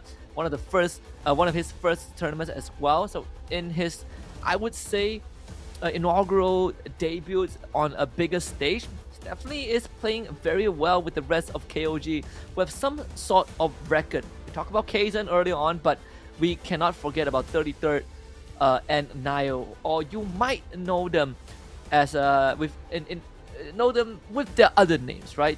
Nio was previously known as Zanri, and 33rd, I think, was previously known as what's his name again? Framesy. Let's start with the random map draw first. See what we got. Broken Walls, it's gonna be the map. So Suyo, Joy, Mobile Hero, Assassin, they like to navigate around the map. It's going to be prioritized, hopefully. Let's see how this one is gonna pan out.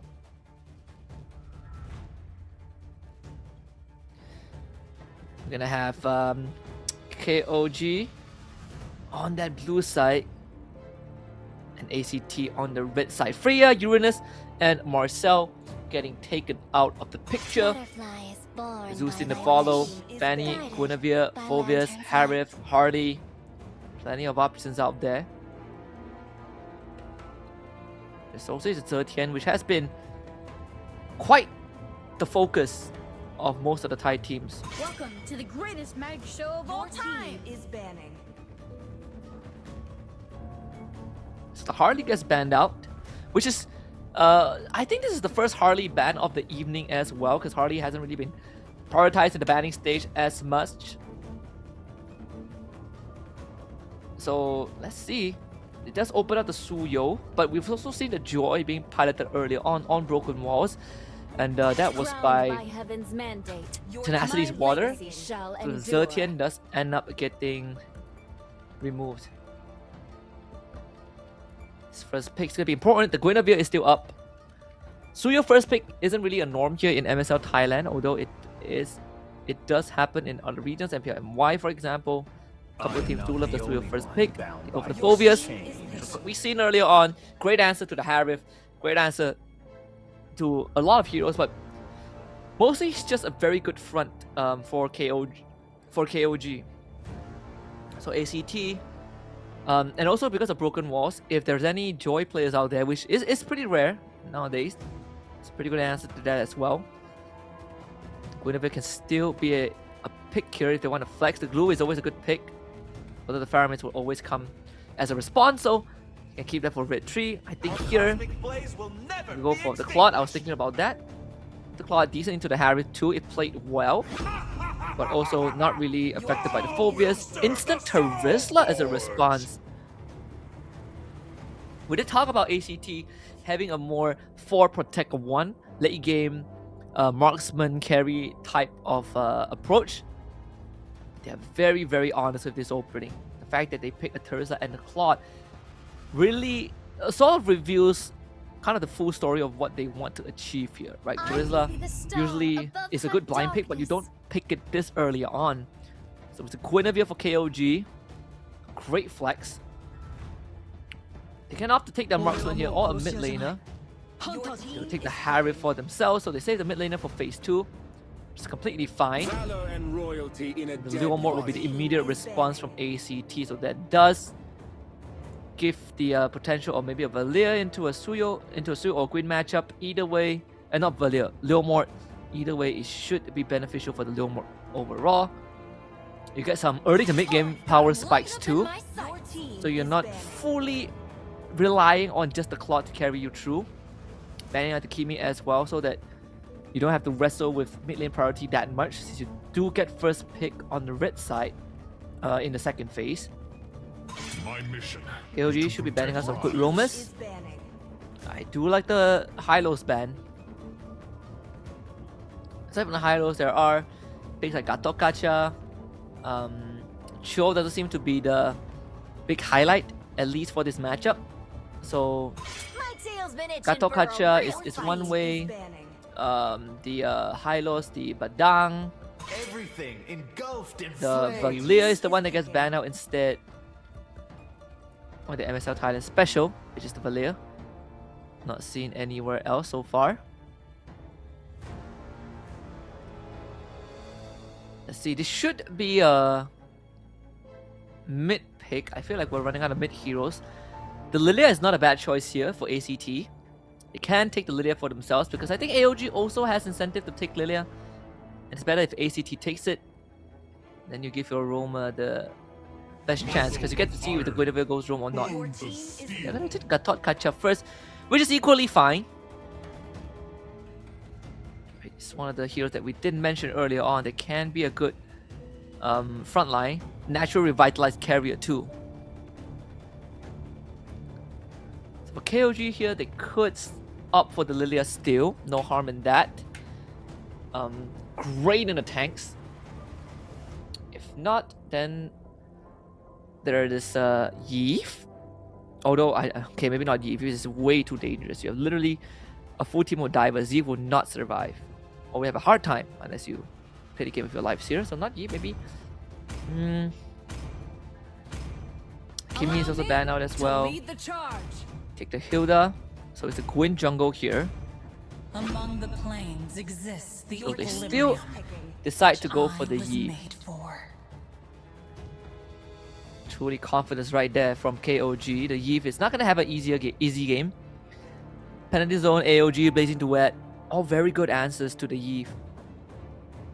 Now we just need a mage that can deal with it. The Valentina is actually still up. Wouldn't mind the Valentina. The Valentina with a Purify, pretty good for ACT. Unless they want to do utility against artillery against artillery, then there's always the Farsa up and available. Another MSL Thailand special is the Kadita. The Lilia, this we did mention earlier on. Always going to be a good option here. You do have setups to make the Lilia's Gloom worth it. I personally do like ACT's draft slightly more. But KOG is undefeated for a reason. So definitely have a draft that can scale incredibly fast into the late game, but most importantly, the tempo that they set is going to be faster than ACT in terms of getting lane prio and getting the early rotations. Overall, it's going to be an even... It feels very even between both teams, and on broken walls as well, so these two junglers are going to have an easier time navigating, especially for Leomord. With the Phantom Steed, opens up a lot more possibilities. This game 1 is going to be pretty interesting because again, ACT have the chance to upset Tenacity on the leaderboard as we hop into game number 1 on Broken Walls with the King of Gamers and ACT Esports Club. Undefeated one on the blue side, and of course for the red side, we have the ones looking to be proven coming in from the qualifiers. Right off the bat, Nio in the jungle with the invade Zeros already down to 20% health, and that is what you want to see with Hilda. Absolute pressure. Slow down the tempo of the jungle clear. Guinevere now gets to go and invade. And I heard that my friend is back from the Bahamas with my souvenir. Rennie, you there? Really? The Bahamas? That's where you think I went. Welcome back, everyone. Oh, well, actually, no. Why am I saying welcome back? You guys have been here all this time. I'm the one that just came back. Thanks, Husky, for holding in the fort. Give me a moment. I want to understand these drafts a little bit better. Payan gets the Harith, and it's right up with the Eve. Okay, that's something that ACT really needs to be careful with. Payan has had multiple MVP winning plays that he showed up with all throughout MSL Thailand Season 1. So let's see if he can rock with that here. He's up against the Claude, and KOG looks to be the big major favorite for the series. Even when we look at the head-to-head earlier on, you know, both the gold laners incredibly bloodthirsty with the KDs that they have, both rocking double digits. Of course, our prediction still goes over to KOG having the upper hand. They are undefeated for a reason, but I am liking ACT's draft. I feel like, you know, on an even on a even power scale, they have a very, very good chance. Oh yeah, for sure. I think it will boil down to, as you mentioned, Sylvie as well as Gatot, the Terizla. I think Saros just really also needs to work on his timing, make sure he doesn't go in a little bit too aggressively early on. But this is just some great zone out by KOG. Yeah, so far behind in experience. He finally hits his level 4. They get the first blood by the Rec Room as a response. Daryl tries to jump in, but the Art of M keeps him away just enough. 33rd again, good Dark Wave as a disengage. 1-for-1 trade, and KOG with the objective. But still, they're not done just yet. They can still invade. Cameraman, look back, they're in danger. It's 33rd, holds off the fort. I think the purple buff is stolen away. Kazan still has to run away though, but unfortunately there's no more follow-up there, and KOG's jungler up 2 levels now. Yeah, buff under his feet. That means Saros got it removed from him. And this is just the big struggle when you're up against Hilda that's out-rotating the opposing roamer. Even though Sylvie's been protecting the jungle well, we know the power of the Lily and the early kills that he was able to get. Still, if you're not being able to protect the farm that your jungle could get, then that means you're losing the overall rotation. Saros is completely out of the loop right now. Kazan has the lead. He's taking the Beetle also in front of his face. And there's no way ACT could even invade in the opposite side if ever they could somehow make it to the orange and the other side of the map. If they try and risk that, they might just end up getting punished for it. So now you're just looking for damage control, seeing if KOG gets a little bit overzealous, especially Nile on this Hilda, if you can punish him trying to stop ACT's rotations. But so far, his timings have been on point alongside Zed, because he knows with this Eve being level 4, there's a lot of room for him to escape. Yep. And the fact that even in the first turtle fight, Zeros wasn't level 4 when the fight started, already set the tempo for KOG. And not to mention, Nile on this Hilda has been doing so much work. They've basically kept track of the camp timings of this purple buff. It's going to be back up, and this time Zero should get enough cover to secure it and try and get back on his feet, but still being most likely 2 full levels behind by the time the turtle contest happens, it's not going to change much in how Kaizen should be able to secure the objective. Zero's in a good spot to go for a surprise, but with 2 levels behind, ACT needs to see if they can put a bit of pressure on this Gwyn, but it's a Gwyn. Putting pressure on a Gwyn equates to you potentially setting yourself up to getting set up by that Guinevere. And with Sylvie all closer to 50% health, it's gonna be really risky. Look at the pressure applied by this Hilda. No room to work with for the roaming trio of ACT. Kaizen even cashing on a full wave in the bottom lane as well. And 33rd doesn't mind giving it to the Guinevere. As long as this jungler stays ahead, it's going to be a problem for ACT. And the best part is they don't even have to fully commit to this turtle. The longer ACT gets dragged here, the worse it is for Zeros, because they can still cash in on some camps for the Guinevere. Paya with the solo kill in the top lane is only going to add to the problem. Now Kaizen fully commits in. They bring in the Steed. Piper misses the flicker penalty zone, and ACT will be forced to give up the objective. Tough going, and with the lane against the Claude, or excuse me, against the Harith being losing, Flukeo getting taken out. KOG, I wanted to say this if ever I could have made it to the pre-game, but they remind me of this 30-year veteran acupuncturist. You don't know what the hell is going on, but it seems like they're just getting the spots at the right time. Like, they know where to apply that point, they know where to apply that pressure. And it's been the story for them all season long. Look! Flukeo even gets blasted just trying to get closer to his own minions. A terrible time for this Claude. It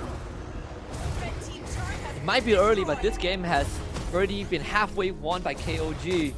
The amount of pressure that they are putting on it, and that's why I had to, put in the caveat earlier on where if this was a more equal power level between both teams, ACT's draft looks pretty good to put up a fight. But KOG so far is just showing that not only they have the experience, but just having the fundamentals nailed down to a T, that a draft from ACT that felt like it had equal power level matters very less when facing against KOG. Yeah, it's if the team you're up against just really knows what they're doing, their timings are on point, then no matter how good the draft is in theory, in practice, it's not gonna cut it if you can't keep up with their pace. This pressure is suffocating Kaizen, maintaining a constant 2-level lead. He's just gonna stand in front of you, and there's nothing that you can do about it. Here comes the pressure from ACT. They're able to handle it and protect their tower, but KOG still continues to pressure into the jungle. That knock up and the violent requiem from this Guinevere. Here comes the real world manipulation as well. Sylvie goes down. The black shoes resetting the Lilia. 33rd has done his job alongside KOG. And that is orange buff still getting secured by Seros. But the map feels oh so small. They continue to get smothered out. While KOG continued the pressure in the center of the map. Ryan just drops on the carpet. He is in Carnes. He's gonna get flickered on. Nile chops him in half, and sure, he goes down too. But still a win for KOG. Kaizen secures the purple buff, and Zeros really might not have much left in the tank anymore as ACT scrambles to plug the hose. KOG turns to the turtle. KOG now 4,500 in gold. All turtles. We could be on the way to a sub 12 or 13 minute game here. The Slord that comes up next might not be it just yet unless KOG can get some massive pushes to force out the Holy Defense that's coming out early, heading in. Looking at the differences, At least the front lines for ACT look good. At least that Rizla keeping it close to that Phobius. But it's the difference in the gold that's really killer right now for ACT. Only a DHS for this Claude. On the way to the Holy Crystal for the Harith. Way ahead of the timings. The silver linings are mid laner gold close. Gata Kacha okay. Up to Radiant Armor. It's just, you can't expect a lot from the Leomord and the Claude. Again, AOG used defensively for Sylvie to get out, and that is the best case scenario. Still either continue to put on pressure on the Piper. They didn't get the knockout there. Carnes again jumped on. They call it the Phantom Steed, turning onto Nile, push him back, blazing duet. Nile survives for a bit longer than he should have. And they lose Piper and Sylvie in the process. Kazan not able to get out with his life. Big shutdown for the Claude. This is painful for ACT, but you can't help appreciate the greatness you're seeing, how KOG are playing their game. Yeah, there have been some trades favoring ACT, but ultimately it's been all KOG. Perfect placement there, the glorious pathway, but at this point, with your entire lineup split up, not much you can do. Excuse me, not glorious pathway, I meant the real world manipulation. Sorry, spell effects threw me off. 5k gold deficit for ACT. All things considered, the shutdown that Lukeo got should get him back on track, on his feet, just by a little bit. Still 2k net worth in total, behind Payen, and quite far away from his Trinity. The Claude already has 3 full items, including a Holy Crystal, so this lore is out of the question. Yeah. And ACT, they need to do those wombo combos, or at least they need to pull off that fight just now one more time to get Zeros in a position where he can start impacting with the amount of damage that he can bring. Oh, no way. Oh, I thought Kazan would go full send and trying to take Gatot out. But he is disciplined. Pressure in the bot side of the map. Great placement right now by Nile. It provides the space for the Harith and the Eve to push comfortably. They also knew with the information gathered by Kazan just how many members of ACT there were on the orange side. They know that they were free. Winter Crown locked in for Kazan. And now look at Flakeo. Way too much damage taken out by the Harith. CC immune on Carnes. Kazan almost took that Lilia down. They're forcing out resources before the Lord marches in. One more holy defense to work with. Gets popped. Lord still marching in up top. KOG look on the way to being able to end it here. They have the resources. They can just full send it. ACT need to watch their footing. They need to space out. They can't allow Gamers to get a big set through the Gwyn or through the Phobius. They do have the Lilia. Decent base defense here with the Gloom. So about how much KOG can brute force and do damage. Payan certainly is up for the challenge. And just like that, both cores of ACT forced back with Lord still at 50% health. ACT scrambles to clear that Lord. And KOG, they walk away without taking much damage at all. Yeah. I thought it could have gotten worse, but that means... Oh, they handled it well, but Kazan! Does he commit the Violent Requiem? Now he does, just for damage. Flakeo with the Blazing Duet, keeping himself alive. He's holding, but Kazan eventually gets taken out by the Claw, but Sylvie and the rest of ACT slowly crumble beneath the damage that KOG have built up for themselves. Payan is still the threat that ACT has no answer for, and KOG are still in the lead. Thankfully, Piper was able to somehow hold the front, but Sylvie couldn't even get off an AOG, which is a crucial spell to what's going to allow AC to be coming back into the game. And Payan again, right into the thick of it, will at least walk over inhibitor, purify timing on point, so the penalty zone does nothing. Mid inhib and bottom still up for ACT. They're given another chance. They had to work for it, paid a big price to still stay in the game. Trying to see now the right angle that ACT could find. Flakeo does have the sustainability to survive.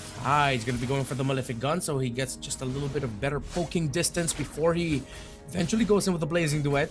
But at the same time, it also gives him a little bit of space after Blazing Duet to be able to freely hit from a slightly safer part. Still a massive lead for the Guinevere compared to the Leomord, and it's tough because Saros' kit is perfect. It's the cleanup that they need. usually you're seeing if whether the Claude can clean up for what the Leomord started or the other way around. But even Saros coming in very late into a team fight is not going to be enough with the items that he has. KOG have advantage on this Lord ACT. They need to full contest this. But with the lead of KOG, could be a very costly attempt of stopping them from taking this Lord. Good news is long lane's actually neutral. So at least ACT won't have to worry about a big minion wave pushing in. They can dance it for a while more. They can also handle the top lane easily. I think they found Flukeo, and that's now doing the job. So Blazing Duet already forced out. Would have been nice if they found a Purify, but no, Blazing Duet is still an advantage for KOG. As now they will turn onto the Lord as the bottom wave slowly builds up in their favor. Sylvie not really in the best spot to get the fight going. The AOG again is very important. They force the Flicker out of 33rd. Queen's Wings for Piper. Yeah, good call for them to just back off. Also because Zed, during that little skirmish, already got to build the Divine Glaive. So if ever ACT committed the fight and they can't take the Eve down in time, they are going to get destroyed and melted despite the Queen's Wings already coming in for the Terizla. Saros luckily gets his purple buff with Kazan threatening it. He'll also be able to get his orange. So maybe, just maybe, they might be able to hold on through another siege attempt by KOG and send them back. This is going to be a true test of ACT. Minion waves perfectly synced up. They're most likely going to lose all their inhibitors and having a Lord to contend with. Another engage straight on the Sylvie, so that's going to be the thought out picture already. Zeros will be turned on instantly, so he's also going to be removed. A 3v5 situation. Piper needs to hold on. RWM deployed, and Karn has to walk back to the base to heal up. But thankfully, the minion wave still a while off. Lukeo, can he make an impact here? They still have the flicker penalty zone. Piper, Karn, forced out to use the Black Shield. Here comes the Blazing Duet, but it doesn't matter. They just blow him out with pure magic. The penalty zone hits on the 4, but the follow-up is already dead. There's nothing left for ACT. KOG, 5-man strong. They just need to get the minion wave in, and they have more than enough to do just that. KOG with a convincing Game 1 win. They continue their run of domination.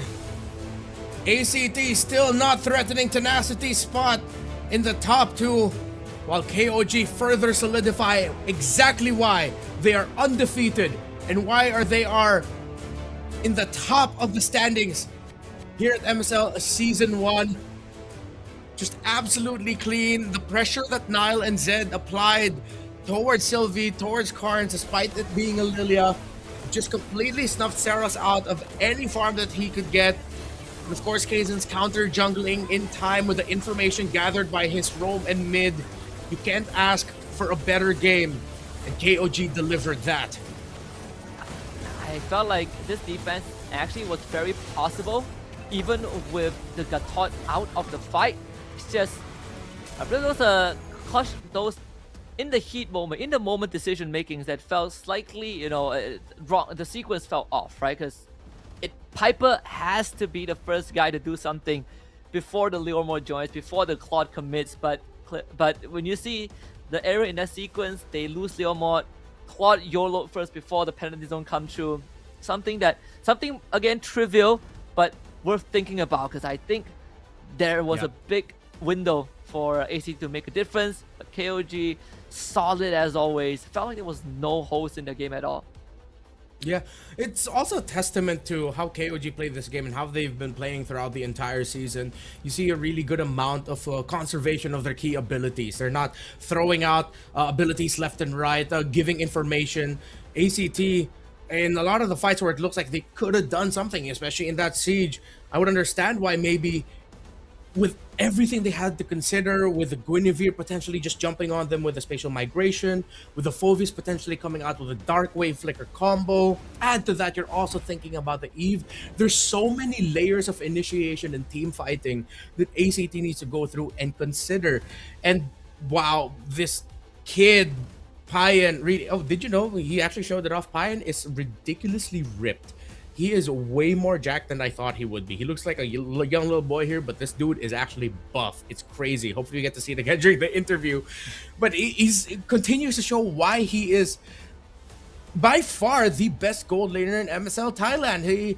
It's not like that young hot-bloodedness of, oh, I have to prove myself, I have to do this, and then it leads to an error, it leads to nothing. His timing is on point. He maximized this Harith.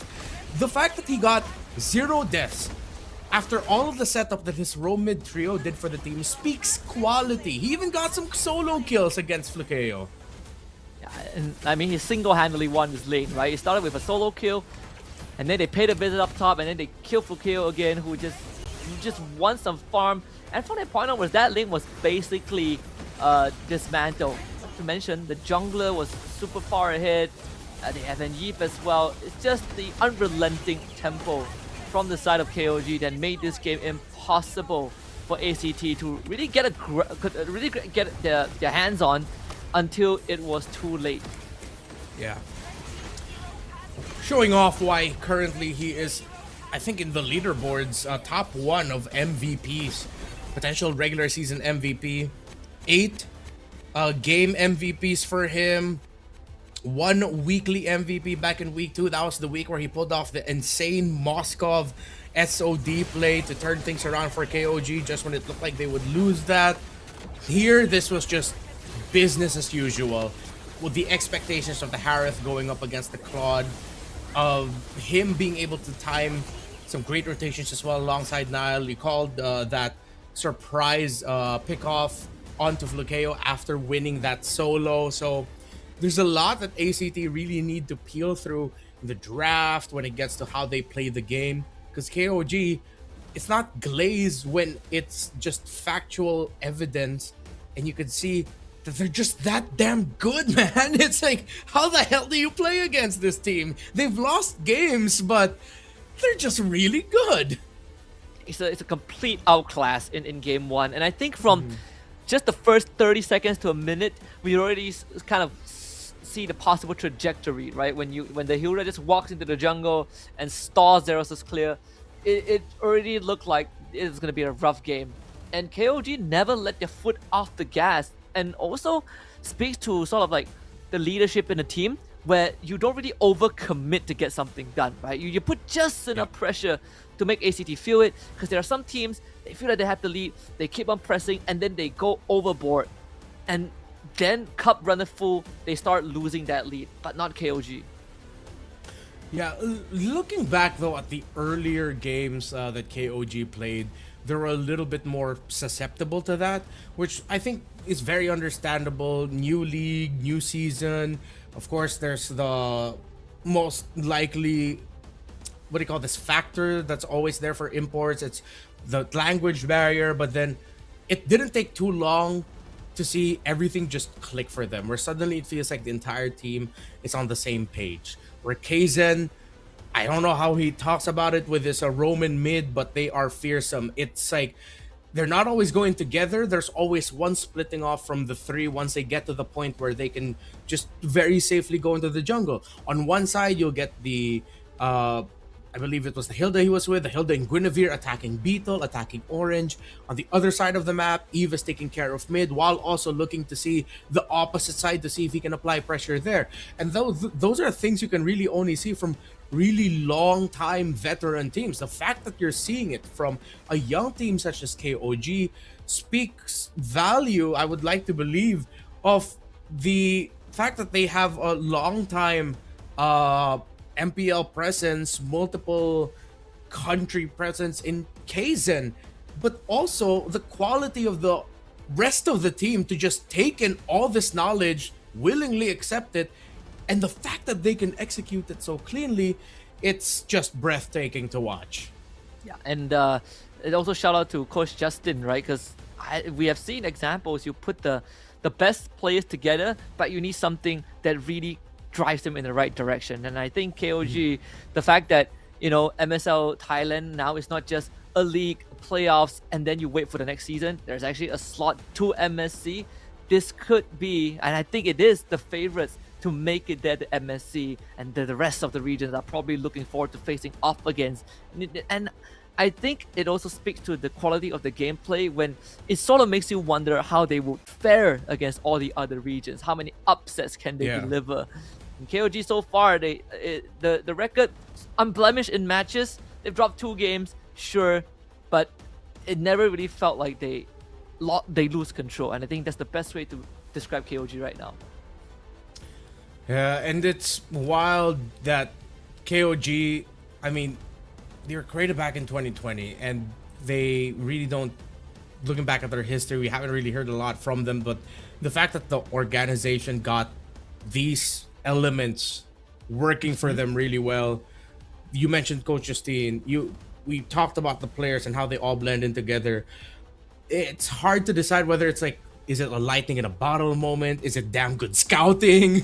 Is it really good research? What is it? How did you guys end up putting together a team this crazy good in the very first season of MSL? I wish eventually we could get a little bit more knowledge if ever we get to see them internationally. We know we do a lot of interviews. Hopefully we get to know them more. But yeah, as you mentioned, it does speak the quality of a team when you're already starting to think and theorizing about how they can fare against other international teams. So KOG, they still have to close this out. ACT still has a chance to reel it back in, but based of what we saw in game number 1, definitely going to be easier said than done. I think even when I remember looking back the timeline of the roster itself, they didn't start with an all-star team, right? Like they started with players that you probably have heard of. Narakorn at some point, like Song Jinwoo was also with the team at one point, but it really came together earlier this year in March, and that was like what, a month plus before MSL Thailand actually started. Actually, no, less than a month before the league started. That's where the acquisition of Kaizen and Payan was finalized, and now they are the monsters of the league. In game 2, we're gonna switch sides. This time we get ACT on blue, KOG on red. The bans almost remain the same, with the exception of Harif getting instantly removed by ACT. Just instant respect right out of the bat for ACT. Earlier they banned out the Marcel, but I think they'd want to keep it open for themselves if ever. And see if they're gonna take out maybe some picks that could steal away the golden hour. I'm talking about the Valentina. That could also be an option. There are teams that are quite hesitant to play the Marcel if the Valentina's open. It's not impossible, but definitely another layer to think about, knowing that the opposing team also has golden hour. And this is such a hard, focused respect ban onto Payan. It is rare these days to see a first phase Moskov ban, dude. Yeah, usually I think a marksman in this current meta, aside from Harif, Claude, Moskov, a lot of other options are very manageable, and even the best options usually don't get removed unless you are Harif. But Payan has shown his I think his ability so much that I think ACT, I don't blame them for the respect ban, but at the same time it does open up plenty of options, including the Marcel. I think this should be a sure and lock, right? There's no other pick you have to worry about. The Marcel just brings so much value. The roam mid was one of your biggest problems. That allows you to be the one to be aggressive. There you go. Okay. So they do set it up for themselves. KOG though, with the Marcel getting taken out, this could be a very easy pickup on the Suyo. 4 Kaizen. Unless they swerve and decide to go a Leomord, I think they just go ahead and pick up the Suyo. Suyo and heroes that are good into the Marcel for early trades. Khalid, Hilda, who generally ignores the Marcel, but they go for the Claude Phobius immediately. And that's such a power move. Yeah. This really feels like KOG just telling ACT we don't care, man. Not that we don't care about this series, but ban all you want, pick all you want. We'll pick up a Claude early. We know that Payan can beat the carrion lane, or most likely we'll have a really good game. We don't have to worry about the Phobius also, because now it's on our side. You turn off the Valentina getting picked up. ACT, of course, will pick up the Suyo here. And I think it's time for Kaizen to pick up the Leomord, because if they decide to swerve and pick something different, then they're going to be going into the utility side, going up against a lineup that might be tough. Oh, wait, no, yes, of course, Baksha. How could I forget? A really great pickup. Really great. And then the roam row is still very much open as well. Again, the Hilda, the Khalid, so many. There are multiple options that can allow KOG to play with this Baxia. So there goes the Hilda removed. Still the Khalid to consider. If not, there's always the Hylos as another option. In MPLPH, we usually see the Kalea show up as a pretty alright way to... You're not really dealing with a Marcel, but compared to it like a Cho just completely gets destroyed by a Marcel. There's not much you can do against it. But if it's the Kalea, at least there's that surprise factor. If ever the Golden Hour comes out, once that's free, then you can go in for a very late Tsunami Slam, or you force out the Golden Hour early as a reaction to your Tsunami Slam, which is just...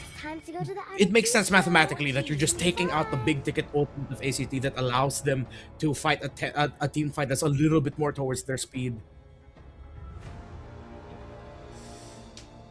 Do have very good setup from ACT side, right? Penalty zone and Golden Hour. Can even use it in conjunction. Golden Hour and penalty zone, but you have to make sure you just don't unfreeze the Terizla, or you're wasted.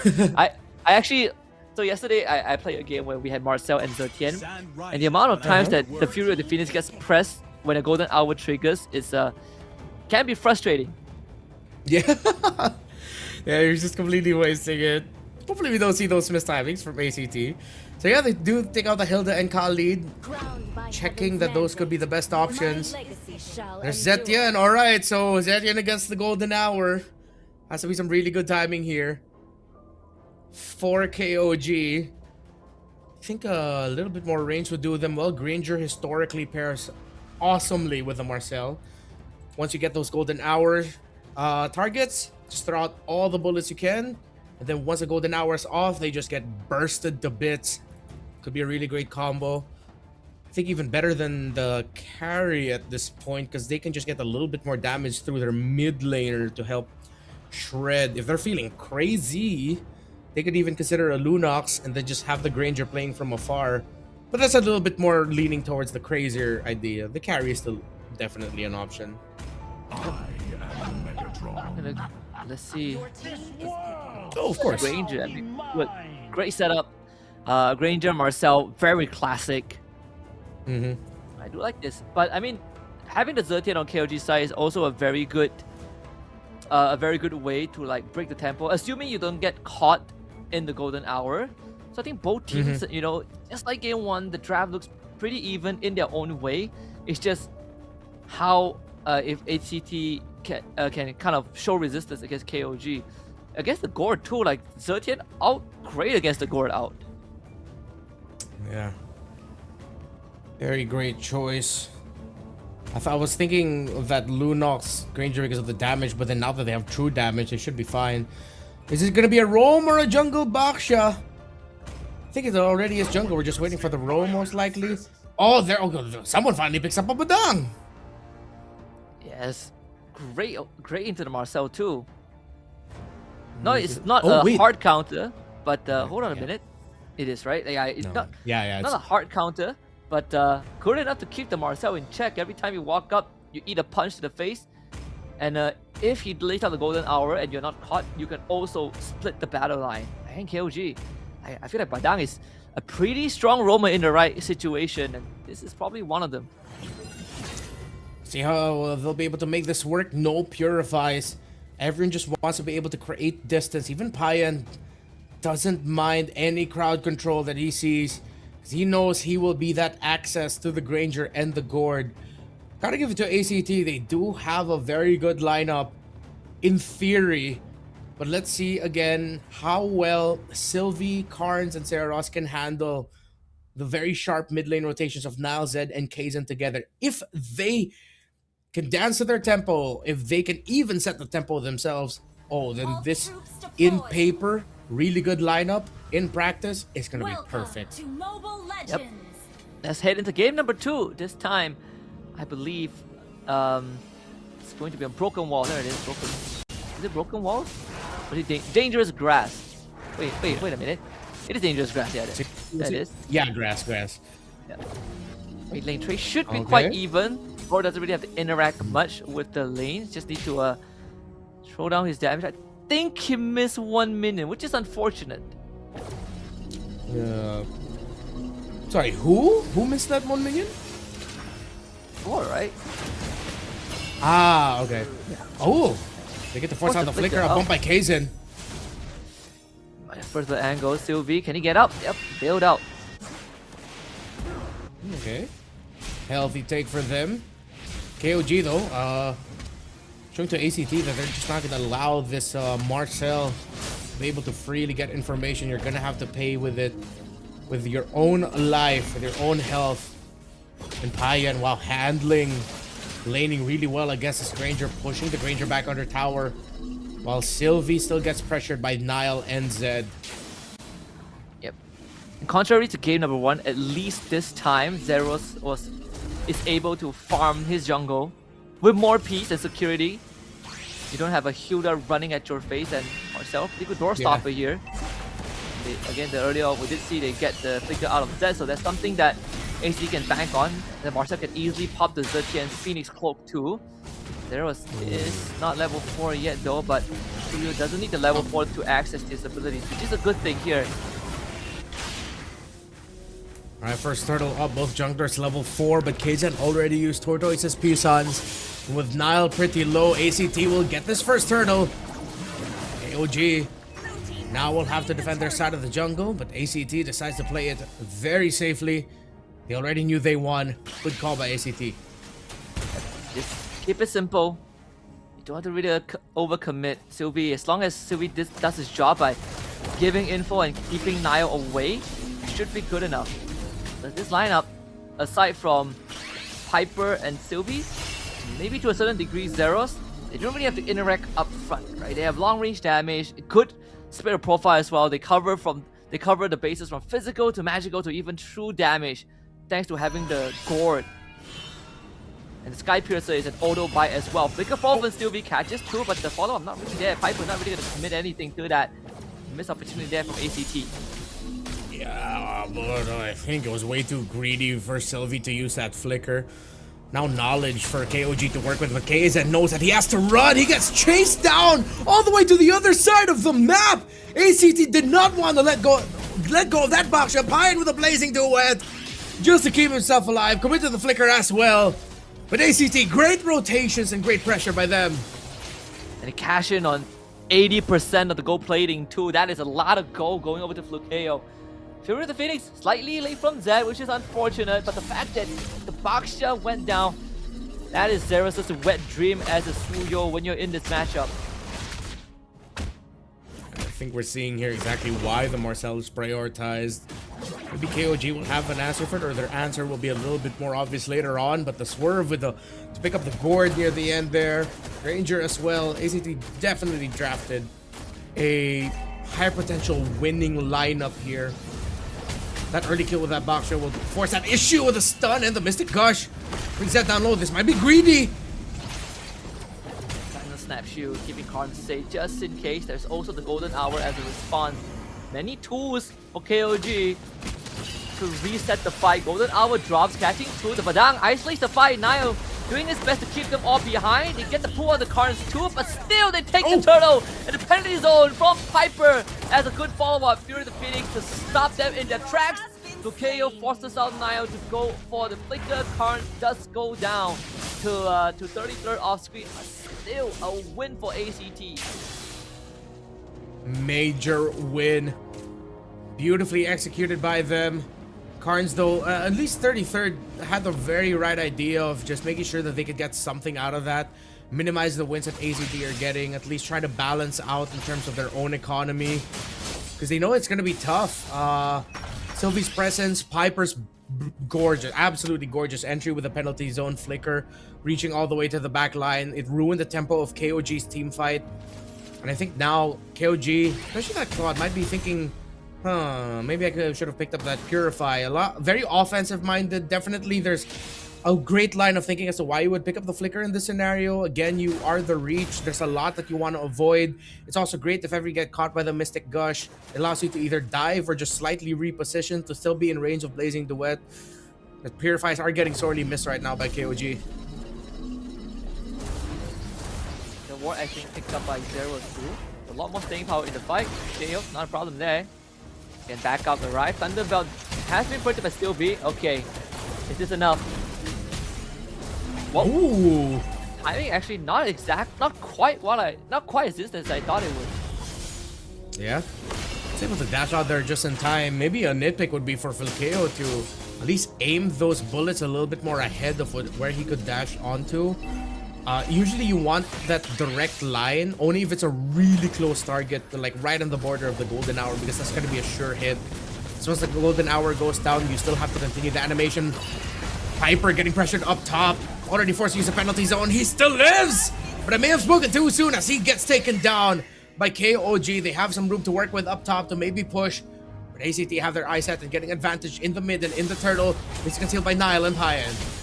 Piper kept his flicker too. Nile didn't get the engage and he wants Spirit of the Phoenix gonna cancel out the Mystic Gush. Good interception again from Sylvie. Blows his flicker to get away. Kaizen didn't have retribution, so the turtle goes over to ACT. At the end of that, I think the top tier 1 would still stand. So KOG's pickoff instantly neutralized by the turtle take. Whether or not it was intentional, Seros being able to stop the entry of Nile was big for ACT. They were banking on that big conceal play for the Badang, not getting it. Gold-wise though, still not impossible for KOG to come back, while ACT still very clearly in the lead. And I appreciate this, that Gourds, when they play their Gourd like a Farsa. You know how Farsas know that you don't need a perfect set. You can just use your Feathered Airstrike to get that right little bit of minus, a little bit of deduction to see if you can force something out of your opponents. And as long as it's far from objective timers, it's fine. So if cards can keep this up, this is constant pressure for the front line of KOG. It's like limit testing here and there. Yeah. It'll be constant annoyance too. You're getting blasted by bullets from the Granger, the occasional stun from Karns, and not to mention every time you jump someone, Sylvie will be there to basically just break your ankles for a while, you know, force you to take a pause whether you like it or not. The ACT's turn to some sort of invade. Kaizen holding in, they unload their utilities. Spirit of the Phoenix hits on a tree, and Nile gets the wall breaker there, but the penalty zone has a good follow-up. And that is Badang gone. 33rd finds the Gourd, but Sky Piercer attained from Fulkeo, and he cashes in. This is gonna keep snowballing upwards for the Granger. Fulkeo's positioning himself really well. Pressure onto the response of KOG every time they go in. Oh, the entry with the Blade Surge, immobilized Kaizen! And he just becomes another Sky Piercer stack for Fulkeo. This could not have gone any worse for KOG. The Tank Slayer is online. You have 2 Tank Slayers now. One with the Sky Piercer and one just does 2 damage.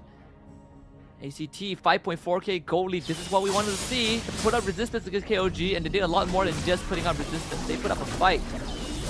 Lord should be secured by them. I don't see any way for KOG to contest this. ACT are truly in the driver's seat right now. The comeback for KOG will have to fall through a lot of scenarios. Most importantly, of course, is to make sure that Claude gets that farm. But again, we're also seeing the problems with the Zetian if the team that it's paired up with doesn't get the lead. This Fury of the Phoenix is just utility at this point.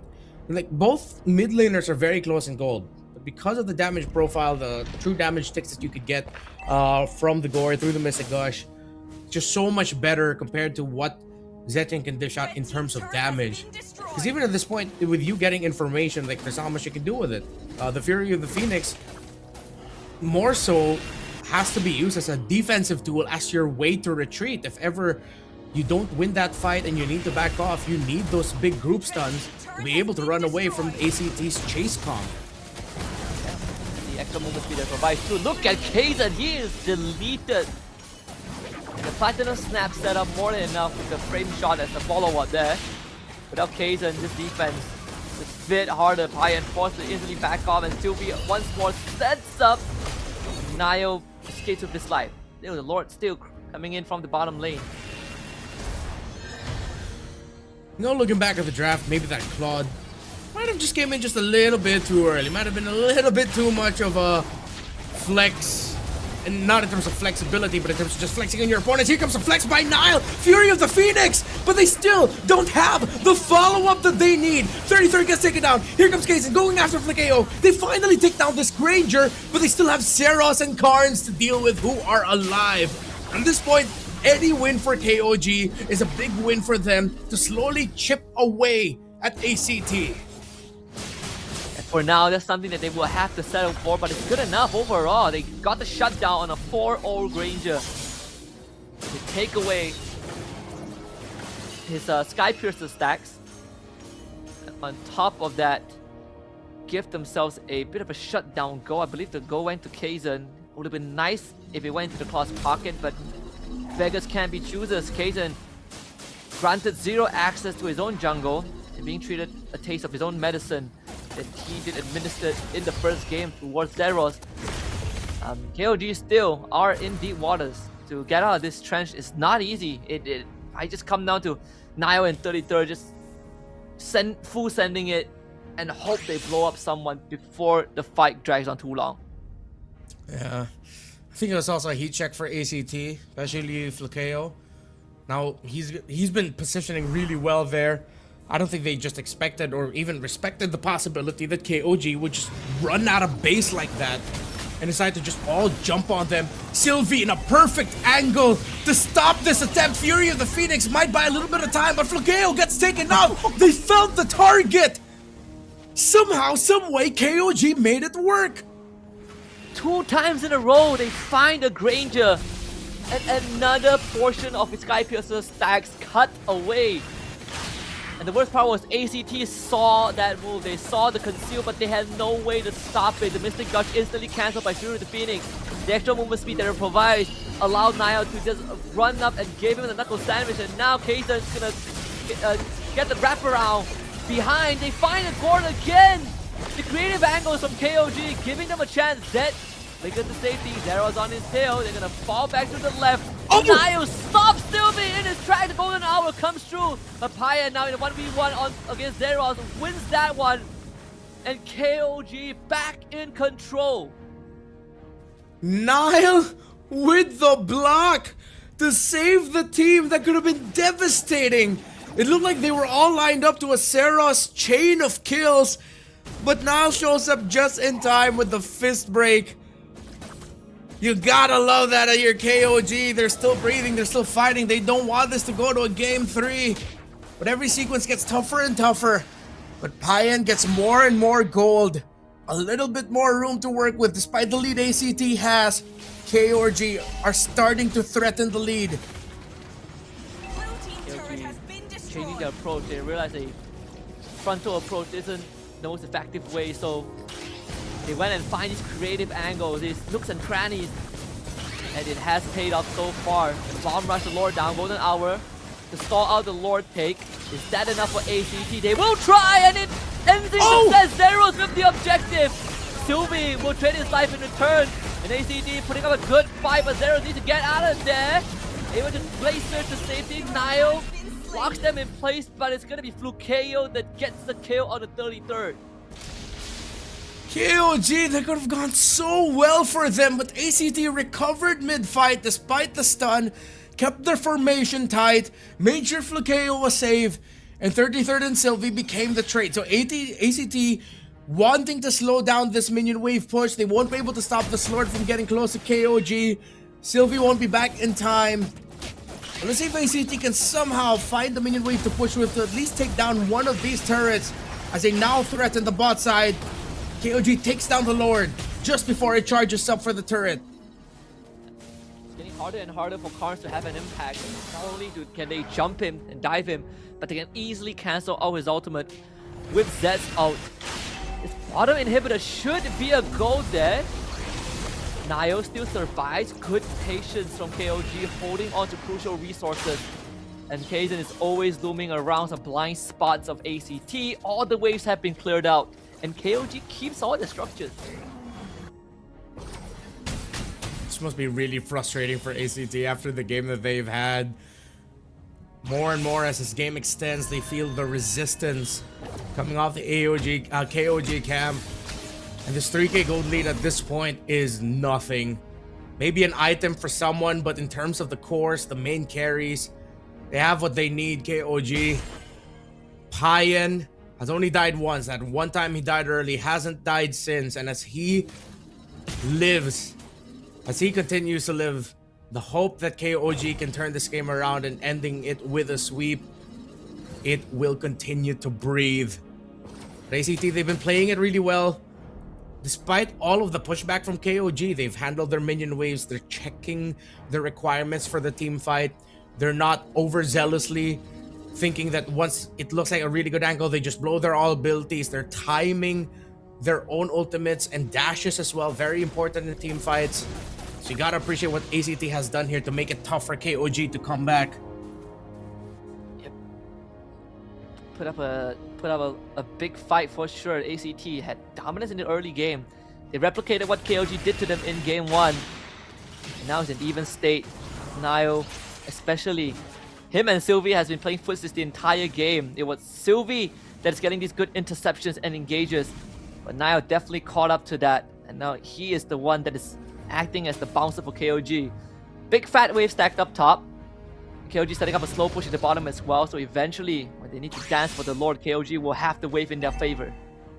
A little bit of help for ACT is the fact that Sylvie now has the immortality, so he can really afford to just get up into the face of KOG, while Piper has the Radiant Armor, which should help him survive a little bit longer with all the space needed for Flakeo to act. It's all on this Granger, it's all on this Gord, while for KOG, it's all on one man, their Claude. Yep, there's a wraparound there, and they catch cars, and they hit all 5 of them! With the might of the Empress, KOG have already secured, but they want more buy-in. Unsatisfied with just one. Gets on the Flukeo again, they catch the course. Flukeo comes back to life with the immortality, and Piper will hold the front, but KOG have done more than enough damage. Now they turn to Lord again. And unlike the last time, I don't think Zeros will have a chance in hell to steal this away. And it all boils down to this, the fact that KZ and Nile found the perfect angle. Nile setting it up after the information provided by ACT, because they full set, or at least the Gord did, onto that Phoveus. Nile found the Gord and KZ got the wraparound perfectly, and of course the Fury of the Phoenix coming out of that Zetian. Then Payan caps it off with a great play to flicker forward with his Blazing Duet, forcing Flakeo to get that immortality. Immo gets popped, and then he gets to get away. Fury of the Phoenix again, and another Blazing Duet to send them back into the wraparound by KZ. Plus the fist break and fist crack. What the hell are you on? KOG are delivering the comebacks of all comebacks. They might have done enough to make it happen. The game wouldn't end here most likely, but KOG looking very promising with Karn still half a minute out. Empire incredibly healthy. The cooldown should be back soon.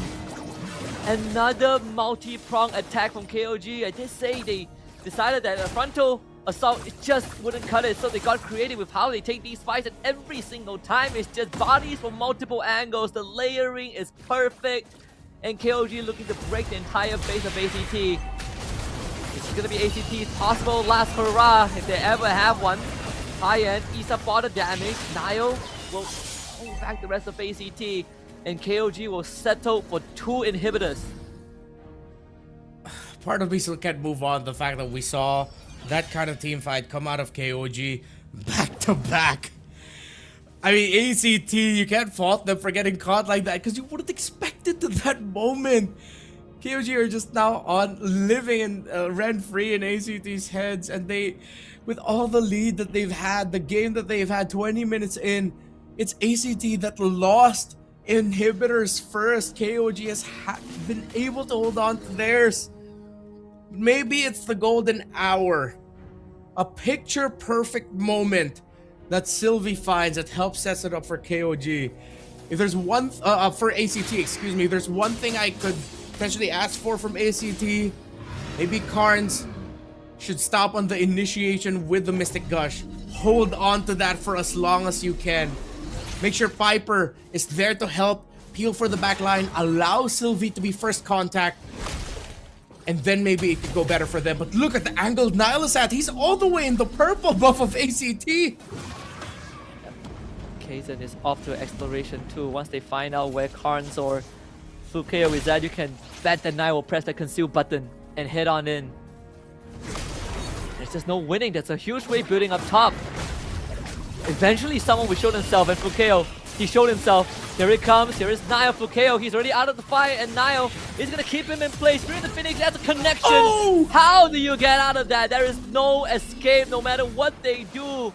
And KOG have essentially surgically dismantled ACT. All of their members scattered into the wind. They find a rogue Piper, and Piper is going down as well. Zed on the killing spree. Zeros not allowed to go home by Kaizen. It's a 2v4 in the base of ACT. And Kaizen goes one-on-one against the Suyo. He doesn't want him to go home. As the rest of ACT, just 2 against 4. The snapshot drops, but it's only to delay the inevitable. Because KOG, despite the losses, despite the early, have come back to sweep ACT. They further solidify just how damn good they are. 8-0 for the regular season. Incredible stuff. One more series and they will go, one more series win and they will go undefeated. But a comeback like this, of this scale, unheard of. The way that they manage deficits and the way that they adapt and change according to the situation, you can only expect to see something like that from a WoW oil machine and an experienced squad. And KOG have set the bar incredibly high, and it's definitely a team that every other team in the league is going to look up to. How do you even communicate that? That you're telling the team, you're telling each other, hey, we gotta start coming from this weird angles. I don't think at this point it's communication. It's instinctual. It's talent that we're seeing. Nile, did Fukeo not see the Badang right in front of him? Because I wouldn't be reacting like that if I could see a concealed Badang. Did he just not expect it? We don't know. There's a lot of questions, but one sure thing. KOG remain undefeated in MSL. ตอนนี้นะคะเราก็อยู่กับผู้ชนะนะคะทั้ง2คนค่ะจากทีม KOG King of Gamer Club นะคะโอ้โหต้องบอกเลยนะคะว่าทีมนี้นะคะเขาพูดจริงทำจริงนะคะว่าเขาจะไร้พ่ายโอ้โหใกล้แล้วจริงอีกนิดนึงเนาะโอ้โหก่อนอื่นเลยเหมือนเดิมค่ะแนะนำตัวก่อนเลยครับผมก็บองชูงงเตรียมก็คือคุยกันไว้ครับผมก็เดี๋ยวเตรียมตัวไว้เผื่อได้ไปปารีสอ๋อคือได้ไปแน่ๆไม่เผื่อไปก่อนอ๋อเผื่อไปก่อนสวัสดีครับชื่อฮิวโก้นะครับผมจากทีม King of Gamer Club นะครับสวัสดีครับเซตมิดเลนจากทีม KOG ครับคือไหนๆก็เข้ารอบ Pay Off ไปแล้วเนาะแล้วเกมที่เหลือเนี่ยคือเรายังใส่สุดอยู่ไหมเต็มที่ทุกแมตช์ครับเต็มที่ทุกแมตช์ไม่มีกั๊กใช่เขาคือเราเล่นกับทุกทีมกับทุกแมตช์ก็คือ 100% หมดครับผมเซตล่ะคะ 100% ครับ 100% อันนี้เราก๊อปไหมเนี่ยก๊อป ยอมรับเลยโอเค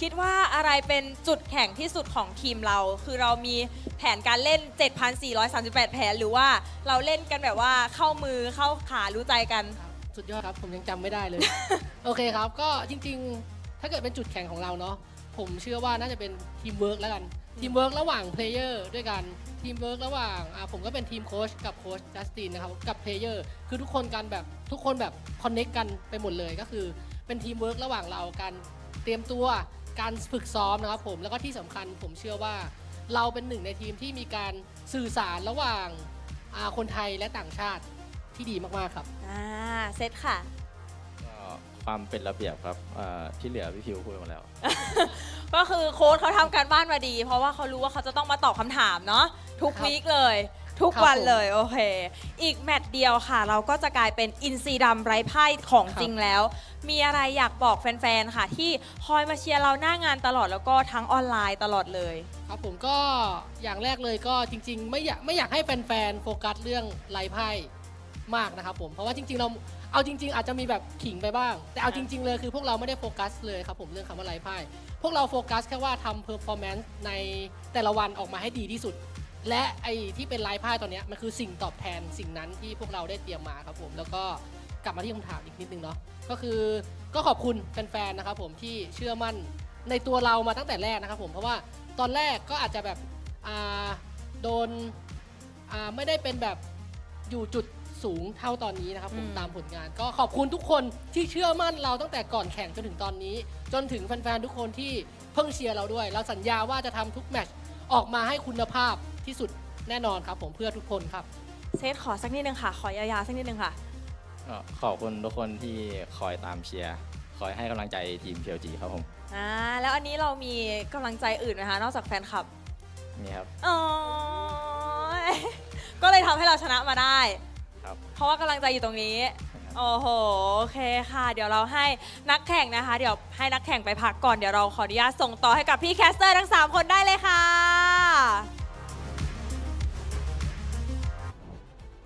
Thank you so much, Minnie, and it's also great to hear from the members of KOG.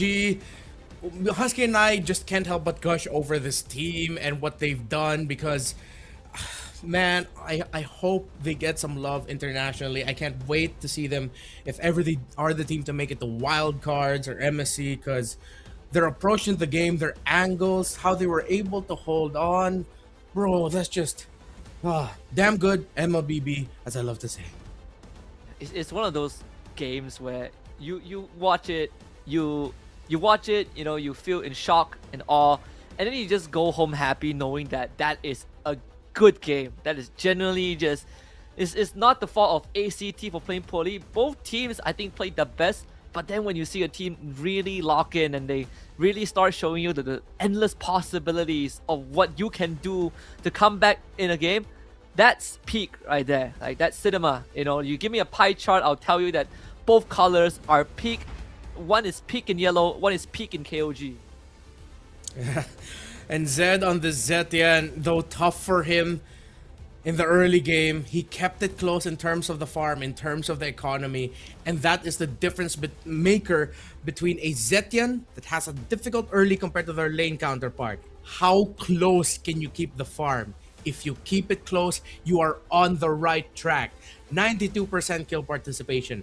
His timing of the Fury of the Phoenix paired up with the Badang entries, with the Baksha entries as a deterrent to the initiation by the Marcel as we got later into the game. Definitely a lot of the late game plays that KOG kept finding wouldn't have been possible if the Fury of the Phoenix from Zed, our MVP, did not land. Yeah, I think this game, first 10 to 13 minutes, it really looked like AC has got it in the bag. And then we start seeing moments like these, right? Moments at the base defense. We start to see the possibilities. Like, man, I don't remember the last time I see Baxia becoming a flanker. Because most Baxias, you know, you autopilot and you're like, I'm gonna front. Hazen comes from the corner, takes the Cyclone Eye, bypasses the front. Like who does that on the Baxia? Apparently, KOG does. Oh man. Yeah, I'm trying to think of. I just realized now my stock knowledge of cars is terrible, but let's just say he was drifting, man. He was drifting perfectly, timing it up really well. This Fury of the Phoenix, high end, good call, good read, and then this. Oh my, Hazen, what the hell? It's crazy just how KOG pulled this off. Again, I don't know where Flakeo was looking. Did he just choose not to get the conceal out of that Badang? Did you really not see him there? Because it's not like he's full invisible. You see the outline. It's not like the only true invisibility skill of the game, the Mia's invisibility. Nah. I think he was looking elsewhere. Yeah, I think even if you broke the conceal, it probably would have made minimal difference, right? Because the moment the Badang got into that spot, the fight was over. You already removed your damage dealer. Oh man, it's insane. I could rewatch this a couple more times to really like soak in sure. the marvel that we just witnessed. That KOG delivered. This got my hopes up by a lot. Now I'm super excited to see how much further can KOG go. Yeah, and to add to that, if maybe ACT can like improve on some things, because definitely this game too, it was theirs. It's just KOG just hit another level of what the hell? Where are these guys coming from? We're not expecting them to come from these angles, to come from the directions that they're coming from. They just show up, flank you. Oh my god, all the members of ACT are the dudes. What? The richest guy is Flakeo, the carry is Saros, it's all ACT, but it's KOG that won. It paints the picture of how dominant ACT was in this game and how much mud KOG had to crawl through. Crazy. Yeah, you look at this Hall of Fame, you would think that ACT won, but no, they not only lost to a comeback, they ended the game with lesser kills than KOG. When they were the ones racking up Skypiercer stacks, they were the ones blowing up enemy jungles, they were the ones who had their jungle at level 15 when the enemy Boxer was at level 12. Everything was going their way. And just in a blink of an eye, a couple good engages, a couple good cheeky angles that KOG managed to find. They not only, found a way to get to the ACT, I think they broke something in ACT. Because I wouldn't know what to do in that situation when my enemy comes out of the shadows out of nowhere. Yeah, and especially I think the turning point was those 2 times they got Flakeo, like somehow, because even ACT, they were positioned well. You just don't expect your opposing team, despite that big deficit, to just take it onto you and have one clear goal. They were a team on a mission. Just get that Granger down or get the Gore down. Once they're down, okay, we build through this. But then back to back, it was the Granger. Insane plays by KOG. Hopefully our viewers can go back into the look at this game. I feel like this is a good picture of what to expect from the potential of Thailand. KOG remains undefeated. Tenacity spot still secured at this time. And we close out the week, or the second day of the week, tomorrow with the Arena and Hydra. 2 teams, no longer playoff contentions. Burram United and Solix looking for position, while Bacon Time looks to threaten the spot of Valley Thai at the top of the standings. Yeah. I mean, KOG might have saved Tenacity temporarily by taking down Tenacity, ACT. again, excuse me. Yeah, but they have no control in in the possibility of Bacon Time. That one lies in the hands of Valley Thai. And what Bacon Time showed us today, oh boy, tomorrow's that series is gonna be quite a series. Valley Thai are looking at Tenacity and hoping to be the answers to Tenacity's prayers that somehow there is a miracle in there that Valley Thai get to take down Bacon Time. Tenacity, let us see if their slot will hold true, because after that, Bacon Time still has one more chance to take a knock at that position of Tenacity in the standings by facing off against Burram in day 3. But you saw the matches here for day 2. As we close out day number 1, Husky, any last thoughts about the action that we got to see today? I'm just happy I got to watch KOG. I'm happy I got to watch Bacon Time win, but man, KOG put me to bed tonight. I need KOG. Yeah, I'm going to bed happy. My power didn't run out mid-broadcast. I'm sorry I had to tag the opening of the final series. So big W's to Husky there on the chat for holding down the fort while I was gone. But to you watching right now, thank you for taking the time and the effort to watch MSL Thailand, to give the spotlight and the appreciation for our players. Thank you. We appreciate you, and all the best to the Thailand's finest in MLBB Esports. My name is Renmar, that's Husky. We will see you back here on broadcast, not us, another pair of casters, for day 2 of week 5 of MSL Thailand. Good night.